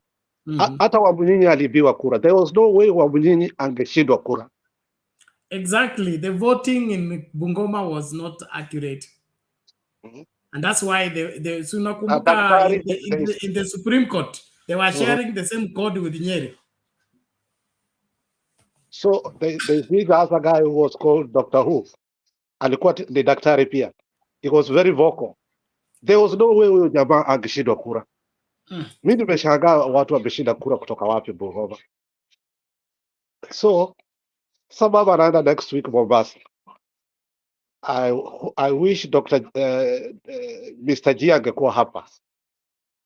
But Aida yuko hapa. Aida, tafadhali support huyo mzee akikuja Mombasa next week. Na mikutano zake zote ambia Wakwale, kwa sababu huyu jamaa already amewaibia port ameweka Wakale peke yao, port mzima. Sasa, and that's the only thing mko nayo. I'm not saying the only thing, but at least it employs many people. Very soon you will see this Ruto man, the person he put there is also called Ruto. Akianza kufanya nini? Kufuta watu kazi, alafu analeta watu wao.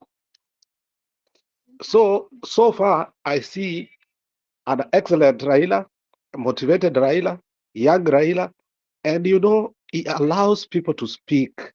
That's the good thing about him. He allows people to speak. And na watu wanaallow kuspeak ni watu ambao wanaongea sense na wameconvince watu kuwa nchi yetu haitaendelea hivi. So by the time tutamaliza hii rally, sasa tutaomba baba, tafadhali twende maandamano, tafadhali. Hata kama liwe tafadhali, let us go maandamano. Najua Ruto will try to retaliate, but tukikuwa watu wengi, there is nothing they can do. Nakumbuka kitu tulikuwa tunafanya Kondele Bernard, nilikwambia sisi watoto tulikuwa tunatumwa, tunakaa nyumba, alafu tunatafuta miti. So sasa hiyo wameanza kufuza. Wacha kumwaga mtama kwenye kuku wengi. Sioni kama ni mtama, nasema tu what we used to do. Vijana age 14 kwenda juu tulikuwa tunapelekwa, miti inakatwa, inaletwa, inawekwa somewhere. So sasa hiyo wameanza inakuwa stretched along the road. Sasa hiyo askari wanaanza kufukuza watu huko, tunaweka miti katikati mbili, iko pamoja, so gari haiwezi kuja. So what happens, askari tunaziba askari. Sasa tunaenda Manyata. By the time wanafika Manyata, wanapata already miti iko. So hata kuenda maandamano lazima strategy iko. Tusiende maandamano without strategy. Watu watafute strategy. There are many strategies. I'm a strategist. Watu waende maandamano na mpango. Tusiende vile tulienda last time, huyu jamaa akafanya nini? Akafanya chenye alifanya. Watu wa Kisumu, msiende maandamano kwa sababu huyu jamaa mliona vile aliwafanyia. Aliingia mpaka kwa manyumba, akaua watoto, akaua mtoto mwenye alikuwa kwa nyumba.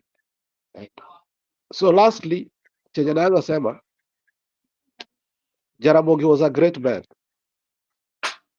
I admired him seriously. Wakati finally tulinunua nyumba Mlimani, he was our neighbor. I remember I used to ride his bicycle asubuhi, and he could make me ride bicycle na yeye. I spoke to him one-on-one when he used to sit somewhere. There is an hotel that was open that he used to sit there, other people come and meet him. I could go there and sit down and speak with him. I spoke with him why he wrote Not Yet Uhuru, and why Alisif Moi is a man who has a neck of a giraffe, because I'd read that book. So I asked him, mbona unasifu mpaka maadui wako wenye wamekudetain mpaka wamekutocha? He told me one thing that I'll never forget. He said, mimi sina adui. Kama hao wanataka kuwa maadui, wacha wakuwe maadui. Na mtoto wangu, usikuwe na adui tafadhali. Ukiishi utaishi maisha nzuri na utafurahia. So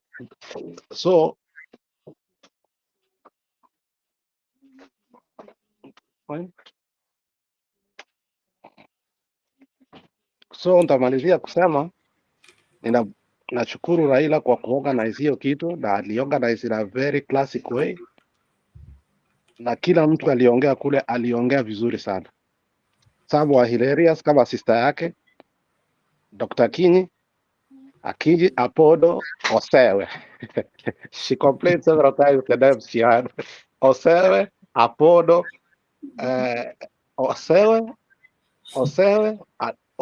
Osewe Apodo Akiji Odinga. So nimemalizia hapo Bernard. So thank you very much, Alex, for that good outlook. And Jaramogi will live in all of us for life and eternity. And that is, I believe, the kind of life we need to lead. That when we have exited the scene, we cannot be erased from the sand of time. We must leave a mark behind. And that's only possible when you put the country first and yourself last. Asante. Kenyan maandamano kamili tuking'atuka.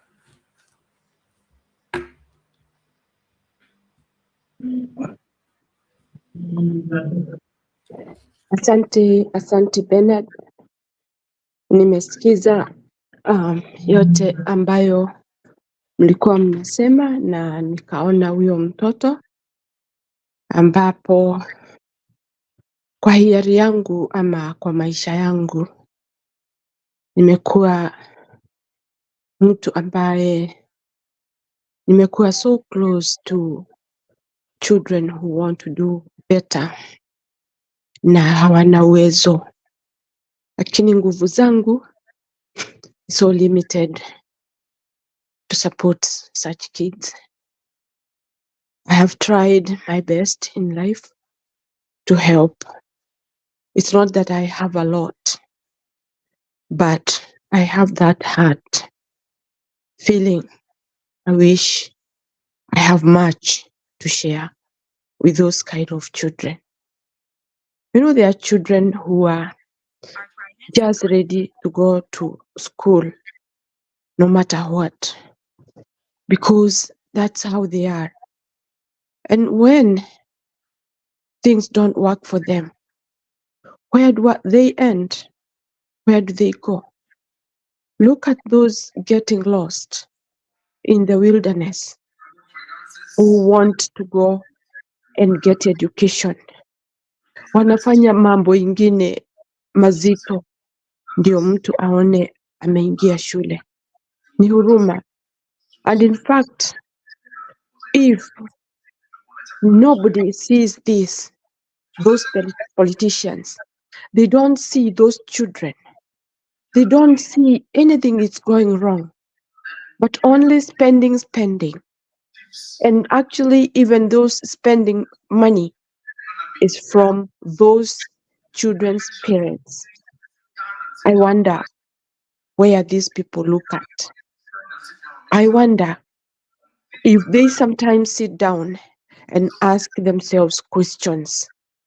Sijui kama sisi ndio tunaonaga story kama hizo za huyo mtoto ama hata hawa politicians wanaziona. And they just go without comment. Hawajali. And I'm wondering, the money of the country is supposed to be spent on Kenyans, not for anything else. Na si ati ni kazi umefanya na nguvu ndivyo unapata hizo pesa. For example, let's say this president who is already there, the fake president, because I'll never call him my president. How much is he spending? Depriving these children the light. Their life is already collapsed because they can't see ahead. They went to school day and day with the hopeful that the light will come on their side. Now they are doomed. Na yule anawafanya waone giza ndiye anajiita kiongozi wa nchi. Ni wapi kwingine wataenda? Watalilia nani? How much hard work does this guy, the Jambazi, have worked to reap all this money, to have all this money on his side? How much hard work has he worked? Ni nini ame-contribute in our country, honestly? History-wise, just check. Na sasa kutesa watoto wa wale ambao hawajiwezi, just because they can't afford, and you continue depriving them their rights. Because education is every child's right. And that is what it should be. Sasa unasikia huruma, huna uwezo, maskini wanasaidiana na maskini. Can you imagine? The government has turned its eye on another side. They don't want to know. As if that's the first thing has happened in our country. We have had presidents who have considered the economy of a country is about the youth, the children that are growing, the children that want to go to school, the children that are getting their talent taken care of. But when you look at what is going on in Kenya right now, hawajali maisha. Na in fact, they are taking it literally that nothing is better than them. They are taking it literally that they are the one to make the country grow. And they forget. They forget those children are growing. They either be supported to be better citizens or be left to be thugs. And that is what may happen in our country if we don't watch. It's so sad to see what children are going through. They are fighting for their life instead of being supported. They are fighting to do better instead of being supported. We are the one to show them the way, but we don't have a role model in our country. Ni hiyo tu tabia, kabila langu ingieni hapa mfanye kazi. And it has shown sort of ad image of how somebody can shamelessly can do all these things because you have power. Sometimes you have to be a human being. Sometimes you have to regulate the power that you are trying to show people you have. You cannot just take everything of a country and keep it with you, that you'll be giving us a small piece as if you are the owner. Our country deserves better than what we have right now. Those children, really, they are going for those jobs, however, just to make their ends meet. Imagine they are not looking for food. They are looking for transport to go to school. And they can't get it unless they go for labor. I don't care whether people call it child labor, whatever. It doesn't make sense. That is why it is happening, because the government does not want to take care of them. Nobody will sue that guy because he took that child to do the work. If they sue, then they should say, where were they before this guy gave that boy work to do? Where were they? Is it better when this child is home with no aim of where to go? And the government doesn't even give a heed to think about those children. They are just letting them whatever they can do, wherever they go. No wonder that's why he wants to safirisha everybody out of the country. I don't know whom he will be ruling. I don't know who he will be leading in the country. Ni jambo baya sana kwa nchi yetu at this very time. Nitaachia hapo, Bernard, and I will contact you for some more information for the issue of that boy. Thank you so much, Bernard. I feel bad. Thank you. It's okay, Mommy. Thank you. Thank you so much. We appreciate that. And God helping us, will do what we must do, which is saving lives and ensuring that the destiny of our children is secured, cannot be negotiated, in my understanding. Well, I want to salute everybody for being part and parcel of this conversation. Namuona Padri amefika. Padri, vipi? Siku nyingi. Padri, namna gani? Karibu. Father Dan Darius, unatusikia kweli?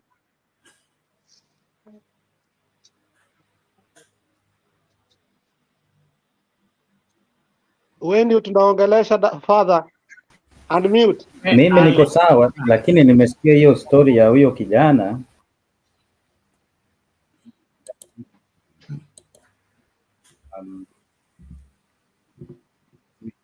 What you can do for that young man, if you can get the details of that young boy. As I wrote in the text in the comment section, that as we figure out what we can do for him, I can pay for his first semester. What do they call it in Kenya? Is the first time or something like that? Term moja. Yes, the first time. And let us know. And there's a brain that we cannot let just go to waste. I school in very difficult circumstances, and I can understand what that young man is going through. And unless we help that young brain, we are wasting our society. We have to work as much as we can to make sure that boy is not in that farm or in that work from next week, in as much as we can. So long as we get the details, let us know. And in as much as we can do, I can live only maybe for 70 years and I'm gone. But that young man is going to live longer than me. And if I cannot help such kind of a person, I have nothing else to give to the society. I cried when you were playing that video. I was in the kitchen. I was cooking. And I was like, my goodness, this should not be happening in Kenya, because we used to have bursaries, we used to have capitations for students. And then when this Zakayo came in, took out everything, and people are not even able to take their kids to school, it makes me feel as if Kenyans are becoming, for a lack of a good word, docile and stupid. If we were alert, this man should not be there. For example, even in our students who are in the universities, the help is not working. Look at what happened with NHIF. He changed the name, and now people are not even being funded in their hospitalization and medication and all that. So Somebody spoke earlier in Spice FM and said hii uongozi ya Sakayo is not useless. And he said it is useful because it will be used as an example to teach other countries on how not to run a country. And if they say, okay, look at medication, example, Kenya. Look at development, example, go to Kenya. Look at what is going on with development, example, go to Kenya. So he was saying, in a nutshell, we are becoming a teaching aid on how not to run a country, not how to govern a country. And I listened to that clip and I was like, oh my goodness, this is the level at which we have reached. We have become a laughing stock all over the world, not only in East Africa, all over the world. People are laughing at us. But anyway, I came in to say, please find those details for that young man. He has to go back to school. And we cannot waste such a growth. So thank you very much. That's the only thing I wanted to say. Okay, asante sana, Father Darius, we appreciate that. I will do my best to get the final details, and then by the time we come back for the show, I will be able to service us with everything necessary. I will do my best to get in touch with the Kapsabet boys, and then that St. Anne's School, wherever, Korea. And then from there, I should be able to get the direct link to the boy. If I can combine the three, then I think I'll have sufficient details on what is needed. And then we can organize on how to fund him to go to school. Then while he's in school, we will see what else that can be done. We can adopt him as our own, and then see him through school, depending on how many of us will be willing to take that responsibility. But it is sad, and then that is only one case. It is a symptom of many other places where there are so many cases. So let's pray for this country, but let's be willing to fight to recover this country. We are losing it. No, there's no need of beating around the bush. We are losing this country, and at a very high rate. I never thought that we could lose to this rate, that under 1 year, all systems are grinding to halt. Reverend Lala, over to you. I think I'll give you the last word, and then let me get out of here. It's some minutes to 3 a.m. Good to see you, Padre. Clearly, that is a sad testament. Watching such a kid go to waste, and knowing that there are so many of our kids that are lamenting at home with no one to take care of their needs. Of course, we talk of Jaramogi Odinga, the man who we herald as a hero. But just looking at when he spoke, when he made that impact, and from then to where we are, is truly sad that we should be way ahead, and to see children who can't go to school really shows the need for all of us to wake up. It's a wake-up call. For us not to even be able to get rid of Ruto is sad on our part. The question is, why are we in this helpless state? We know any system that somebody will come to try to sabotage, do anything else, but the system should work in a way that will protect the vulnerable amongst us, like our kids and our women and the people that we love. But it seems as if whatever we have is not working. And so I would ask all of us as Kenyans to really dig deep into our own hearts and our souls and ask ourselves, have we done what is expected of us? Jaramogi did his, and I wish all of us look at that celebration and those testimonies and those scholars talking about him. He did things the right way. And if that is the example we have, then we have really failed him. We failed those heroes that gave us, what we have today. And so my prayer is that as Kenyans, let us forget our little ethnic thinking, that is the negative ethnicity. Let us not build those walls, convention around our own little groups. Let us think as Kenyans. Let us think as Africans. One of the saddest things that I saw in some of those presentations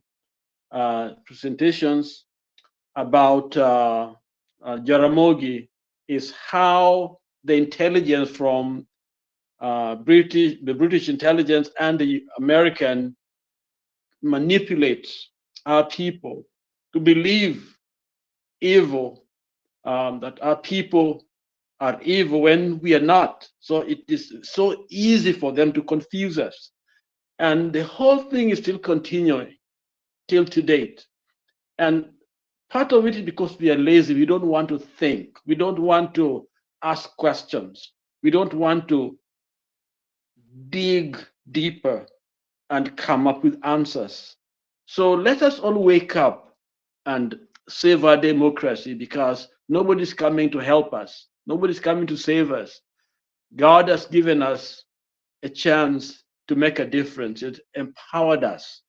We have all that we need to make Kenya a great country. What is missing in action is you and me. We put one leg forward, one leg, I think, backward. And so let us push together as a country. Ruto should not be the leader of this great nation. And so this young boy is a testament of the failure of people like Ruto. And it's really our failure. If we critique ourselves looking at even Jaramogi's life, how he lived, my brothers and my sisters, democracy was not brought to us from the West. We had it in the African tradition. If somebody was bad, they wouldn't be a leader. If somebody was a killer, they wouldn't give them power. All of our, tribe, our culture, African culture, we had a very democratic process. We had a way of dealing with thugs and others. We had the spirits who could be invoked, when things are bad. So we had a very solid system. And it seems as if we gave that up to buy into this failed system where money, where the survival of the fittest, where we don't care about our neighbors. Our kids do well. That kid had good points. He speaks well.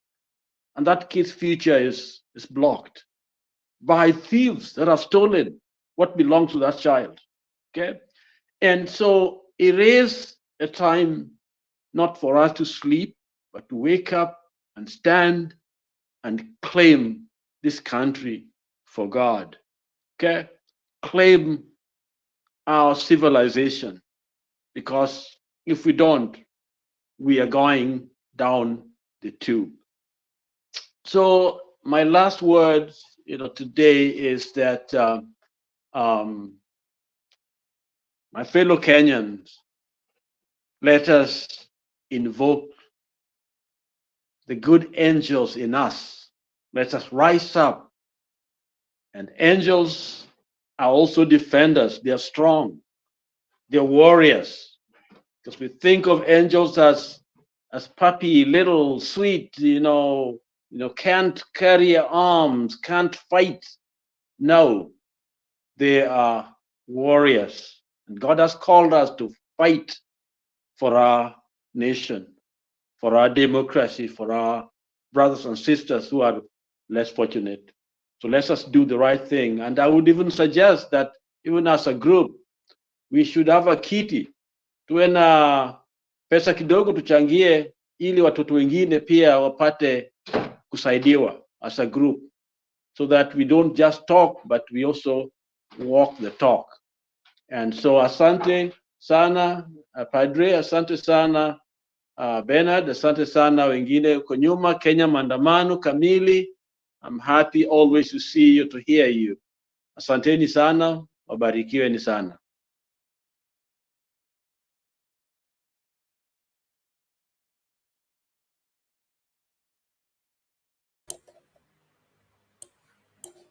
Wow. Okay, thank you, Reverend Lala. We appreciate that. Unless somebody has something to add, I pray we call it a day. Alex?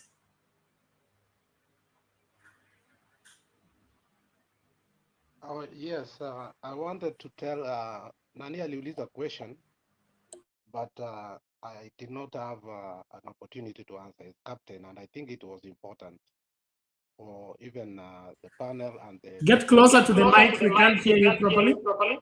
Yeah, I'm saying that captain asked a question about two cases having a docket of education, and one destroying, one made it completely better than any other minister that we have ever known. We used to know that Oluwaringo was the best minister for education for a long time, but Matiang'i surpassed him. The issue is incompetence of Machogu.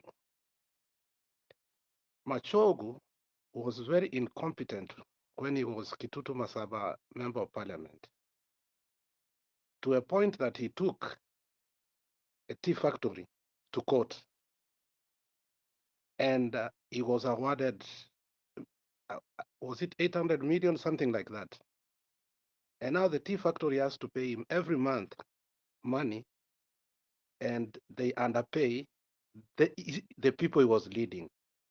So such kind of man is a man who is very selfish.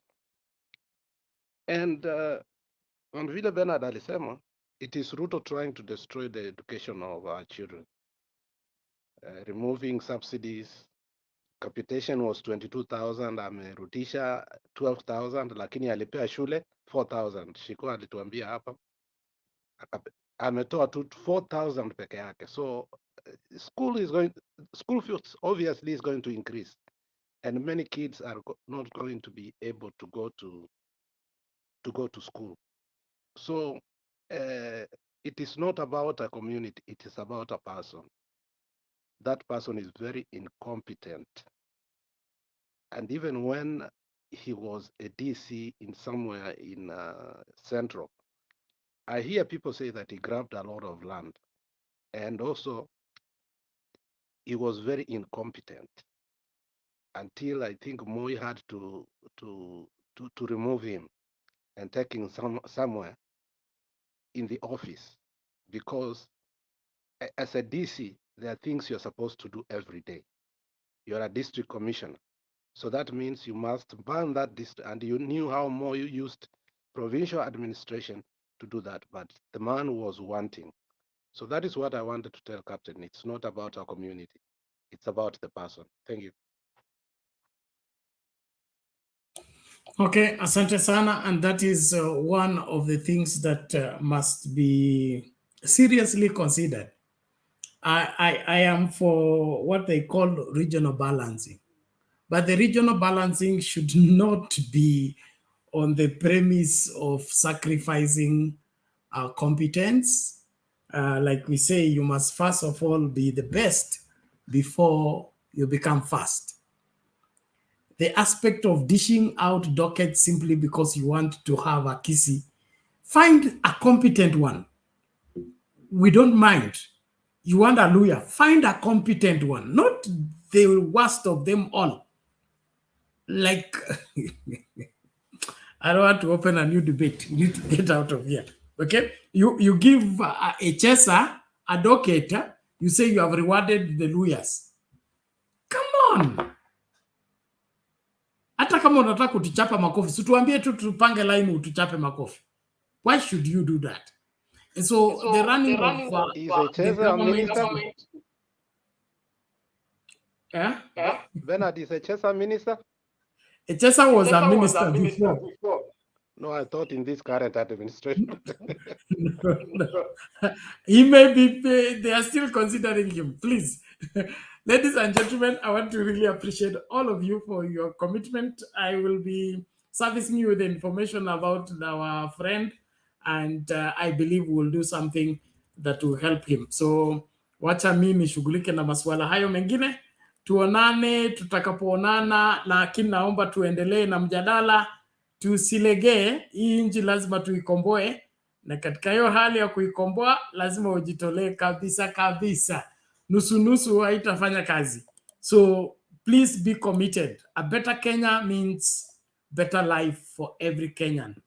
A bad Kenya means bad life for every Kenyan. Nobody is safe in a bad Kenya. Not even those who think they are safe. Lakini kabla hujaondoka, Yes. niseme neno moja. Wewe kama lazima, hata kama tunazungumza, Kenya inahitaji uongozi wa kidini. Tumelegea sana. Tunahitaji wengi wa kusema ukweli na kuzungumza kwa wale ambao kwa uongozi unawaambia ukweli vile ulivyo. Kwa mfano leo, mimi nimetoka kwa military service ministry. I work with those fellows. I like their exactitude, order, and timely achievement. Some of these things we have to accumulate them and also make them part of our lives as a country and in our governance. There are some things we say as a country, say we are going to do this, we are going to do that, but it's like, okay, tell us when and how is it going to be done and who is going to fund it. I love their order, and I work with some German soldiers.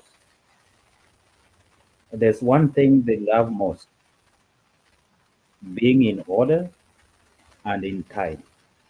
That means you will never miss to do what you're supposed to do and to do it in the orderly way. And I find it very fascinating that we who are in the church, yaani tumelegea kiasi kwamba hata mambo yakitendeka hatusemi chochote. Yaani maaskofu wamekuwa zuzu, mapasta wamekuwa zuzu, wengine wanajiita apostle ni zuzu, wengine sijui wanajiita prophetess ni zuzu. Sasa tunaelekea wapi? Lazima pia sisi tuchunguze kama watumishi wa kanisa, tuseme hata sisi tumefail, yaani tumeangusha Kenya. Na huo ndio ukweli. Ni wachache sana wanazungumza, wengi wamekimya kwa sababu wanaona okay, nikisema hivi na nilialika yule jamaa akaletea pesa kwangu, hata nikizungumza si najiumiza mimi mwenyewe. So lazima tujichunguze sisi wenyewe, tuone kwamba tunasimama kwa ukweli. Afadhali niishi kwa dola moja kuliko ama hizo pesa nyingi, kwa sababu last time nilisema kanisa ni watu, sio nyumba. Anakuja anasema nataka kujengea kanisa. Okay, unasema okay, nakupatia milioni 10 za Kenya, lakini akishakupatia umeingia kwa mfuko na hautatoka pale. Alafu jambo lingine, lazima sisi kama watumishi wa kanisa tusiishi maisha mawili, kwamba hapa tunaonyesha hivi, lakini the other side tunaishi maisha ambayo ni tofauti. Wakipata hiyo utofauti wetu wanaitumia, so we will never speak. Hapa Marekani kuna mambo yametendeka, kuna mambo yamesemwa kuhusu watumishi wa kanisa. Hata ndani ya kanisa Katoliki mambo yanasemwa. Sasa hao wanaosemwa na wako katika uongozi hawawezi kuzungumza, kwa sababu wakizungumza watatumika, watasema okay, tunachukua hii, tunasema tunachukua hii, tunakutumia, alafu so anasema wacha ni kimya. Lakini tukiishi maisha ambayo ni ya kawaida kama minister na kusimamia ukweli, tutaweza kusema ukweli bila kuogopa, kwa sababu hatuna maisha mawili. Tunaishi tu vile unavyoona ndivyo unanichua, ndivyo nivyo.